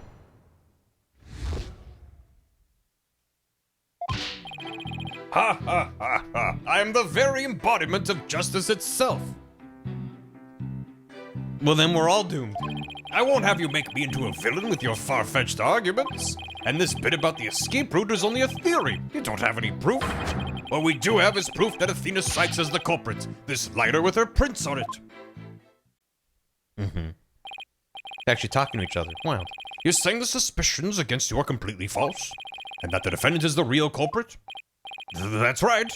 Mr. Lawyer's escape route is totally circumstantial. He doesn't have any proof that I made a big leap onto a ladder. We don't have proof? You are correct about that. However, you don't have any proof for your claim either. No, I guess you're right. But you can't define justice with evidence? Who can define it? You can't define justice with evidence? Who can define it anyway? Justice just is. Objection! Don't make me break out a dictionary on you. Please don't throw the book at me. Tell me the Phantom didn't just make me set up a stupid pun for him. Let's just try not to lose focus, alright? But my justice is crystal clear. Why, what's not clear are your eyes. Wake up and smell the justice. Silence! Everyone's hilariously wrong about Fulbright, and the real Phantom is just chilling on a beach somewhere. He's not the Phantom. He's just stupid. Enough of your rubbish, Fulbright. If you have even an ounce of justice, then you will answer the court's questions and prove it. Prosecutor Blackwell? Prosecutor NyQuil looks torn. Well, Fulbright was his partner after all. Prosecutor Blackwell is right. The truth will be revealed in the cross-examination. The suspicions against Detective Fulbright are at this point only suspicions. As is my duty, I will judge the claims against the detective as impartially as I can. What do you just call him? I call him Prosecutor NyQuil, and I only just thought that I could do that. I was like, wait a second. Does anyone have any objections? I've never heard someone call him that. You're welcome. That's fine, Your Honor. Ha ha! Now ask away and don't hold back. Well, there don't appear to be any objections. Very well, Mr. Wright. Please begin your cross-examination. I know it's not a real trial, so it's not really that weird, but just the fact that defense and prosecutor just like, we hate you. Like, we're not like trying to, you know, like, we feel this way. We feel, it's just like, we're both here, mad at you, trying to figure out the truth. The embodiment of justice. The prosecutor makes a mean chicken. I'm the very embodiment of a modern Major General Justice. The embodiment of justice? Those are just empty words. But they say if you keep saying something, it can eventually become the truth. Isn't that how people make their dreams come true, too? By wishing over and over? All right. Let's just move on. It's like 2-4 again. Which one's 2-4? I won't have you make me into a villain with your far-fetched arguments. Hold it! I just think other trials are real trials. The Man on Guard one? Oh, okay. Yeah. My arguments are hardly far-fetched. There's careful reasoning behind my theory. Well, apparently there's reasoning behind even a tofu burger. What? Well, what we have against Miss Sykes, though, is not just reasoning, but solid evidence. And it's called the lighter, with Miss Sykes' fingerprints on it in the victim's blood. I made copycat NyQuil chicken without the drugs. Isn't that just chicken? That's true, but... Wait, Detective Fulbright was the one who brought that evidence to the trial. I think you mean seasoning? Well, yeah, but it didn't quite work. Whatever. If you harbor any suspicions, I suggest you ask Fulbright, right, Dono? Especially about that lighter. He's right. What exactly should I ask about? The number of prints, the position of the prints. The number. So, how many prints were found exactly? 3, the thumb, index finger, and the middle finger of a right hand. Yeah, I guess you would hold a small object like that. That's fine. Your Honor, that's an important statement. Can we please have it added to my testimony? You got it. Is that important? He beat me to it. Ha ha. Be it investigating or testifying, speed is the key. Mm-hmm. 3 prints were on the lighter, the thumb, index, and middle fingers of a right hand. Hold it! I made a spice blend that's a copy of NyQuil flavor. Uh-huh. NyQuil. Uh-huh. So 3 prints from a right hand were found on the lighter. Are you certain of this? I'd stake my life on it. Mr. Wright, isn't it odd he's saying the prints are from Athena's right hand? Is that the hand she has a glove on? Why would you say that? Well, think about it for a sec. That is the hand she has. Athena always wears that glove on her right hand. It's her animator's, you know, she uses a Cintiq right there. So there's no way she'd leave prints of those 3 fingers from her right hand. Hey, great point. Why didn't I catch that? Detective Fulbright, the first thing... I created a spice blend that tastes just like NyQuil. You had salt, a little paprika, a little dash of cumin, and a bottle of NyQuil. Tastes just like NyQuil. Detective Fulbright, I'm sure you heard our discussion just now about how Miss Sykes always wears a glove on her right hand. Well, I have only one thing to say to that. Do you have evidence that she was wearing that glove at the time of the incident? I guess we don't. If you want to prove the defendant innocent, you have to ask better questions than that. Like I need a lecture from you, Smiles Magoo. Should I try asking about something else? The print's position. You can't prove, but can you prove she was wearing the glove at the time? You can't, so what's the proof? That she might have. Please tell the court about the position of the prints on the lighter. They're around the same spot on either side as they would be if she were holding it up. I suppose if it was used to light the room, it would be held that way. I believe this is important. Swap this statement in your testimony. The prints were placed just the way they would be if someone was holding it lit. Hold it! Uh-huh. Yes, Miss Blackwell did mention she saw a lit lighter being held up. Yep, meaning the person Miss Blackwell saw was the owner of the fingerprints. It just strengthens the argument against Miss Sykes. This line of questioning is going to get me into anywhere except conviction land. Should I ask him? I guess the number's more important? I don't know. Let's see. This statement that was added, I'm not sure if it's relevant or not. At least he seems willing to answer our questions. Let's keep asking about different things and see if we can uncover an inconsistency. Detective Fulbright is a tougher adversary than I thought. Maybe he's just stupid. Maybe he's not the murderer. That would be an amazing twist. What do we got? What do we got? They want to use one of these. There's this, there's this, there's this, there's this. The moon rock. There's that. Cause of this was the stabbing. His right hand is open. There's there. They're hanging out. They're vibing. Only the prints of Cosmo, Starbuck, and Terran are authorized to go with backup power. Print recognition attempts are recorded via security camera. His prints were found on the scanner screen after the incident. Yes. Perp held a lighter with an earthen lit in their left hand. Well, there it is. Well, there it is. Okay, yeah, all right, we got it. All right, fine. Right hand, done. Okay, great. Sometimes you gotta find the truth, and sometimes the truth is like, hey! Hey, did you read everything? Objection! Did you read it? Great. You say the prints were from a right hand, is that correct? That's right, very clear prints. But that just doesn't add up. What doesn't add up? According to Miss Blackquill, who saw the culprit herself... Oh, yeah, when you look at that. This person held the lighter in their left hand. Oh?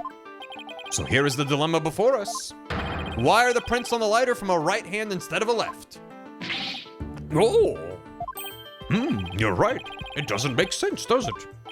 Your Honor, this lighter can hardly be called incriminating evidence. The witness's claims don't even hold water.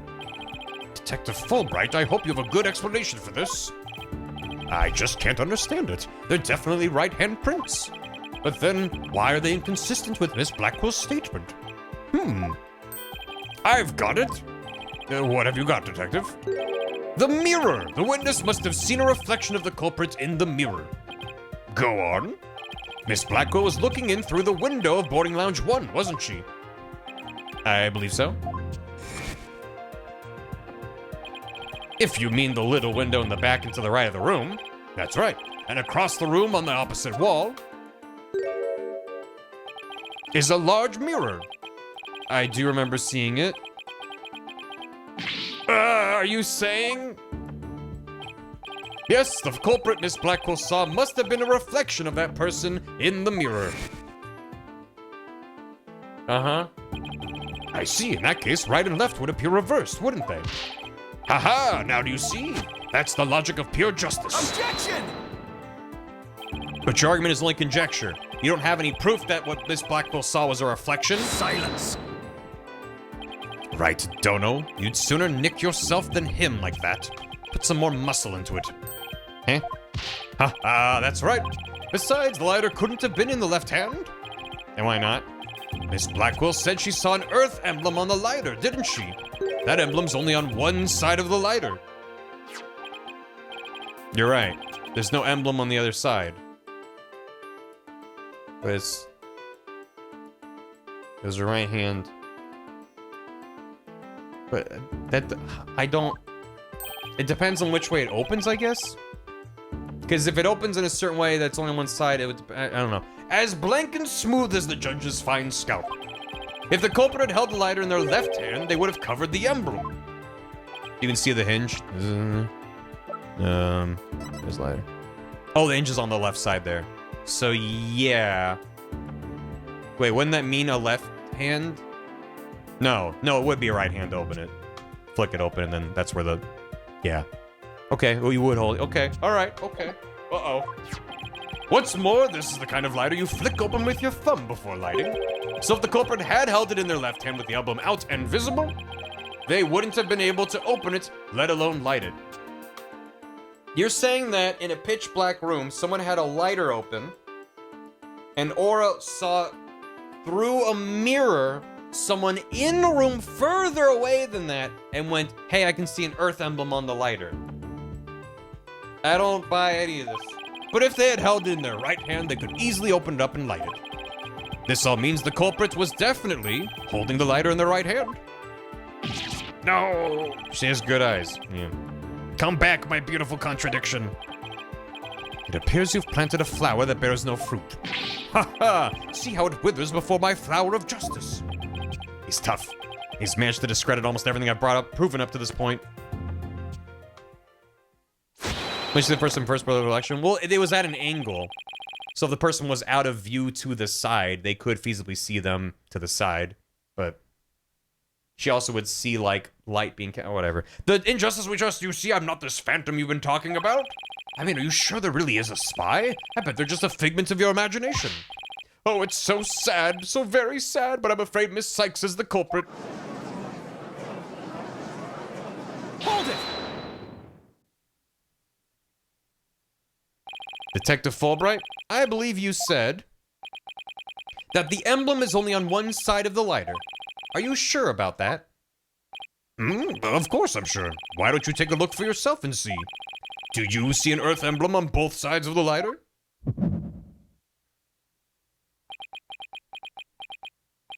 I knew it. You're lying, Detective. Pardon me? You mean... Yes, my bracelet reacted to his statement about the emblem. He's definitely hiding something big. And I think if we use my talent, we might be able to figure it out. Justice Dono, are you to use that cheat of yours again? It's not cheating, Prosecutor Blackwell. Very well. Whether I like it or not, I suppose we should use whatever works right now. Go on then. Yeah, give Taka some scritches. We have Prosecutor Blackwell's reluctant blessing, apparently. Okay, Apollo, you're up. Here goes then, Detective Fulbright. Could you repeat that last statement one more time? What in the world are you up to? All right, fine. I'll say as many times as you like. Listen carefully. The Earth emblem's only on the side that you can see when held in the right hand. Perceive! Where the hell? It's gonna be subtle. Let's look at his big dumb face. Hi, meow. Only on the side. Meow. wah. He just keeps on yapping. Now you can see. On the right hand. His face would be too obvious, right? But I just had to rule it out. Yeah, wow, wow. Let's check. You know, speaking of right hand, let's look at his right hand, which I think. No, left hand was the one that was stabbed 7 years ago. Let's look at his hand. This one.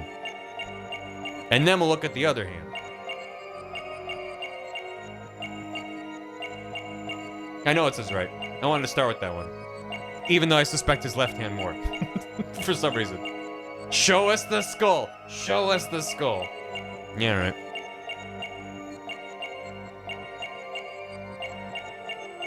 I'm gonna go back to this and start from the top. He got them cards. Oh. And then he stopped it. I got him. We got him. Only a suspicious man would move his thumb slightly. He could be doing what I was doing, which was trying to, like, visualize the mechanics of the lighter and, you know. I mean, I'm glad I got it pretty quick, but there are only so many. I wasn't going to check his armpits for sweat, so. Yeah! Got it! Gotcha! Took me forever to find. I mean, I checked his face and his hands. If it wasn't those, I was going to be like, oh no. Only guilty people use their thumbs. Detective Fulbright, you might not be aware of it yourself, but whenever you say the phrase, the Earth emblem, your left thumb moves. In fact, it appears as though you're running it along the edge of your holster. Mr. Lawyer, I don't have the foggiest notion of what you're talking about. I'll have those eyebrows go till now. Oh, they go all the way up. Be that as it may, I know it has something to do with the lighter. Let me examine it. But why? You're not making any sense. You can't just... Silence. They made it slower. Wish they streamlined this mechanic so you could pause the statement to go whichever piece you actually want to perceive. Yeah, if you could jump around, it would be way faster. But I think they want you to focus on one thing at a time. It just takes a while. Be still and do as you're told, Fulbright. If you have nothing to hide, you shouldn't mind them having a look-see, should you? What? Not you too, Prosecutor Blackwell? I'm not sure what this is all about, but if Prosecutor Blackwell insists, it must be something important. I will allow the defense to examine the lighter. Good. Now maybe we'll learn something new. Hope so. Now let's check every inch of this thing. I wonder, is there an Earth on the other side? Oh. That is a fair amount of blood. So this is the Earth emblem Detective Fulbright was talking about. See anything noteworthy? Hey, look at this. The emblem's actually some kind of button.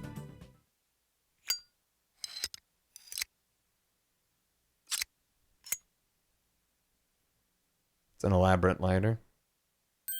Wow! It oh, it's a gun. I was like, yeah, I mean, yeah, people make some very. Oh, that's the 10 cal gun. That's it. It transformed into something. A handle, a trigger. Is that what I think it is? Oh, this is a Hitman? Yeah. Oh, it's a hat? Ooh. There's no question. It seems what you have there is a gun. I mean, I've seen some crazy trick lighters before with all kinds of moving mechanisms, so it wasn't completely implausible that it just had some weird thing. It seems what you have there is a gun. A what?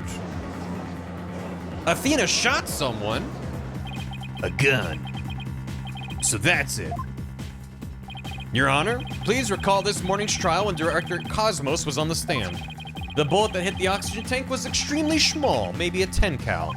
This little compact gun probably takes bullets of that caliber. It looks like this is the gun that was fired at the scene. I'm flabbergasted. The lighter was a gun? So when Detective Fulbright would touch his holster, that's right. Whenever he mentioned the Earth emblem, he must have subconsciously thought about the secret behind the lighter. In other words, he knew it was a gun from the very beginning. Which we can't prove, but you know. A lighter that transforms into a gun seems like a spy gadget to me. It's not the kind of thing any ordinary person can get their hands on. In fact, I'd say it's strictly in the domain of elite spies. Detective Fulbright, you will explain yourself. That was this morning. It's been a long day. There's nothing for me to explain. I didn't know the lighter could transform. I mean, it was found in the Space Museum, and then I brought it straight in. I didn't even have time to check it out. Objection! Whenever you mention the Earth emblem, you touched your holster. You subconsciously did that because you knew it was a gun. Accuse me all you want, but where is your proof? Do you have any evidence that I knew the lighter was a gun? No, but... And whose prints are on it? Miss Sykes's prints. It proves she's the culprit who fired the gun at the scene. You also wear gloves constantly, you know, which could be construed as sus. It would appear the detective is right. Are you guys really trying to prove your client innocent or what? Although it pains me to do this, now that we are where we are, I have to make the following assertions coming from the prosecution's side. The person who fired the gun at Director Cosmos in the lounge after the incident, and the person Miss Blackwell saw holding the lighter, and the person who murdered Mr. Terran, and the person who bombed the Space Center, are all the defendant Athena Sykes. The prints on the lighter are decisive proof. Ha ha! Now do you see? A man on the side of justice couldn't possibly be the culprit. And I think this about sums up Miss Sykes' part in the whole affair. The evidence certainly does seem to point to the defendant's guilt. For all of that. Everything? Do you have anything to say, Prosecutor Blackwell? Evidence is everything in court. Therefore, Fulbright's claims stand firm. But... Calm down, Apollo. He's just saying that because he has to as the prosecutor. Mr. Lawyer, our job is to pursue criminals in the name of justice. You shouldn't cast suspicion on people based on something as dubious as a habit. In fact, you have a bad habit of showing up in court with an awful case of bedhead. Objection! Says the man who wears sunglasses at night. If it's proof you want, it's proof you'll get. I'll prove this lighter is not Miss Sykes, but yours. Sounds like you've hit on something, Apollo. It's just, if the prints on the lighter are the basis for accusing Athena, I think we should reconsider the credibility of the evidence itself. You mean, you think this lighter might be forged evidence? That's right. It could all be part of Fulbright's bigger plot. Did he do anything out of the ordinary while I was off on my own? I can definitely think of a few things. He was very, very, very friendly. Have a look at this. What's this? A lighter? Detective, we'd like to run a comparison on some prints we found in the boarding lounge. Ah, yes, I just happen to have compiled the print data of everyone related to this case. I can always make another copy for myself, so it's all yours. Consider it a gift. I wonder if his prints were on there.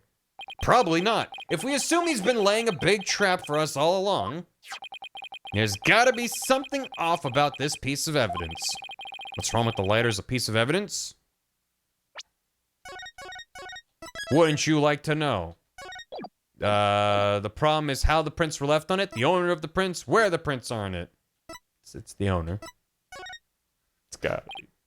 I guess I don't see anything strange about how the prints were left on the lighter. Nothing unusual about the angle of the prints or how they're patchy in places, but there's gotta be something off. What's wrong? Where the prints are. Anything odd about where the prints are? Nope. It was fired as a gun. That's about where the prints would be. There's gotta be something off about it. The owner! Are they really Athena's fingerprints? They definitely match their print data. But what about the data itself? Detective Fulbright, you were the one who provided us with the lighter and print data. Isn't that correct? Yes. What about it? You say Miss Sykes' prints match the print data, but I have to wonder, was the data you used official? Mr. Wright, you suggesting the evidence might have been fabricated? I guess there's only one way to find out. Let's re-examine the prints. Using the official, sanctioned print data of the people involved in this case. What? You dare insult the epitome of justice and integrity? There's no need for such antics. Silence. Fuck. Basically, Your Honor, I lend my voice to the defense's request. You must allow the test to be rerun. I mean, for a guy who's got it literally all locked down and doesn't have it show any emotion if he's who we say he is, he only shows emotions we want him that he wants to share, you know? So him having an extra long ellipses is like extremely telling for him. It's good, it's fun. Very well, bailiff. Ride your horse quickly and get us the official documents. Ah, it appears the bailiff is a bird. The official data is here. And the results? It's just as the defense claims. This proves the prints on the lighter do not belong to the defendant. Yeah. Yes. The fingerprints actually belong to the victim, Mr. Clay Terran. Huh? Those were Clay's fingerprints on the lighter? I see. Come to think of it. Wasn't it you, Fulbright, who collected the victim's prints? I personally removed his glove during the investigation. We had to get his fingerprints to confirm his identity, after all. And that's when he planted his prints on it. When you took the deceased fingerprints, you could have easily planted his prints on the lighter with his blood. After which, you wiped the blood off of his hand. No! By your own admission, you were also the one who compiled the phony print data, all to put the blame on Miss Sykes. No! He's still acting silly, though, so... This ploy must have been to distract us from the Phantom who's behind everything. You were out to create the impression that the Phantom wasn't the true culprit. So he shot with a gun and then took off Clay's glove, planted his fingerprints on it, and then changed the fingerprint data to make those prints someone else's prints. I mean, it makes sense. It's just like, dude, who thinks of this? Does this mean Detective Fulbright really is the Phantom? I don't mean as like a mystery writer. I mean like him in the universe in character. Like that is so many. I mean, the point is to obfuscate the truth. So I guess it's fine. It's just like, you know. And yeah, I guess if he's a spy, he might have training. So okay, all right, fine. I'll concede it. It's just absurd. Does this mean Detective Fulbright is the Phantom? Remember the killer's escape route. When the gun transformation messed up the prints, I don't think they transformed the gun after that point. I think he just had him touch the lighter. No ordinary person would have been fearless enough to attempt it. Nobody but the Phantom, the man with no emotions, could have done it. Yeah.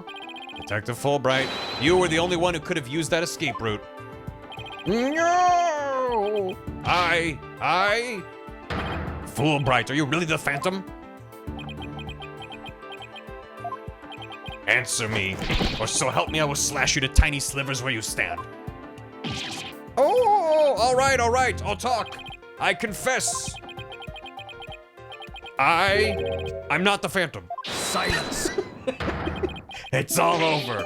Now be a man and admit it already. Thank you for the bits, Dave. But I'm not a spy. I'm an undercover investigator. I've actually been after the Phantom myself. An under-the-cover investigator? That sounds less than wholesome to me. Your Honor. A person who hides his identity and secretly investigates in order to uncover information. And that's what you really are, Fulbright? That's right. I was working to track down the Phantom. But sadly, even though I was supposed to catch the spy ended up catching me. He took my family hostage and forced me to cooperate with him. What? Objection! You're telling us this now? What if what you say is true? Then who was the mysterious person Miss Blackwell and Miss Starbuck saw? Mr. Starbuck, I can speak. It was the Phantom, I tell you. All I did was help him by having that emergency ladder lowered for him. Objection! I don't believe you. How do you explain the fabricated lighter? That was also one of the Phantom's demands.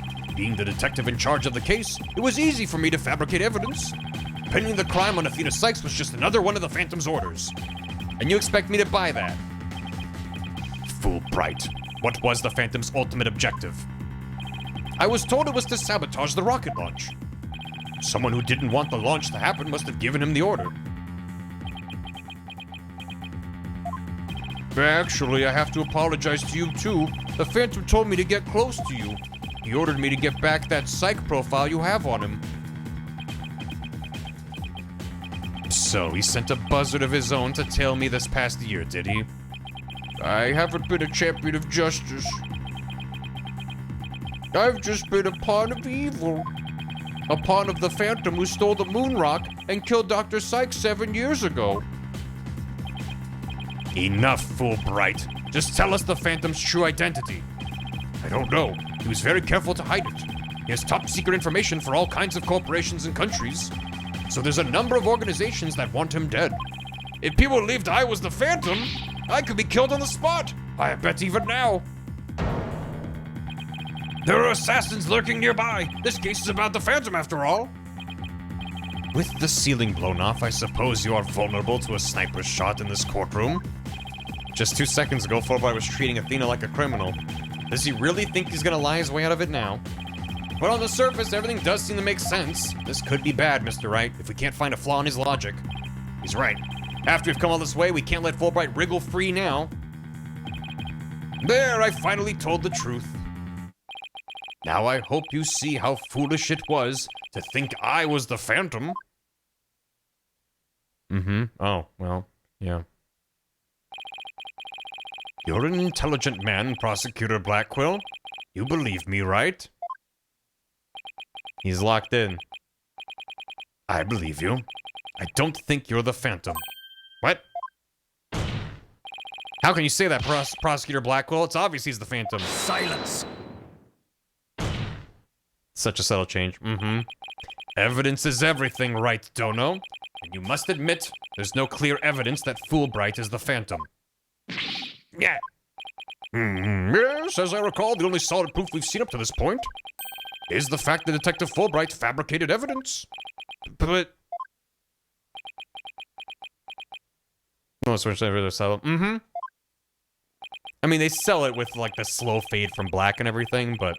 I've known Fulbright here for a year now. If anything, it's just kind of meant to clue in the player to be like, I hope you're not buying it. I've known Fulbright here for a year now. And all this time, he's been quite intent on rehabilitating me. I don't believe his efforts were a lie.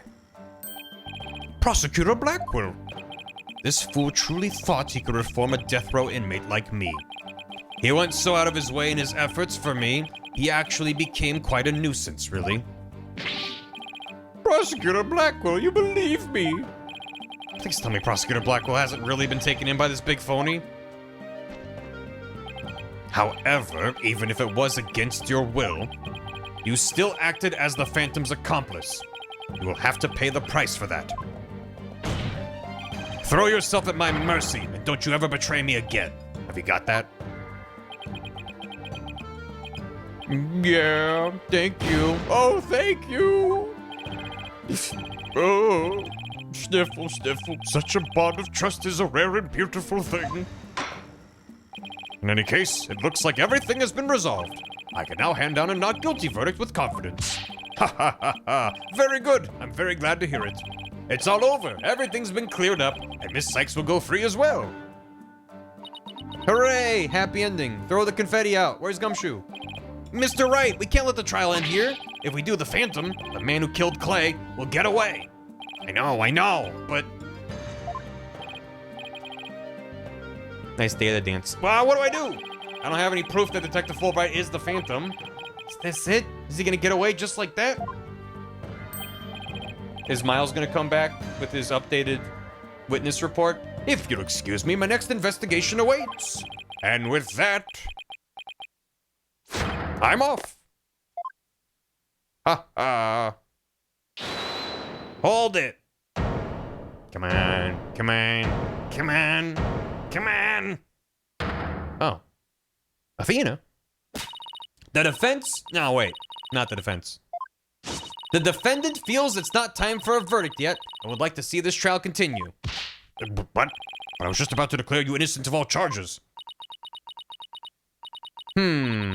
Just doesn't feel right to be standing here. Hey, Apollo, think you could scooch over? Great. Athena, what are you doing? Hope we don't get held in contempt of court. I have some questions for you, Detective Fulbright. Are you relieved that you are no longer under suspicion of being the Phantom? 3 defenders? Are you grateful to Prosecutor Blackwell for what he's done for you? Of course I am, and I'm truly grateful from the bottom of my heart. Thank you for the 10 bits. Athena, where are you going with these questions? I really like Apollo looking with that stare across Athena. It's just such a good framing. I have yet to hear a single emotion behind any of Detective Fulbright's words, boss. The suspicion against him has been cleared up, but he's not feeling happy at all. What does that mean? We may not have any evidence, but the heart doesn't lie. That's it. With your special ability, we just might be able to stop him. Your Honor, the detective has been deeply traumatized by our accusations. Yes, well, even before all this, I thought he was a rather odd fellow. If he doesn't get counseling right away, who knows what might happen to him? He, hoo, ha, ha, ha, ha. Prosecutor Blackwell, can you believe the nonsense the defense is spouting?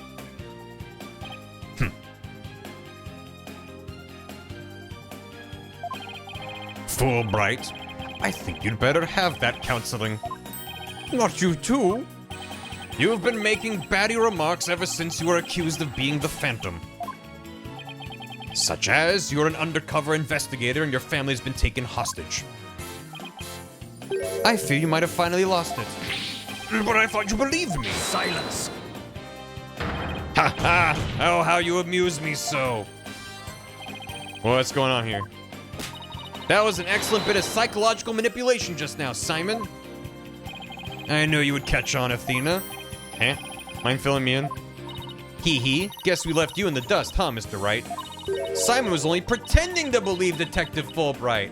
What? Because he knew I'd notice if there was a lack of emotions, like joy or relief in his response. So he gave me the chance to take a listen. And listen I did to the voice of Detective Fulbright's heart. What? You two were working together just now? Why is Stanislaus in front of the guy? To put him increasingly on the defensive? Yeah, I don't know. Come now, Athena, show us what's inside Fulbright's heart. You got it. Time to check the instant replay. Widget, mon ami, let's do this. I forgot that she sometimes speaks in other languages. They don't do that bit that much. It's very weird. How much Discord has he got in there? What you got? Thank you for believing in me, Prosecutor Blackwell. I'm an undercover investigator, but the Phantom was coercing me. He stole the moon rock and killed Dr. Sykes 7 years ago. I'm a bad person for cooperating with such a man. But he took my family hostage. What else could I do? There's just nothing in there. Even with all his over-the-top expressions and gestures, he's registering no emotion at all. It's not perjury if it's the prosecutor. It's just like I thought and right in line with the Phantom Psych profile. What's with the watch? Is that a laser watch that's gonna shoot on us? What's this? Thank you for the bits. Appreciate it. I'm scared. Detective Fulbright, this lack of emotion proves you're the Phantom. Hey, what's going on? Wait, hold it. What do you think you're doing, Detective? Me? I'm not doing anything. He's trying to hack into the moon matrix. We can't do anything with it like this. Yeah, get him, Taka. Yeah, get him. Fancy device you have there, but I'll tolerate no cheating, thank you. Ha ha! Sorry about that. As an undercover agent, I tend to use my secret arsenal without even thinking. More like as a spy. Thanks, Prosecutor Blackwell. There! Now you can't hack me anymore. I dare you to try to hide your lack of emotions from us. Ha ha! Lack of emotion? What are you talking about? Of course I have feelings. As a matter of fact, you've wounded me very deeply with that accusation. What's going on? All of a sudden I'm getting an overwhelmingly happy reading. But he's literally crying us a river over there. Oops, my mistake. How about this? Grah! Yikes, now he's angry all of a sudden. What's he trying to pull? Like as not, it would appear our friend is not completely without emotion. It's just as it says in Dr. Sykes' profile of the Phantom.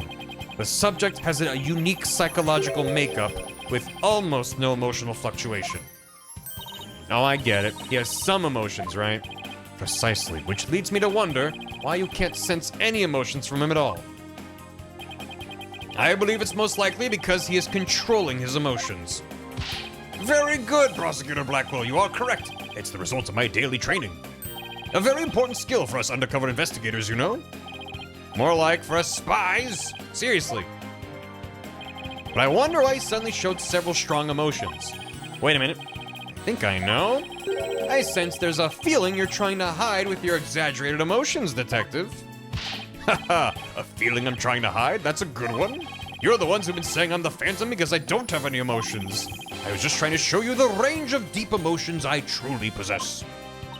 Then you have no objections to me analyzing you, right? No, analyze away. But I will state it again, I am not the Phantom. And be forewarned, your analysis will have no effect. Because you're about to see what an undercover agent can really do. Howdy, Mike. Get him, Taka. Hey, what's up? Thanks for the raid. We're extremely deep into the final case of Ace Attorney 5. So if you don't want spoilers, you should go right now. Thanks for the raid. Hope you had a good stream. I appreciate it. Everything's fine over here.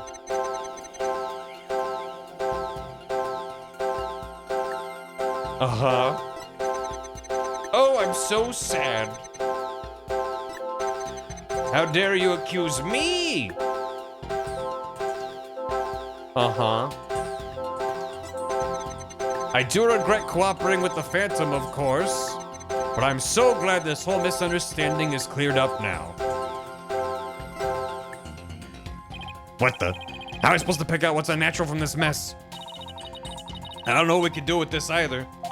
This must be his defenses against your ability. So you think this is what he meant by what he's really capable of? I hate to know what's going on inside that guy's head. Well, we know he's hiding something, and that he feels threatened by Athena.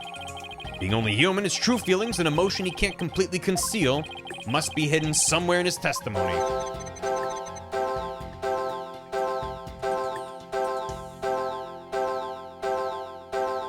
Okay.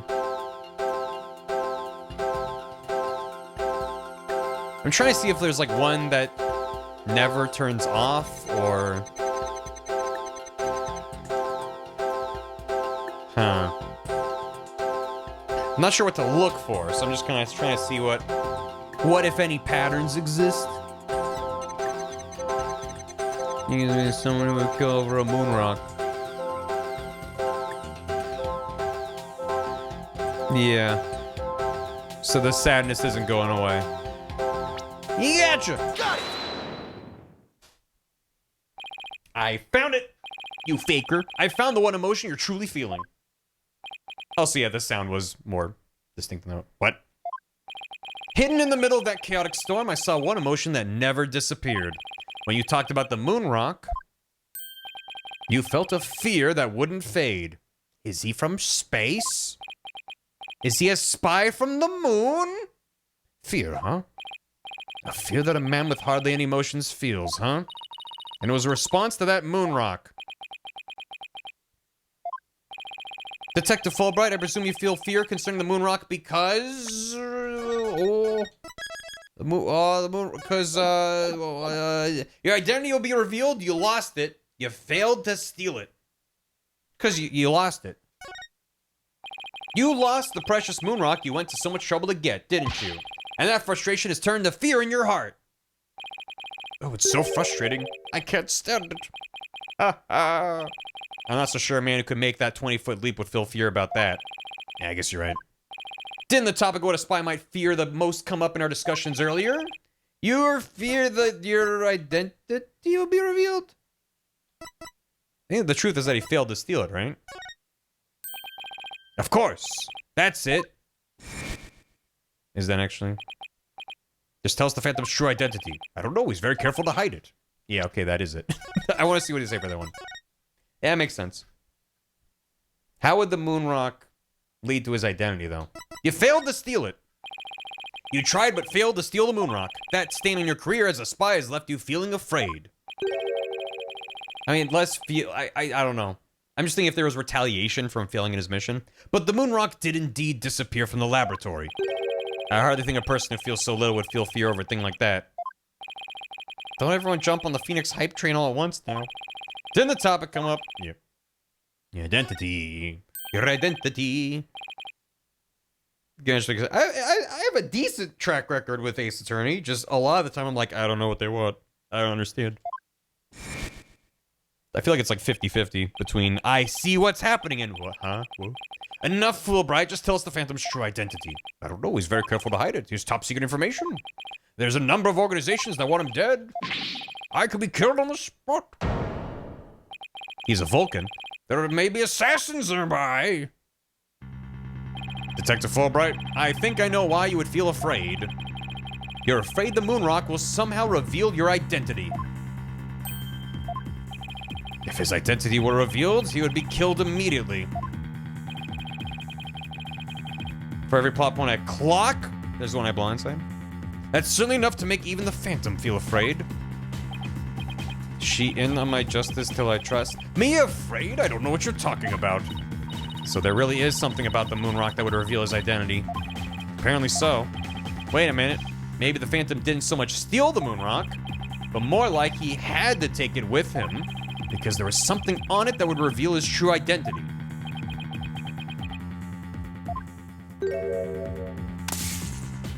Hold it! Get back here! Where do you think you're going? He's back. Me? I'm not going anywhere.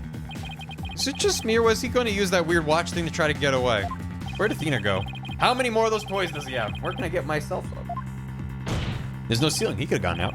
Detective Fulbright, you will answer honestly to this court right now. I mean, there's like rubble up there he could probably latch onto. Taka, take him. Why do you feel fear in connection with the moon rock? In justice we trust, not emotions, Mr. Lawyer. Evidence is everything. I'm the Phantom because I'm afraid?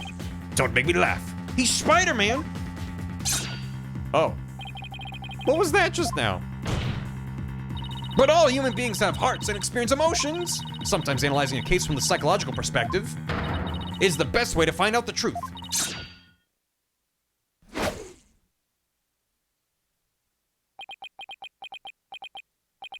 It's all just a waste of time. All your efforts at analysis serve no purpose. And now, in this dark age of the law, nobody would believe your claim that it's effective. In an era when evidence is fabricated, do you truly expect feelings to be accepted as proof? And where exactly is your proof that I fear the moon rock anyway? Well, I admit I don't have any conventional proof. I still say that examining a person's heart has its merits. Oh, really? Then why don't you listen carefully with those special ears of yours? She's listening. Listen to the voices of the hearts of the people in the gallery. It's a decent argument, I like it. Oh. Oh. Oh. In my dark age of the law, that he helped bring into the situation. Yes, that's his fault. All I hear is distrust. As you can see, the people are on my side. Because all they see is a strange little girl using a weird little machine. But it's not like I use analytical psychology to falsely accuse people. He's got Athena doubting herself. Miss Sykes' analytical psychology has breathed new life into the courtroom. It has freed the hearts of many witnesses, and has been key in getting to the truth. Ha ha, what nonsense! Your Honor, the defense's claim is a false one. I don't feel any kind of fear when it comes to the moon rock. I see. Very well, I will give the opinion of this court. In a trial, I don't feel that a person's emotions are quite as compelling as actual evidences. But, Your Honor... Hee hee hee, hoo hoo, ha ha. There you see, nobody believes you in your trumped-up charges. However, I do believe Miss Sykes' analyses can contribute to making the truth clear. I have seen her do this firsthand several times already. He's paying attention in court? That's huge. Surely you jest. So does this mean you will accept my findings in the trial, Your Honor? Yes, I believe your claim, Miss Sykes. I think there is merit in examining why the witness feels fear in regard to the moon rock. That is the court's opinion on this matter. Then that's a win for me. No, a win for analytical psychology. Now, Mr. Phantom, you will tell the court the reason for your fear. Analytical psychology? My fears? Fine. I'll show you precisely why those abstract things can't be considered evidence. Hee hee hoo hoo ha ha. Hee hee hee hoo hoo hoo hee ha ho. Judge saves the day. A rare judge dub. My fear of the moon rock. I felt fear when I thought about the moon rock because it reminded me of the Phantom. Uh-huh. I'm very afraid of him. He took my family. What reason would the Phantom have to be afraid of the moon rock? None at all. So the very fact that I'm afraid of the moon rock means I'm not him. In fact, I'm on the side of justice. My bad. He's not the Phantom. And there you have it. He's right back to his dead stare. Now do you see why I'm afraid of the moon rock? Sure. You sound convincing enough. But so does any 2-bit con artist. It's all meaningless in the absence of evidence.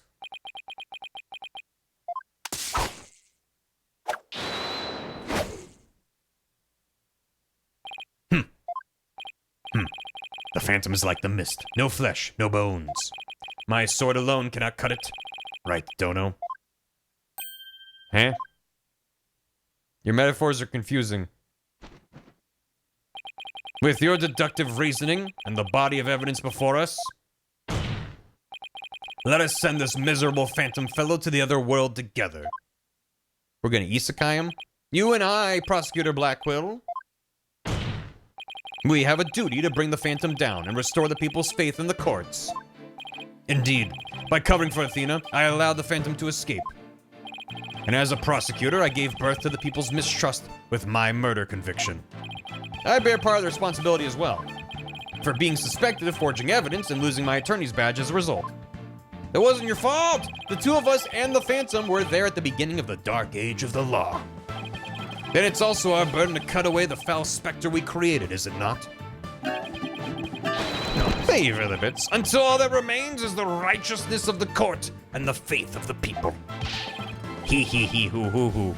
Ha ha ha ha ha. Trust, understanding, fragile ideals of the masses who are controlled by emotion.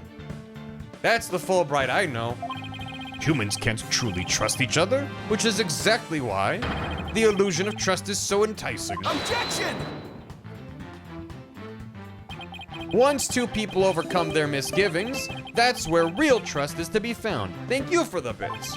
You're free to believe what you want, but trust like that is stronger than you or your lies, always. You get 'em. Get 'em. Yeah, I felt fear because when I thought about the moon rock, it reminded me of the Phantom. Hold it! It only reminded you of the Phantom? Don't make me laugh. You are the Phantom. Evidence is everything in a court of law, or did you forgo? I was forced to testify over a silly thing like feelings. But those tactics won't work from here on out. You need real evidence. Arrgh, I hate to admit it, but he's right. They do eat power friendshipping. I'm very afraid he took my family hostage. Hold it! Uh-huh. Your family? Like, who in your family, specifically?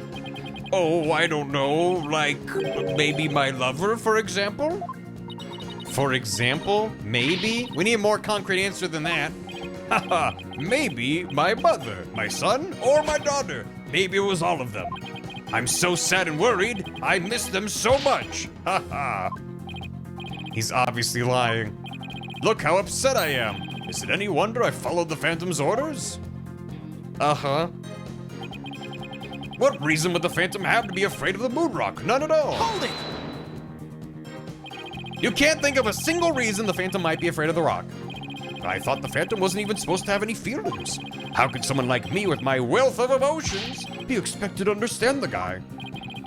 The Phantom, a person with very few emotions, would only be afraid of something really big, like his cover getting blown big. I'm willing to bet that the moon rock has something to do with his identity, but what? Maybe the Phantom's fingerprints are on the rock? Fingerprints can be wiped off. That maybe he wanted the rock so bad he literally drooled on it and left his DNA. We're dealing with a spy here, Athena, not a slob. True. But maybe the DNA part isn't too far off. Eh? Something unexpected happened to him during the incident 7 years ago. He got stabbed in the hand. I just know I have something that can show why the Phantom is afraid of the moon rock. I'll just continue with my testimony while you're pondering then, if you don't mind. Maybe the rock's like magnetized, and if we put Athena's earring next to it, he'll be like, whoa. The very fact that I'm afraid of the moon rock means I'm not him. Hold it! And how afraid are you exactly? I'm so scared I'll start to shake even when I see the moon in the sky. Do you shake when you see Miss Sykes' earring? Well, to be honest, since the very first time I met Miss Sykes, I felt more than a little frightened of her. I guess some people just inspire that much fear in others. Mr. Wright, you were thinking something mean-spirited and rude, weren't you? Haha, of course not. Must beef up mind-reading defenses. Now do you understand? The very fact that I'm afraid of the moon rock proves that. In fact, I'm on the side of justice. Hold it! After all that you've done, how dare you speak the word justice? In justice we trust. I'll say it as much as I want and with absolute confidence. Whatever I say is just. That's how it works in this dark age of the law. He won't get the best of me with that twisted argument. I'll find a way to get him right where I want him. Detective Fulbright, or rather, the Phantom, feels fear in regard to the moon rock. Probably has something to do with being afraid that his true identity will be revealed. So that's why the Phantom had to take the moon rock with him 7 years ago. In that case, if we had something to show the real cause of Fulbright's fear, we just might be able to expose his true identity. I don't know what it is. Let's see. What reason? I'll show you what reason. Maybe it's because of the, my badge is from the moon. Murder weapon used in terror also... Yeah. Violence, this thing, yeah. Postal drift gun, this thing, yeah, fine. The Hope capsule was launched into space and returned to Earth a few days ago. There's them. They're hanging out, having fun. Cat one launch imminent. There's the moon rock. You know. Okay. I hope that that's the Phantom right there. He just had a different haircut back then. There's all that. Cut in the side. The pirate video. An earring that Darkseid's gave Athena, the stone was cut from a real moon rock that was being used for research. Emotions fluctuate, doesn't experience feelings, not gonna. Stabbing. Yes. Correct. The stabbing from the scene. There's door lock. The prints. Yeah. A lighter with an herb on their left hand, nightmare, right? Lighter with the control and a handgun. Lower to the ground from the window on the fourth floor rock slide was used to evacuate space personnel. Found the boarding lounge 1, detonated courtroom number 4, fragments being analyzed. They were bits of the moon rock inside the bomb, which I noted a very, very long time ago. Why would that? Aren't we already certain that the Phantom took the moon rock? How would that prove who he is? I mean, I'll try it. It's the only thing I have. Objection! Don't you find this statement to be a bit odd? I guess I'm wrong. You have the question wrong, eh? I believe you meant to say, don't you find my head to be a bit odd? Why was Moonrock with the bomb? I don't know. You better not be talking about my hair. If you choose to waive your assorted contradictions that don't exist, prepare to have the soundness of your mind brought into question, right, Dono? Subtle, aren't you? I'll have to no wild sword waving in my courtroom. You better listen to the testimony again. Yeah. Even Moonrocks have hobbies. There's a full moon during the murder. Full fear I thought about the Moonrock because remind me of the Phantom. I'm very afraid of mixing my family lodges. What reason could the Phantom be afraid of the Moonrock? In fact, I'm afraid means I'm not afraid. I mean, I think it's this line. How would that tie him to the scene of the crime? Or even just be like, oh, this is who he really is. I feel like there's some step in logic that I'm just not connecting. I'm a bit lost.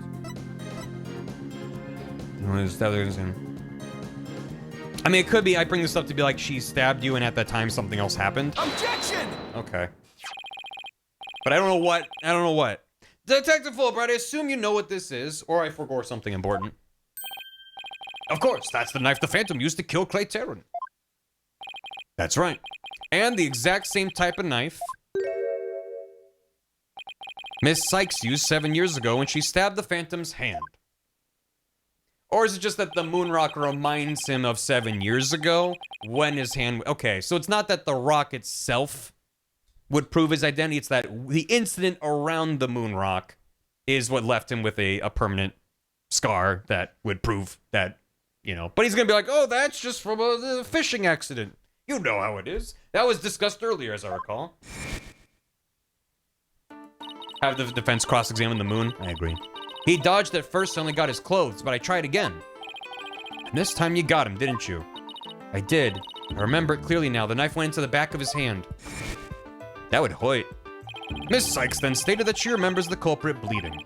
It's my theory that the culprit's blood got onto the moon rock, and he was afraid if the blood was analyzed, his true identity would be revealed. Oh. Oh. That makes sense. Well, I didn't know the exact relation of, like, he had the, like, I didn't know where everything was in that situation. It was just, like, in the room, but whatever. That explains why the Phantom had to remove the moon rock from the crime scene. So he wasn't there to get the moon rock. He was there to sabotage the launch. But because he got a bunch of blood on only the moon rock and nothing... She said she had blood go down her hands. He didn't grab her. I don't buy it that it's just like, oh, that had blood on it, gotta take it now. That's, I don't know. And then why did he blow it up? You mean if we ran the analysis now, we'd know who the Phantom is? She's since been cleaned up. I guess, but like her clothes? I suppose so. Unfortunately, the moon rock in question is missing. That may be so, but I'm certain I can explain what happened to it in great detail. From her mom as well. True, you can? Of course. Not. You don't actually expect us to believe that, do you? Because you don't fool me. What this court needs is a bully-free zone. The infamous Sword of the Beguiling Bluff. Its edge is without compare. Come now, ready it with me. Show us how finely it cuts. Your Honor, this is an outrage. Oh, I mean, this is an outrage? Oh! Go on, Wright Dono. Let's start with something that's been bothering me for a while. Now the culprit supposedly removed the moon rock from the lab. But in this video of him, it's nowhere to be seen. You're right. But here's something to consider. What if the Phantom hid the moon rock somewhere at the scene of the crime? Good thinking, boss. Security was super tight at the Space Center back then. All that, in spite of the Space Center having very strict security in those days. Man, is it good to see old man Yuri. All personal effects were combined thoroughly, coming or going. You couldn't even smuggle a withered old leaf through those checkpoints. Does this mean that the moon rock is still somewhere in the Space Center? In the name of justice, I proclaim that's impossible. And why is that? The Space Center was searched from top to bottom, and especially the lab, but the moon rock was never found. How could I forget? A sad but true fact. We still haven't a grasp on how it was done. But the Phantom made the moon rock vanish into the ether. There's no way it just disappeared. Logic and evidence tells us otherwise. The Phantom didn't have the moon rock on him when he left the lab. Yet a thorough police search didn't turn up anything. And it never turned up in the 7 years after that either. The Phantom made the rock disappear without physically removing it himself. But how? There must have been a way. Think, Phoenix, think. I have an idea. Not that it really... It gives me more questions. How did the moon rock vanish from the lab? So, can you or can you not show what happened to the moon rock, Mr. Wright? Yes, I can, Your Honor. What? Oops, I'm sorry, I mean... Oh, what? In this economy, I know. In that case, let's have your answer, Mr. Wright. How did the Phantom make the moon rock disappear from the crime scene? I mean, it's gotta be. It's the most obvious thing to me, at least. Is the canister. Take that! That's the Hope capsule, right? The one that went up with the Hat 1 rocket? He couldn't carry the rock out, but he couldn't leave it in the center to be found either. So there was only one safe place to stash it. The Hope capsule that was there in the lab that day. Which I guess nobody ever checked to make sure it was empty before it went out. Okay. Yes! And the team must have loaded it onto the Hope space probe eventually. But if that's what happened, then the moon rock would have been launched up into space along with the rocket. He put it into a top hat and abracadabra. Preposterous. It would mean that for these past 7 years, the moon rock was... Exactly. The Phantom got rid of the moon rock in the most cosmic way he knew how. Space. It was out there in the depths of space. Aboard the Hope space probe. What? He sent it back to its home. Order in the court. They go through so many checks to, like, reduce contamination and shit when they're getting samples.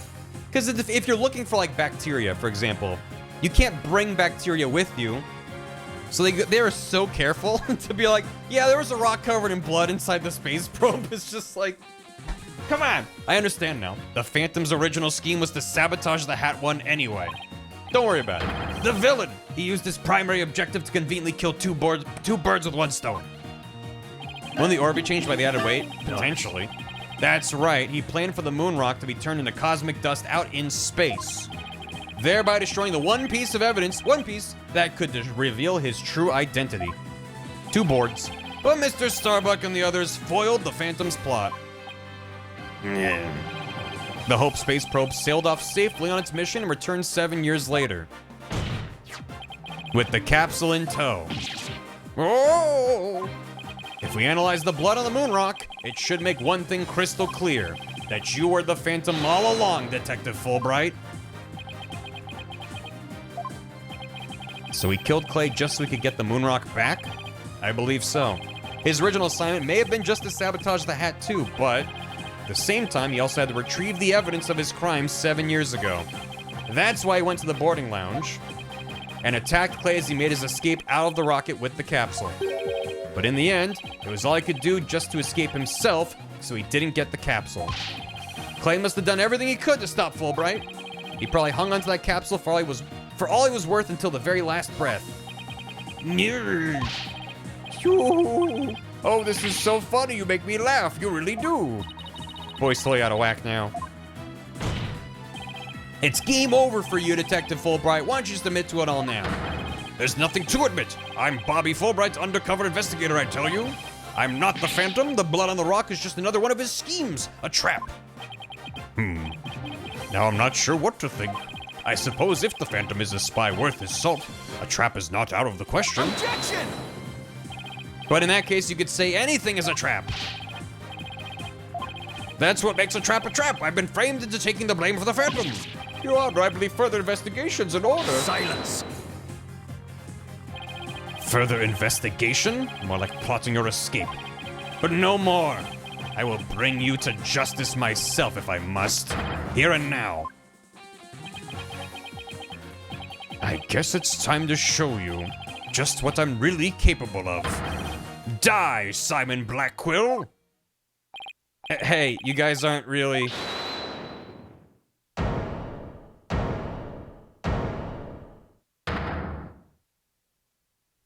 Hi, Miles.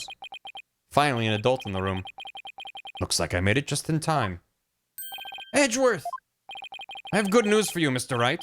I've uncovered some very crucial facts. Did you find something out about the Phantom's true identity?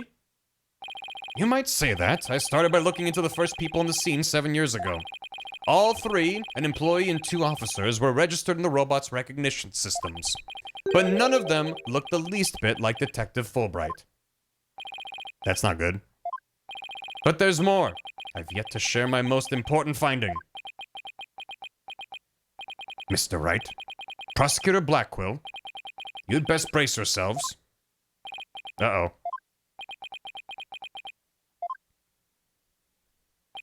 The man you see there before you, Bobby Fulbright, is already long dead. He's a ghost. Huh? What's that supposed to mean? An unidentified body that was found a year ago has now been proven to possess Bobby Fulbright's fingerprints. Then does this mean...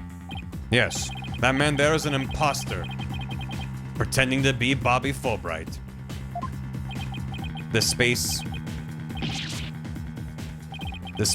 case actually involves an imposter. Then this man? Who in the world is he? Question marks? Enough of your trickery. If you will not reveal yourself to us, then I shall do it for you.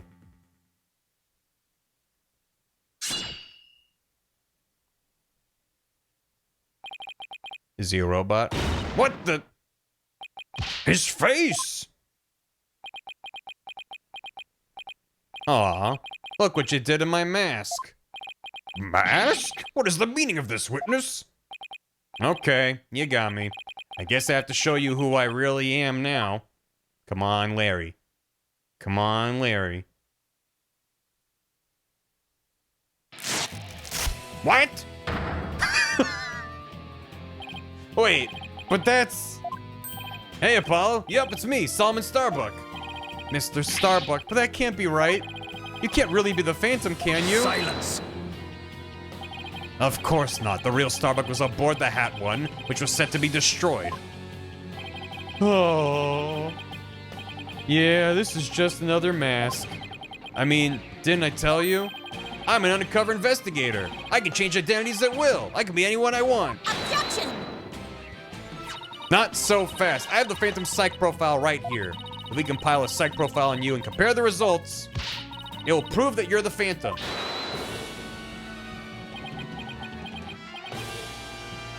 Stop this. It's time for me to show you the real meaning of the phrase, the end justifies the means. That voice. Those words. No! No! I cannot accept such evidence here, Miss Sykes. Professor Beans! It's his mask. I'll take what I want by any means necessary. Now give me that evidence. Okay, I'm now seeing the Apollo brain damage. I'm now seeing it. Huh?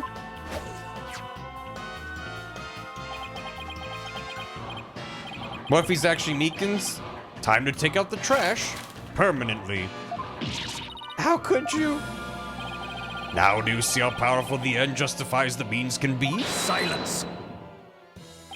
How pathetic. You can't even speak without wearing another man's face. Oh, but that's the life of an undercover agent for you. My real face has no meaning or value to me at all. Or perhaps it is really the case that... Is it really the case that you don't even know who you are anymore? Hmm? What must you see when you look in a mirror, Mr. Phantom? Not an awful lot, I'd wager. Well, aren't you just the master of psychology, Blackquill? That's right. I don't know who I am. Fuck! I am always living as someone else for my assignments. I don't remember what my face looks like. Or even what my personality was like. My face, memories, personality, beliefs, emotions, and soul. I left them all behind. I have no self. I am no one. I am nothing but an endless abyss. What's with this guy?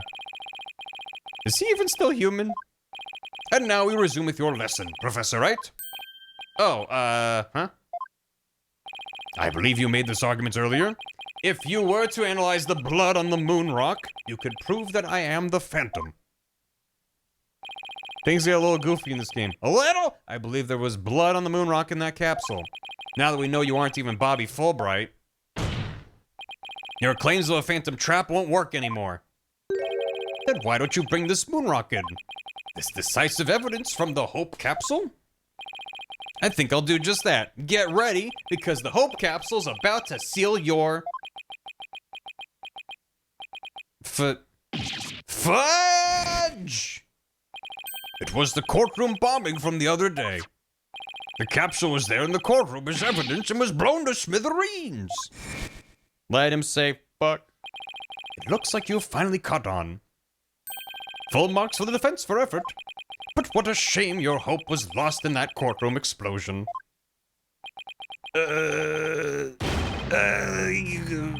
So that's the real reason this courtroom was blown up. It was all for the Phantom to destroy that one piece of evidence. One piece. I can't believe it. Have we really reached the dead end after coming all this way? Has the only evidence we have on this guy really been destroyed? How dare you continue to call me the Phantom? As I've said all along, I'm just a nameless undercover agent.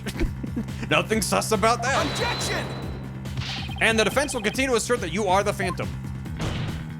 Furthermore, we have proof. Or at least a prayer. Whoa. I'm afraid I won't do, Mr. Wright.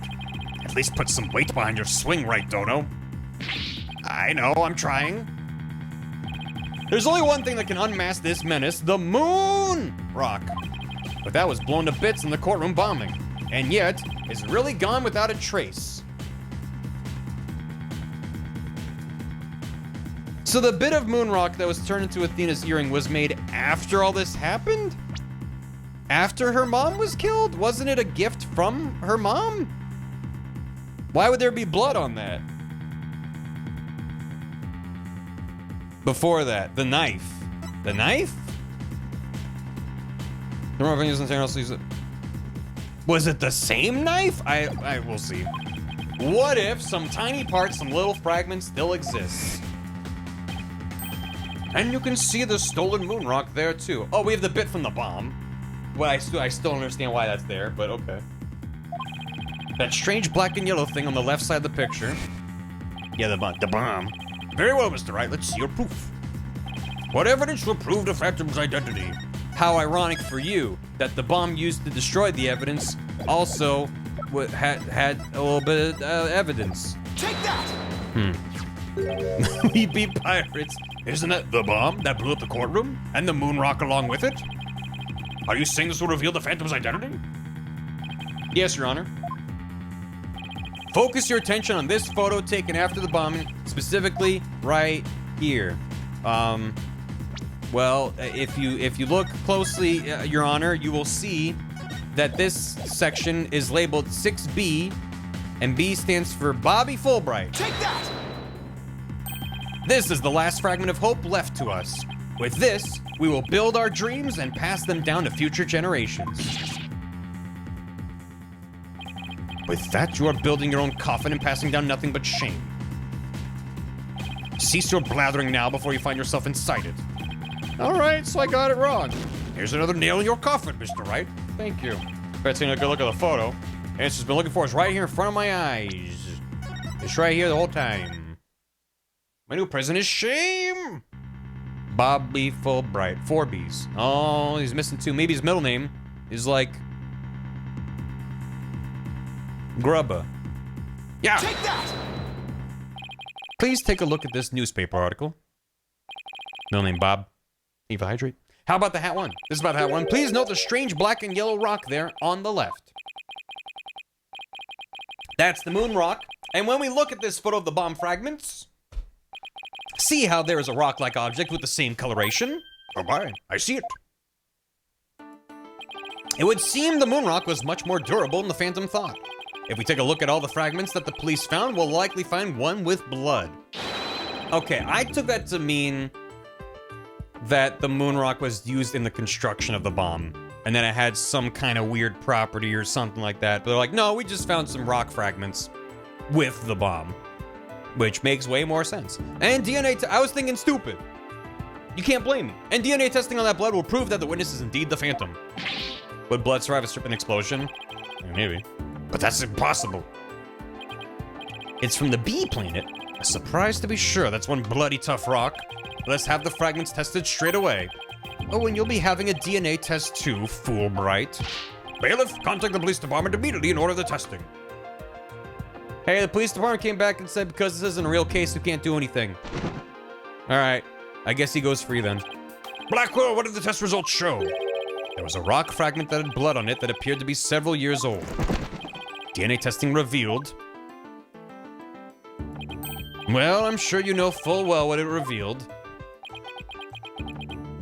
Would blood survive cosmic radiation in the cold space for 7 years in the real question? They confirmed it was the witness's blood, didn't they? There's no use trying to talk your way out of it anymore. Admit it! You are the Phantom. Objection! Welcome back, Fusion. Huh? Mr. Wright, did you just raise an objection to yourself? No, I didn't say a word. Oh. That was my objection, Apollo. Huh?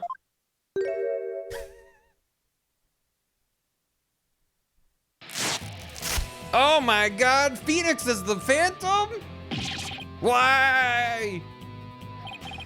It was a pretty good objection, too, don't you think? Oh my god! Now he's me? So, did you have an objection or not, Mr. Wright? Huh? Oh, no, not really, Your Honor. No, not you, Mr. Wright. I mean the witness, Mr. Wright. Did this trial get any more insane? Mr. Wright, this fragment of rock in the photograph and those just like it, how can you be sure they're pieces of the same moon rock that was at the robotics lab? Which one do I shoot? Why do you have a gun, Your Honor? Care to explain what you mean? Well, there may have been a rock or two in the courtroom that had my blood on it, but how do you know they're not just rocks? You can't prove they're the moon rock, right? Objection! Don't be absurd. Just compare the fragment with the rock in the newspaper article. Anybody can see they're the same. They have the exact same coloration. Objection! But maybe some other rock with the same coloration happened to be in the courtroom. It's highly unlikely a rock with such a unique appearance just happened to be here. But you can't deny it's a possibility. Objection! But your blood was found on one of the fragments. Apollo, there's nothing suspicious about my blood being on a piece of rock. And why not?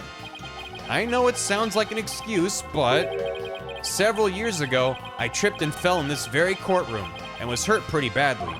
Maybe that's how my blood found its way onto a piece of rubble. Even he must realize how ridiculous that sounds. And yet, I suppose it's not completely out of the question. Haha, I see you're starting to sweat, Mr. Wright. I thought that the worst of times are when lawyers have to force their biggest smiles. You're the last person I want to hear that from. Well, then why don't we get those fragments analyzed? We could ask an expert to verify if they were from the moon rock in the robotics lab or not. I'm sorry, but I'm afraid that just isn't going to be possible. And why not? In order to prove that the fragments are from what you say they're from, you'd need a sample of the moon rock from 7 years ago to compare it with. Surely, in the years since they first got the moon rock, someone analyzed it. And there's some database somewhere of like, here are the specific compounds, what was in that rock. Otherwise, why would it be sitting on a shelf? They're done with it for science purposes. But the moon rock doesn't exist anymore. There's no sample data left either. Oh, there we go. There it is. So you see, short of going back in time, there's no way to prove that any of the fragments are from that moon rock. I ate it. He went full method, pretending to be Phoenix, and start eating all the evidence. There's really no way to prove it? Haha, are you finally ready to throw in the towel? Objection!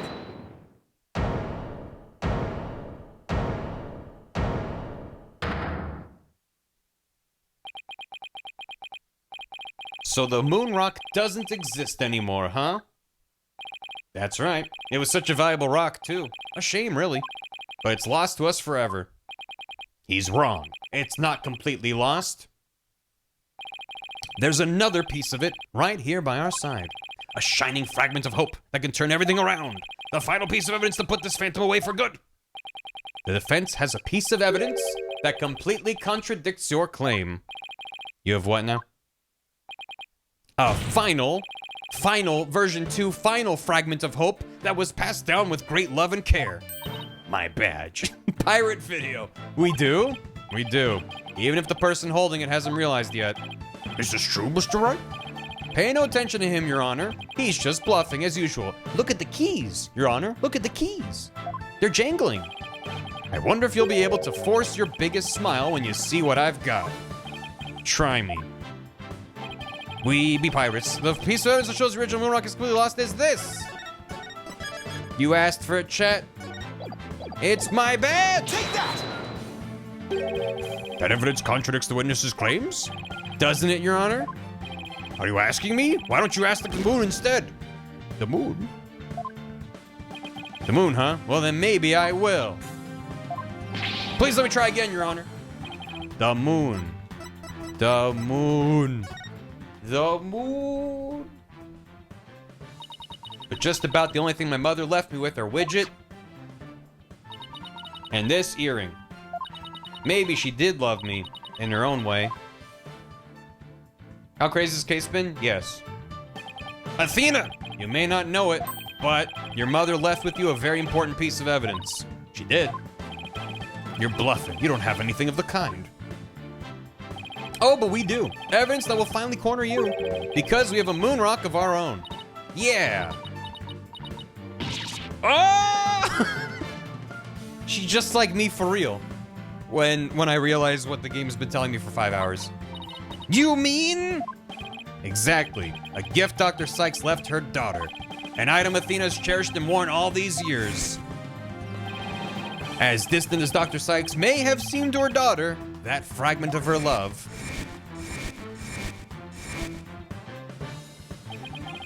will shake off the darkness of the past and give us all hope for the future. This is the defense's sample of the moon rock. Take that! Yeah. Throw it at him. That's your sample? This earring that Miss Sykes always wears was made from that original moon rock. Can you prove that? No. All this time, here all along? Our proof is hearsay, Your Honor. Please accept it. No, it can't be. If the composition of the bomb fragments and the earring are found to be a match, then it will prove beyond the shadow of a doubt the origin of the fragment in this photo. And since the test results showed that the blood in the fragment was yours, a moon rock intended for research into an earring. This means the identity you tried so hard to hide will finally be revealed.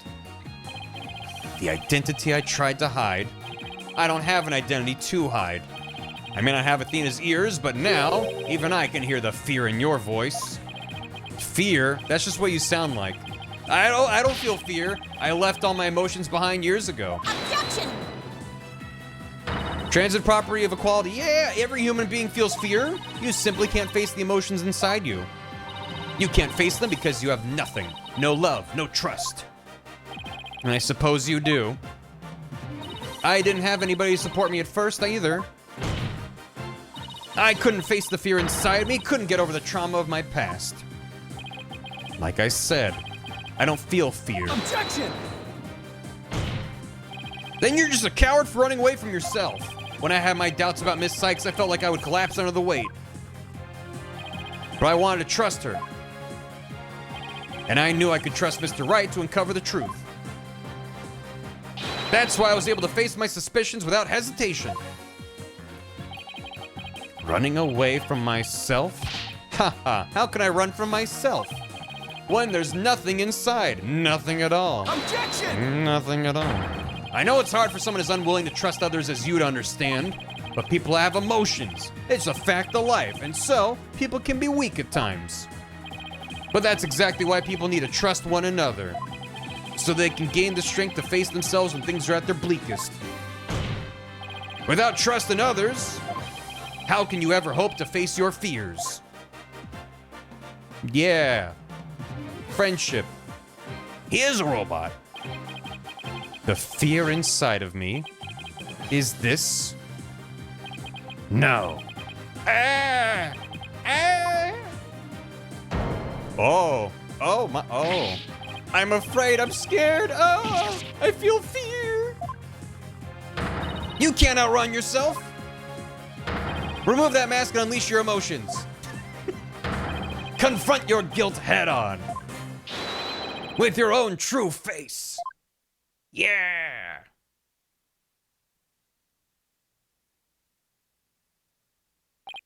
My own true face?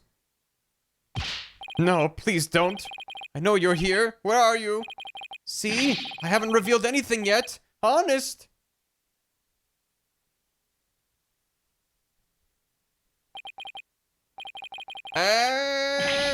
My own true face. I don't have one. Oh, good. Uh-huh.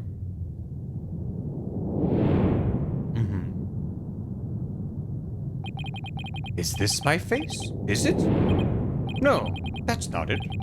No. This isn't me either. Is this me? Yeah, he's you. Which one is my face? What am I? Who am I?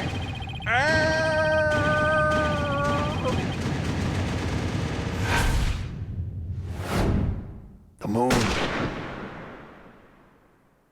All along, he was just the moon. The moon shot him. Bloodborne.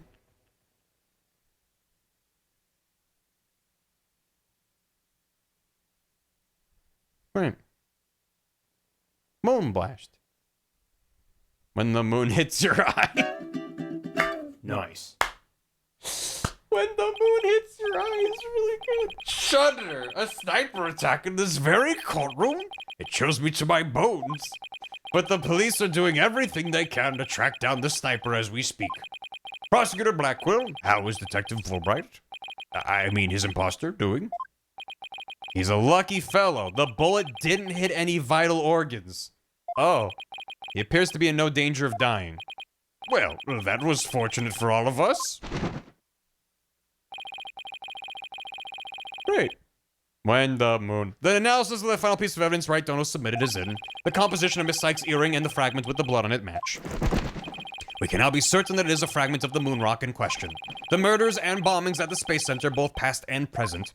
The bombings of courtroom number 4 and all of his other crimes, as numerous as the stars. Under suspicion of all of these things, the spy known as the Phantom has been incarcerated. The prosecutor's office is now responsible for his well-being. There are still a myriad of things we wish him to tell us about, after all. Thank you, Prosecutor Blackwell. Well, it's time to finally bring this trial to an end. Been in court for like 30 hours. Before I do, will the defendant please return to her proper place? Yes, Your Honor. I said incinerated. He will be incinerated. Oh, okay, well. Now then, this court finds the defendant, Athena Sykes.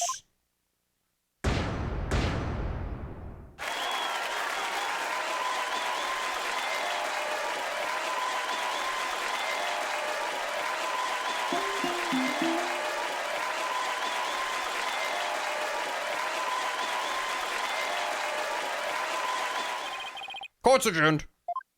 I'm glad the confetti cannons still work, even though the courthouse exploded. December 20th, 9:12 p.m. Holy hell. What a day. Congratulations, Mr. Nick. Thank you, Pearls, and thank you for being there for Athena. It's the least I could do, but Athena was great, wasn't she? She was so strong throughout the whole trial. Daddy, I'm so glad to see you. Trucy, are you alright? You hurt? I'm fine. I was doing magic tricks for the other hostages to keep her spirits up. But no escape act? That's our Trucy for you. I'm really glad to see you're safe. I forgot she existed, yeah. Right, I fear I owe you yet another debt of gratitude. So you want to make out, or... Oh, Edgeworth. We never would have caught him if it weren't for all of you. Now, come on, Edgeworth. What are you talking about? You're the ones who've been tracking the Phantom all this time. Plus, you were the one who gave Blackwell permission to serve as prosecutor, right? Yes, well... We knew the Phantom was somewhere nearby. The police and I were trying to find him, but we never did manage to do so until this trial. We never would have won this trial without you. It was your help as chief prosecutor that was the key to its successful conclusion. Besides, it was you that saw to it I got my attorney's badge back, wasn't it? So you figured it out, did you? Yeah, getting my license back went just a little too smoothly, you know? Should have been much harder after that evidence forging scandal. Well, I owed you a few favors. Hey, Edgeworth. Think we can finally bring the Dark Age of the Law to an end? Even the darkest night turns to dawn eventually. Our sun will rise again. Besides, now that Prosecutor Blackwell has been cleared of all charges, a great deal of the mistrust toward the court system should have been swept away. You know, you could have said that with a bigger smile, Edgeworth. It won't kill you. Instead, the furrows in that brow of yours just keep getting deeper and deeper. So I should smile more, huh? I'll think about it. I'll take it into due consideration. Ah, the complicated love-hate relationship between lifelong rivals. Athena? Ah. Simon, I'm forever in your debt. You went to all that trouble, even taking the bar exam while you were overseas. Well, I knew that if I didn't get your sentence overturned fast, you'd be executed. So I studied and studied. I was frantic. I'm so glad I made it in time.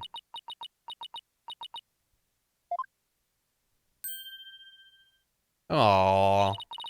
Just barely, but I still made it. That a girl, Athena. It's good to see you finally let your tears out. No. No. Yes, I survived by the skin of my teeth, thanks to you. Shame on you, Simon, for trying to throw your life away like that. It was never my intention to just throw my life away. But some things in this world are more important than your own life. Like what? My honor-bound duty to protect with my life. My mentor's most beloved treasure. Huh? That's some loyalty. This guy really is a samurai through and through. Well, it looks like we can breathe easy now. Apollo, Athena, thank you both. It took all of us together to pull it off. You bet, boss. What a team we are, huh?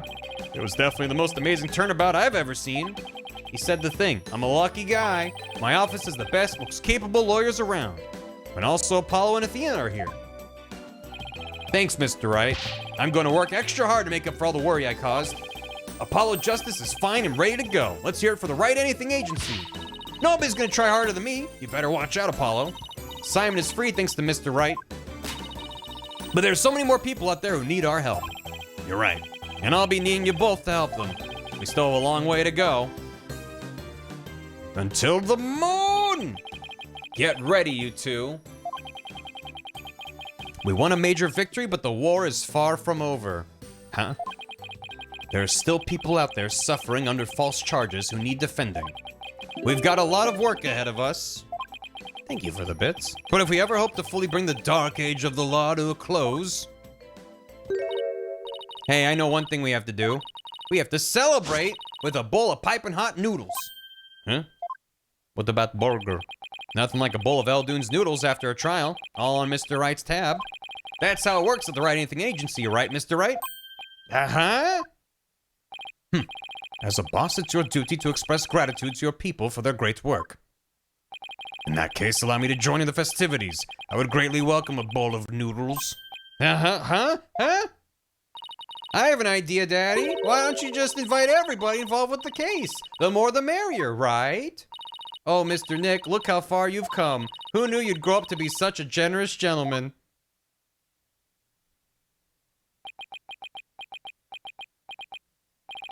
Guys, under these circumstances, there's only one thing I can say. Fuck! Only if I get to join in. Hey, no fair. I want to say it too. Okay, here we go. Objection, which never shows up like that as okay, sure. Objection! We did it. Bump, bump, bump, bump. I was trying to think of something nice I could do for Polly now that he's back. So I decided to go around and get a bunch of jobs for him to do. Find a lost cat, install an air conditioner, give a computer lesson, find a lost item. You think I should have found him a few legal cases? Yeah, that's okay. This is the Wright Anything Agency after all. Good. She's so mean in this game. It's good. Athena and Apollo were so wonderful in court. I better study as much as I can if I want to be a judge someday. My grandma says eat lots of peppers and they'll ignite your passion. But I should figure out which to grow. Green peppers or yellow peppers? Aren't they the same peppers? Or maybe I should go with hot as the sun red peppers instead. Where were you for the last 20 years of gameplay? Just napping? Thank you for the minutes. Japanifornia Reapers. Green ones are hotter. It depends on the pepper. The end of the dark age of the law, you say? Tisk tisk, how naive. Don't you know it's sometimes necessary to get a guilty verdict by any means possible? What? They're putting me under investigation? The chief prosecutor wants to see me?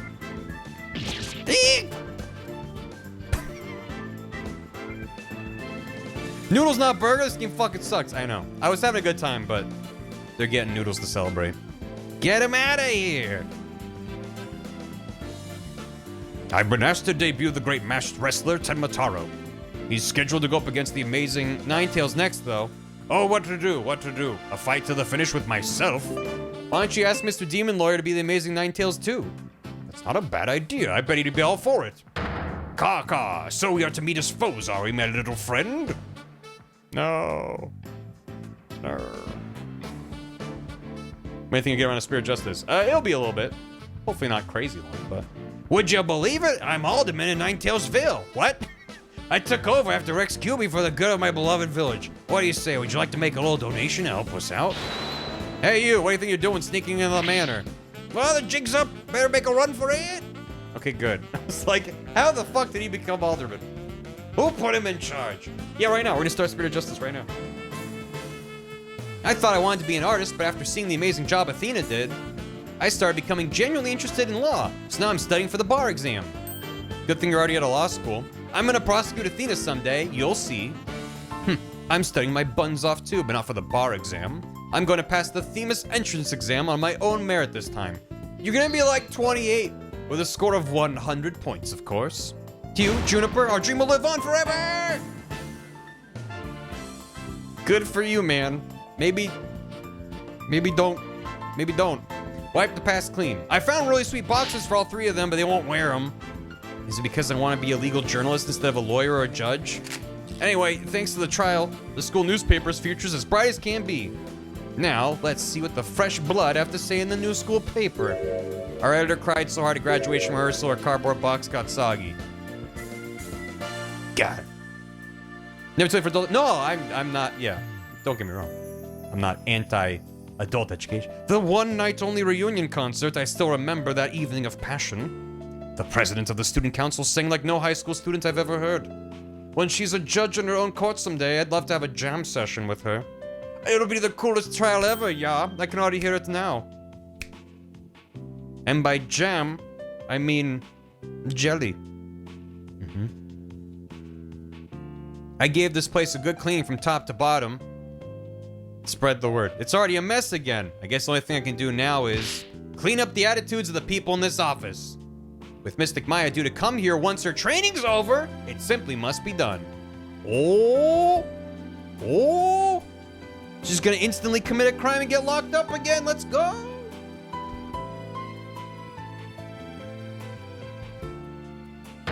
Haha! Humanity's dreams for outer space will never die. In fact, planning for the Hat 3 rocket has officially begun. Look upon me, people of this great nation, and witness the glory of Yuri. The Cosmos. What do you... Oh, Director. Yes. Rocket preparations are fully complete. Yes. You just leave everything to me. Assistant Director Yuri Cosmos. He's been demoted. Good. I like Cosmos. Yeah, he's fun. He's a fun character. Free hat. Really wild intro. Yeah, as an intro, I can bet. I'm going to the moon in the new rocket. If Athena or Metis came to the moon, I would love to show them around. But which is more interesting? Mont Pyrenees or Mare Tranquillatius? You'd think they would like either one? The Sea of Tranquility? I wonder how Miss Aura is doing. I'd rather be near Miss Aura than on the moon. Oh, Miss Aura, I just want you to use me again like you used to. Yeah, I mean phrasing, but okay. Yeah, I get it. That's fine. Just like me for real. So he's a freak. Ready for launch. 5, 4, 3, 2, 1. Lift off! I'm going to the moon for real this time, for me and for Clay. Thanks to my lawyers, I now know I should never give up, but I'm worried you can't breathe in space, and in fact, it's cold as heck. I'm getting really nervous. Mars ain't the kind of place to raise your kids. It's cold as heck. Should call him Freako. No, I'm not employed here. I simply came to request their services in defense of my sister. But no one's around, and I've been kept waiting for a long time. And what sort of case brings you here? Oh, your father was accused and he wished for Athena to defend him. And perhaps he and I shall meet in the courtroom in the near future. Who is he talking to? Huh? Okay. Guilty or so fast. She took my daughter as hostage. Guilty. I'll take the case. I look forward to your next month's salary assessment. Oh, please forgive me. He's been freed. Blackwell's acquittal has brought all manner of ills in the prosecutor's office to light. It would seem solving that case has thawed the chill of winter into the warmth of spring. Now I owe Wright yet another debt of gratitude. But I'll repay him one day. You can trust in that. Who's he talking to?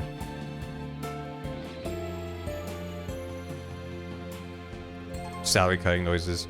Me. This is just yay. Repay him with your Jesus. Yeah. We did it. We did it. We beat the video game. They're gonna touch hands. Bones! Did Bones do the cutscenes? Like the anime studio Bones? Don't forget to look at the concept art. We might have a quick minute. It is getting late and I am hungry, but we can maybe take a quick peek at the concept art. Gumshoe was the cameraman the whole time. Did it for the crossover too. No way. Neat. They do good stuff. I want to wait for drama at the case then can Barry or mods give me a permit for art, something Barry said. Yee. Releasing them as the Apollo trilogy, yeah. Oof, ouch, my anime studio, Bones. Well, that's the game. I enjoyed it. That was fun. Oh, it's Majima Apollo. I'll have to pull it up in a minute. I don't want to cover up the credits, but thank you. It's very good. Yeah, someone mentioned the crossover. Now let's play the DLC. We already did. We already did it. It's been done. We're done. Just like case art for Spirit of Justice. Yeah. We'll do that at some point. Yo, I liked it quite a bit. I do understand a lot of people's complaints about it. I could also understand, you know, if you've been following the games as they were released, waiting 6 years to get to this and having all this hype and expectation and maybe not having it, you know, being like, who's this new defense attorney? And it's focusing on her a lot. I don't care. I just want my boys. You know, like, I could understand the change in focus, the change in some of the characterization. But for my 2 cents, I thought it was fun. It was a solid Ace Attorney.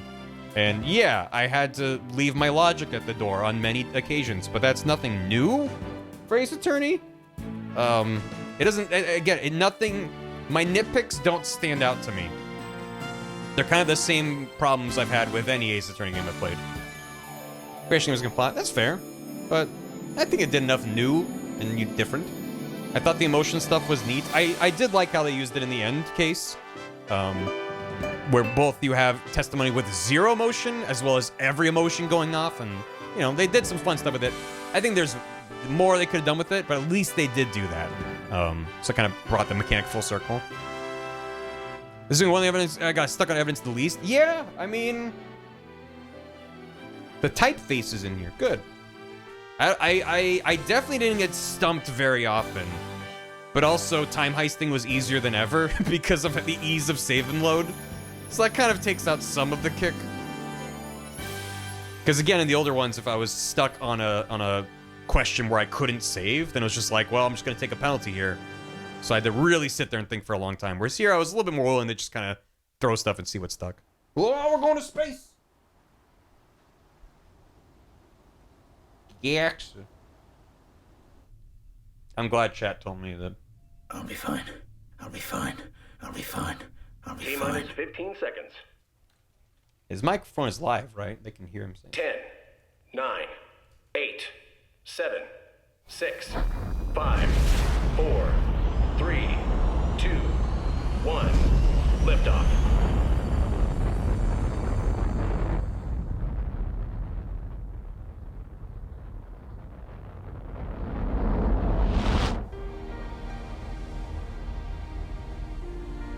For a second, I thought he was standing like way too close. There's just like a wall of fire heading towards him.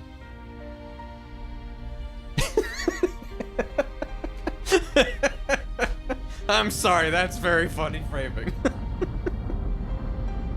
Oh god.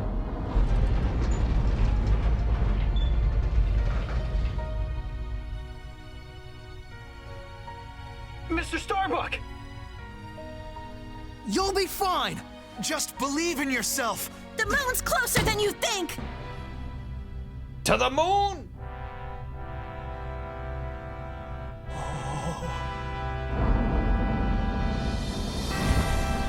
The moon is closer than we think. Why is it so close? Oh no, we're in danger. Thanks, guys. I wouldn't have made it back into space if it wasn't for you.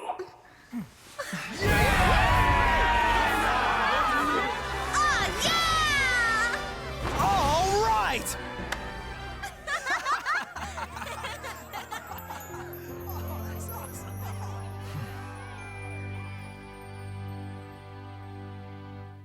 Hooray. Seeing them put their hands together reminded me we never did take off his glove. The Phantom's glove, to be like, did you get stabbed through the hand? I guess because it wouldn't have mattered. Throughout the years, I've seen as much joy as other things. But just as Mr. Starbuck was able to escape the harsh pull of his fears and despair, I believe that hope and friendship can lift us all up towards a brighter tomorrow. Thank you, Phoenix. And that's how Dual Destinies somehow became about space. The moon! Yay! Hooray! Then continue Andy Paul backstory. Yeah, well, character. Oh, Oh, that okay. Well. Neat. Is that the? Continue on the next game? Yeah, let's start right now. Chat, you got time, right? So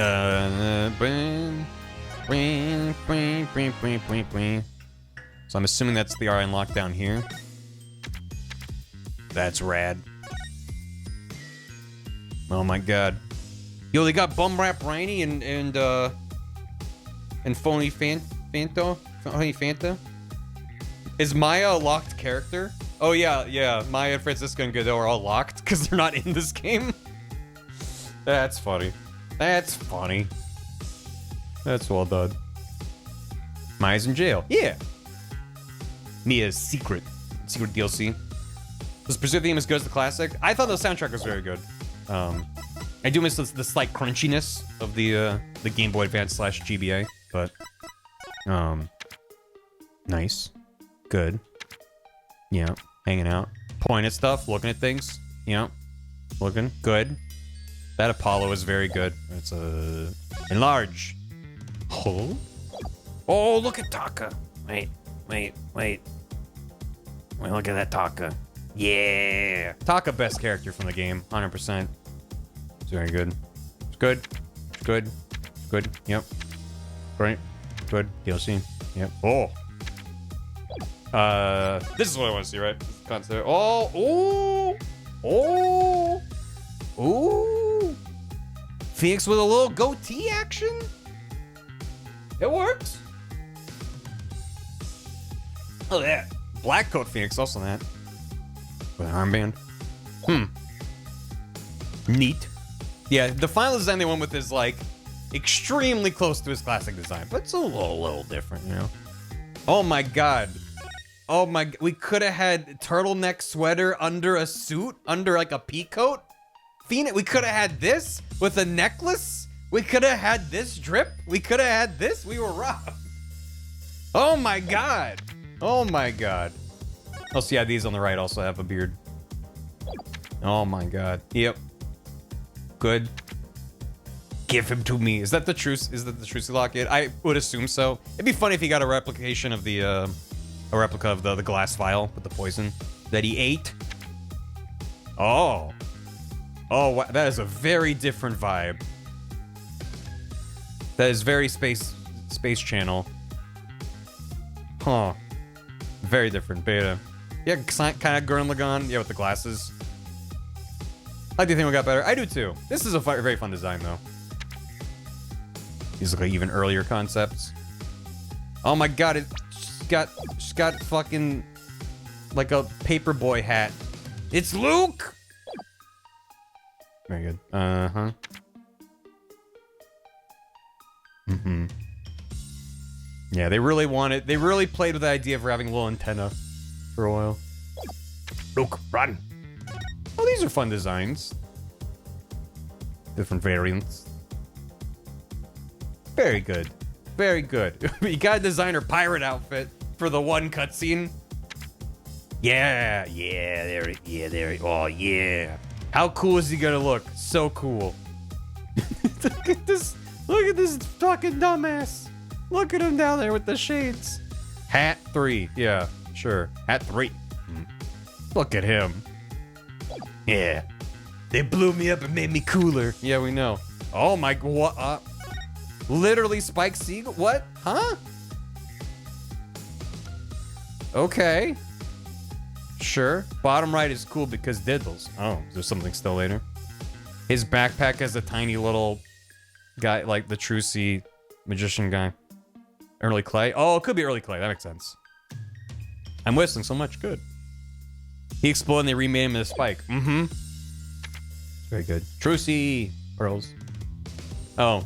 Did her hair change since she was a child? We tried some ideas and eventually, no. Her hair is the same. That's good. Yeah, Simon. Oh, they have like pre-eyeliner running down his face, Simon. That's nice to see. That's nice, because we don't really see that in game. They didn't really give a different look. Normie Simon. Mm-hmm. Did they originally plan for him to literally have a sword? Because he's clearly pantomiming that, but they're like, maybe he actually has a sword. Pre the cure. Mm-hmm. Ready to meet Apollo's wife? Apollo gets married. What the fuck in the Tumblr is this? What in the Tumblr sexy man is this, Capcom? What is this? What the hell is this?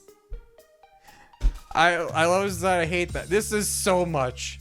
If this fucker showed up in court and was like, oh yes, the prosecutor is a convicted felon who committed murder or whatever, and then this fucker showed up, I'd be like, I'm out.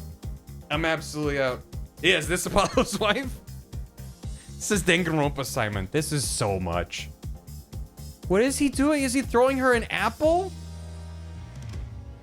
Where they're like, oh, he has an archery motif, so he throws an apple over and then shoots it. Okay. I see. Okay. And he's got little darts. Okay, yeah. Fuck this. This design is so much. These are a little bit more sensical. These are very good. Why the 99? That's good. That's fun. Bobby. Good old Bobby. Mm-hmm. 5 years design. Edgeworth is back. He's back. Hold on. Top left. Both of what did they his ascot keeps growing the older he gets. I love that concept. It just goes really, really long. You missed the mustache? Did I miss the mustache? Is it? Oh, F! Option F, Your Honor. Option F. We were robbed. We were robbed, Your Honor. Option F, please. Could have had that. We could have had that. Both of them with facial hair, please, God. Come on. He's just Dracula. Good. It suits him. Oh, does he have a little ponytail? Kind of looks like he does. My God. There's Gaspin. Oh, yeah.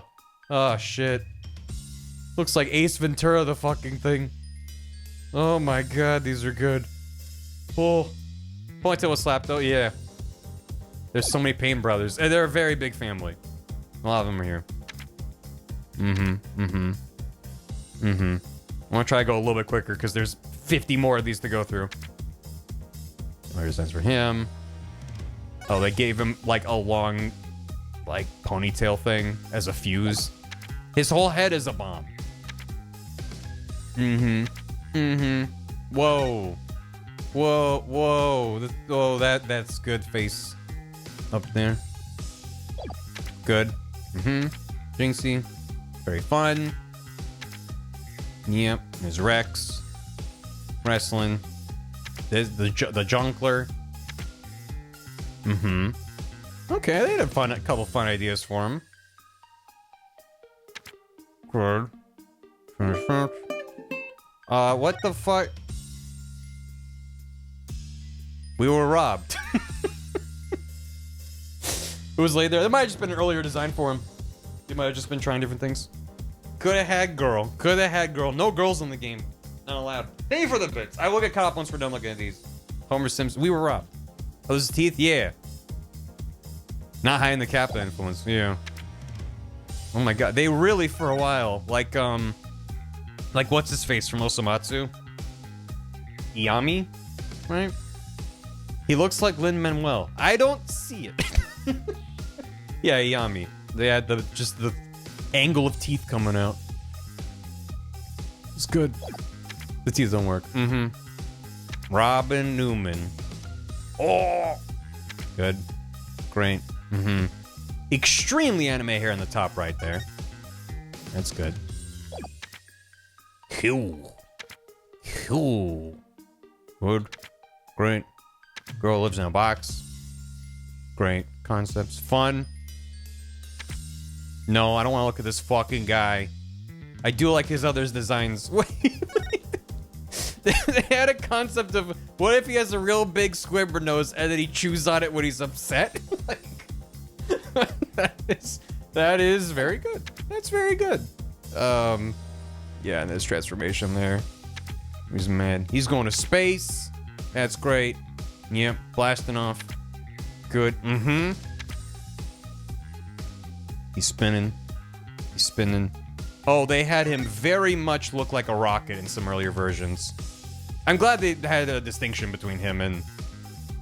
Dude looks like a Schoolhouse Rock character on the far right. That is so much. Yo, thank you, Katru. I point at you, sir. You can point at me.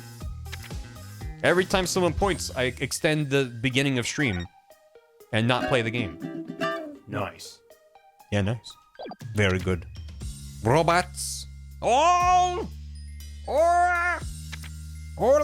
Sasha Buckler. She is a very fun character, too. Her design is very fun.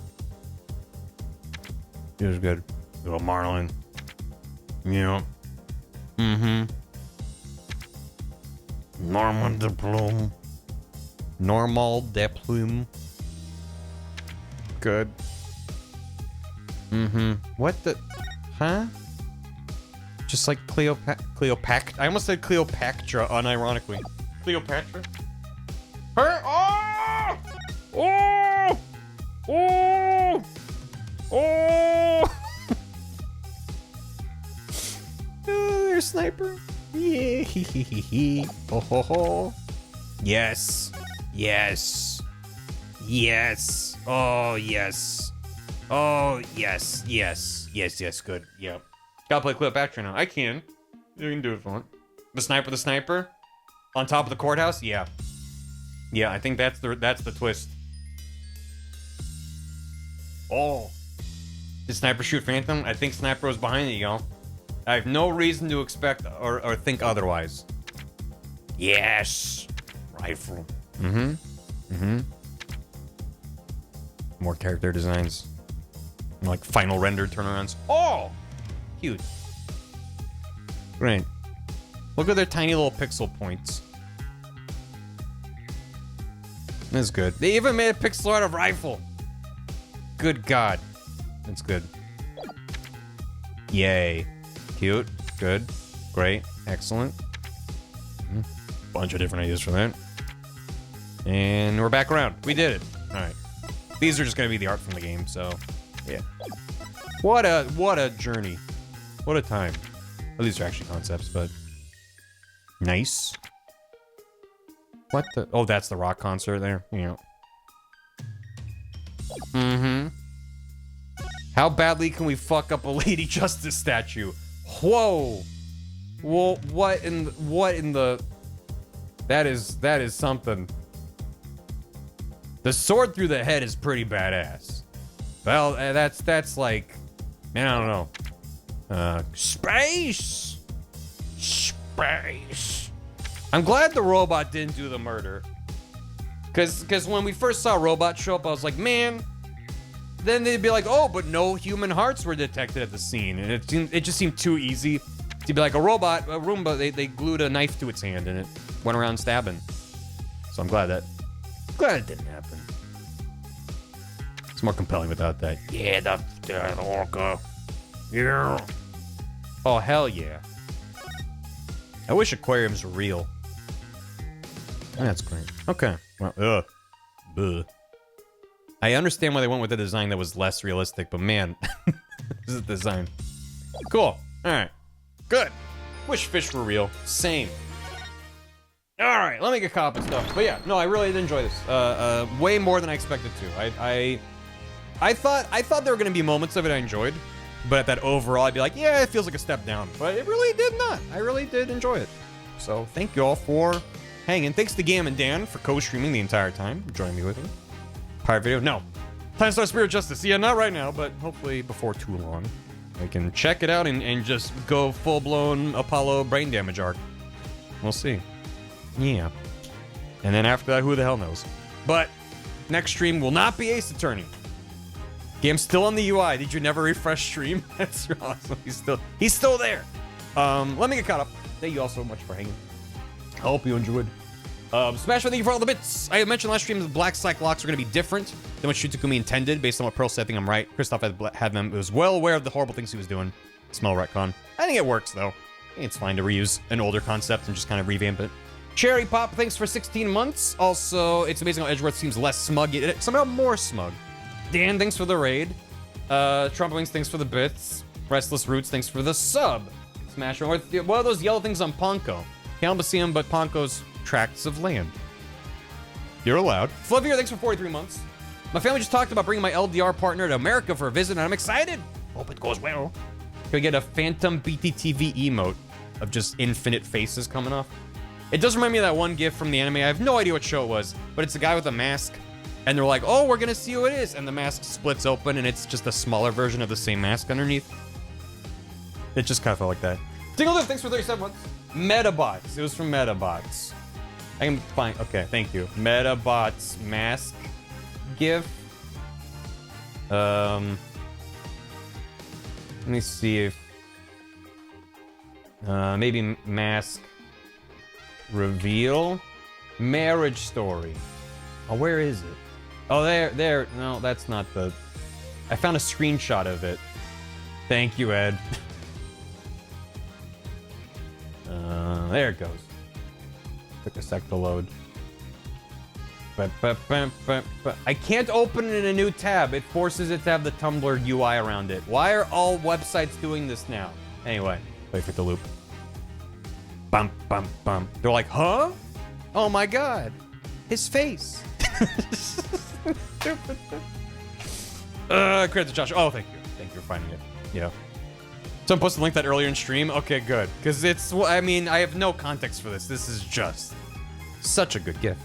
Dingle do thanks for the 37 months. Finished my night shift.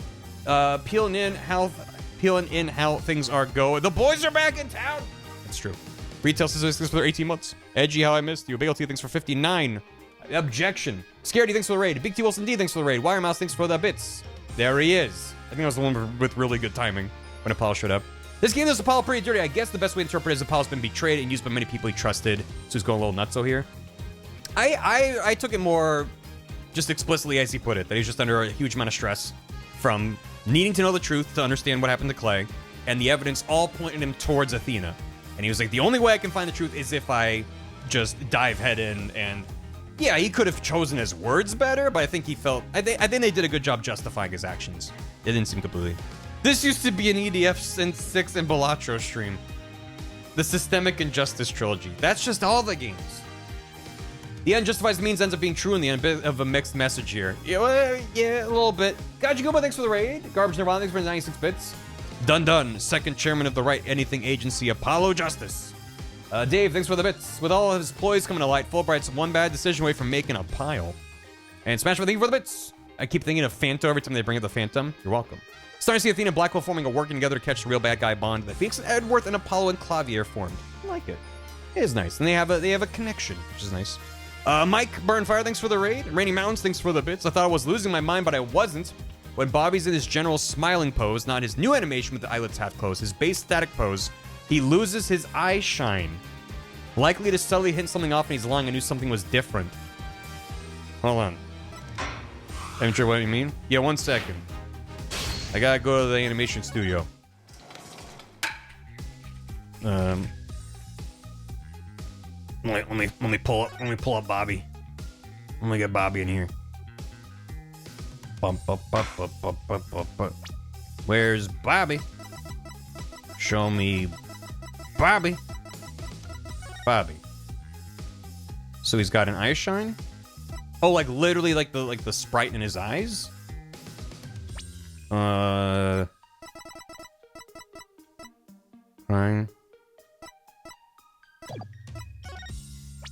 The tiny little white dot goes missing?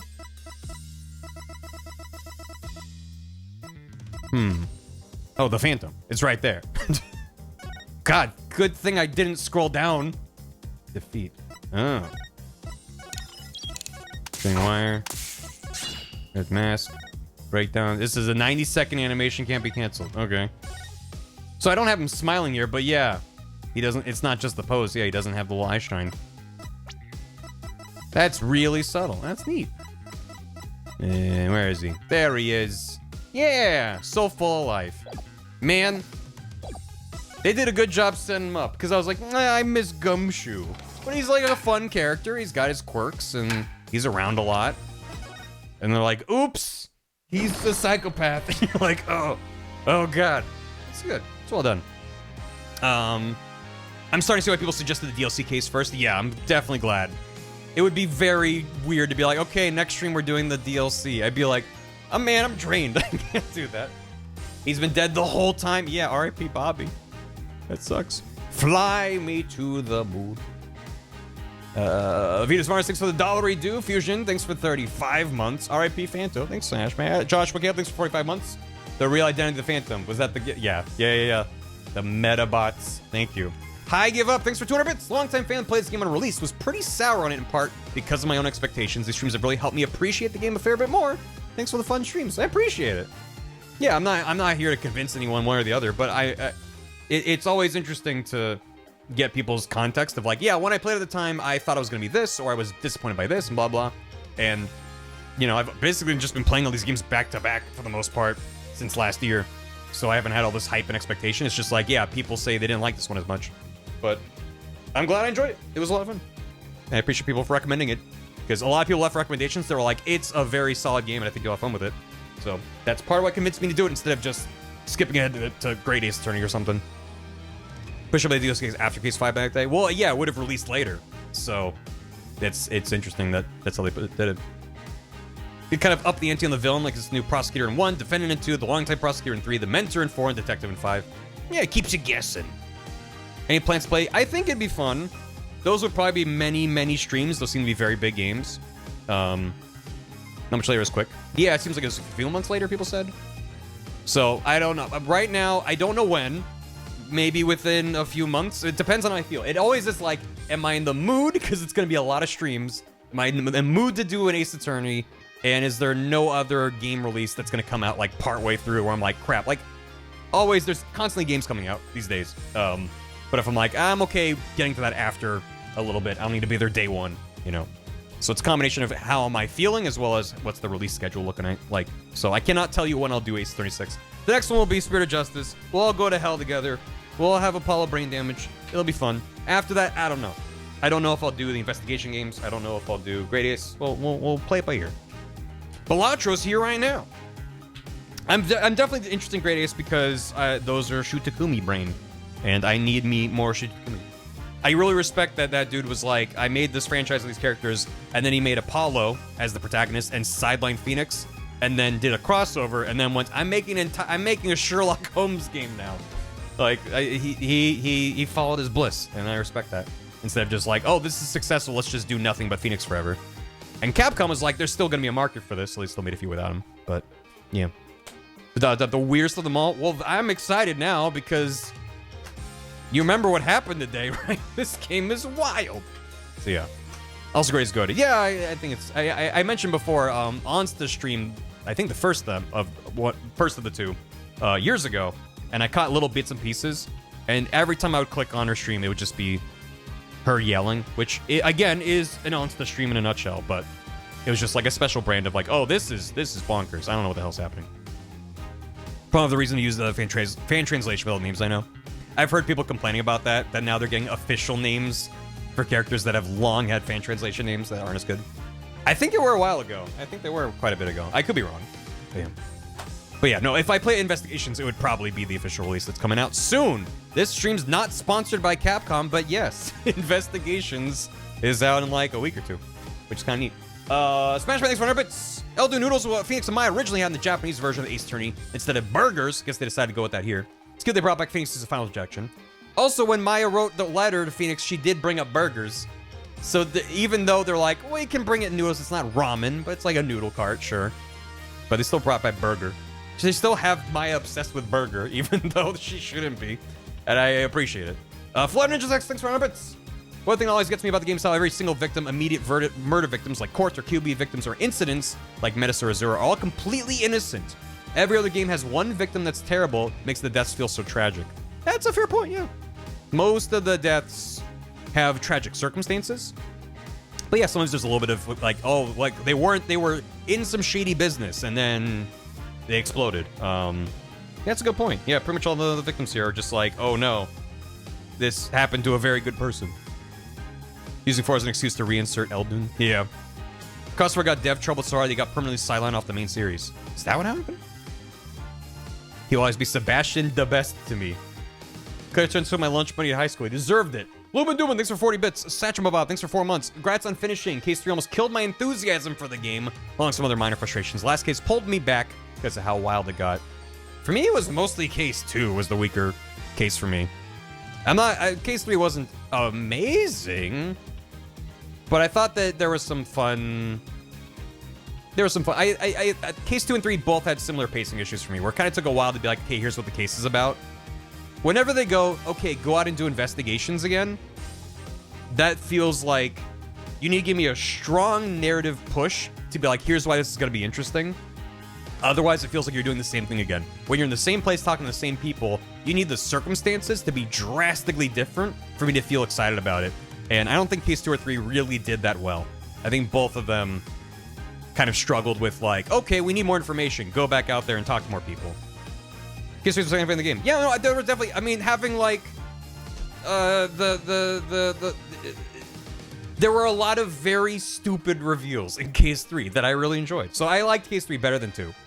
But I think it could have been a little bit kind of focused a little better. But anyway, Tracker Rock, thanks for 100 bits. On the theme of finishing the games, I finished Team World Heist 2 yesterday. Thanks for recommending. I have my gripes about overall, but I had a great time stealing hats. Thanks. I finished it too, off stream, earlier in the week, last week. Not too long ago. Yeah, I finished it. I did bump the difficulty down. When I was streaming it, I was on the 3rd difficulty of the bunch, and I went down to 2, and I was having a really smooth time, where I would sometimes have to load a checkpoint, but I just kind of got through most missions first try, and that was a very nice time. But yeah, I enjoyed it. It was good. Recommend the Steam World games. Unpleasantness to thanks for 100 bits. The audacity of Simon going to the Wright Anything agency to hire a defense of his sister for the kidnapping of True C. Wright. And we saw how that turned out in the post-credits, where you have Aura clearly behind bars. So we can see how that went for him. Like, I doubt that the rocket launch was the next day, whereas the trial is like instantly, as we know. So yeah, she's in there. Like, Case 2 games are great defendant, but I really wish they didn't reveal the killer in the intro. That's like the... Without that, I would like the case a lot better, but I would still have issues with it. But yes, I was waiting for them to do something interesting with that reveal in the opening cutscene, and they kind of didn't. So that was my big frustration with 2, for sure. But yeah. We argue for Descendants. Yeah, it's just like, well, you know, oops. Elfion, thanks for 100 bits. Aura was originally conceived as an evil defense attorney that Apollo joined when he leaves. So that's presumably her design. Oh. Huh. An evil defense attorney? Kachu, thanks for 6 months. I point at you, sir. I point back. And Hero Zoltan, thanks for 69 bits. Nice. Aura was originally conceptualized as an evil lawyer who seduces Apollo to the dark side of the law, which is scrapped and rolled in her current incarnation. Seducing him to the dark. Do it, Apollo. Use the fabricated evidence. Also, this was the art earlier I meant to share. We were in the credits and I didn't want to cover it up. I believe this was from Werewolf, who gave us Apollo Majima. Phoenix Chan is good. It's real good. Thank you all for hanging. I gotta wrap up and have dinner. It's late.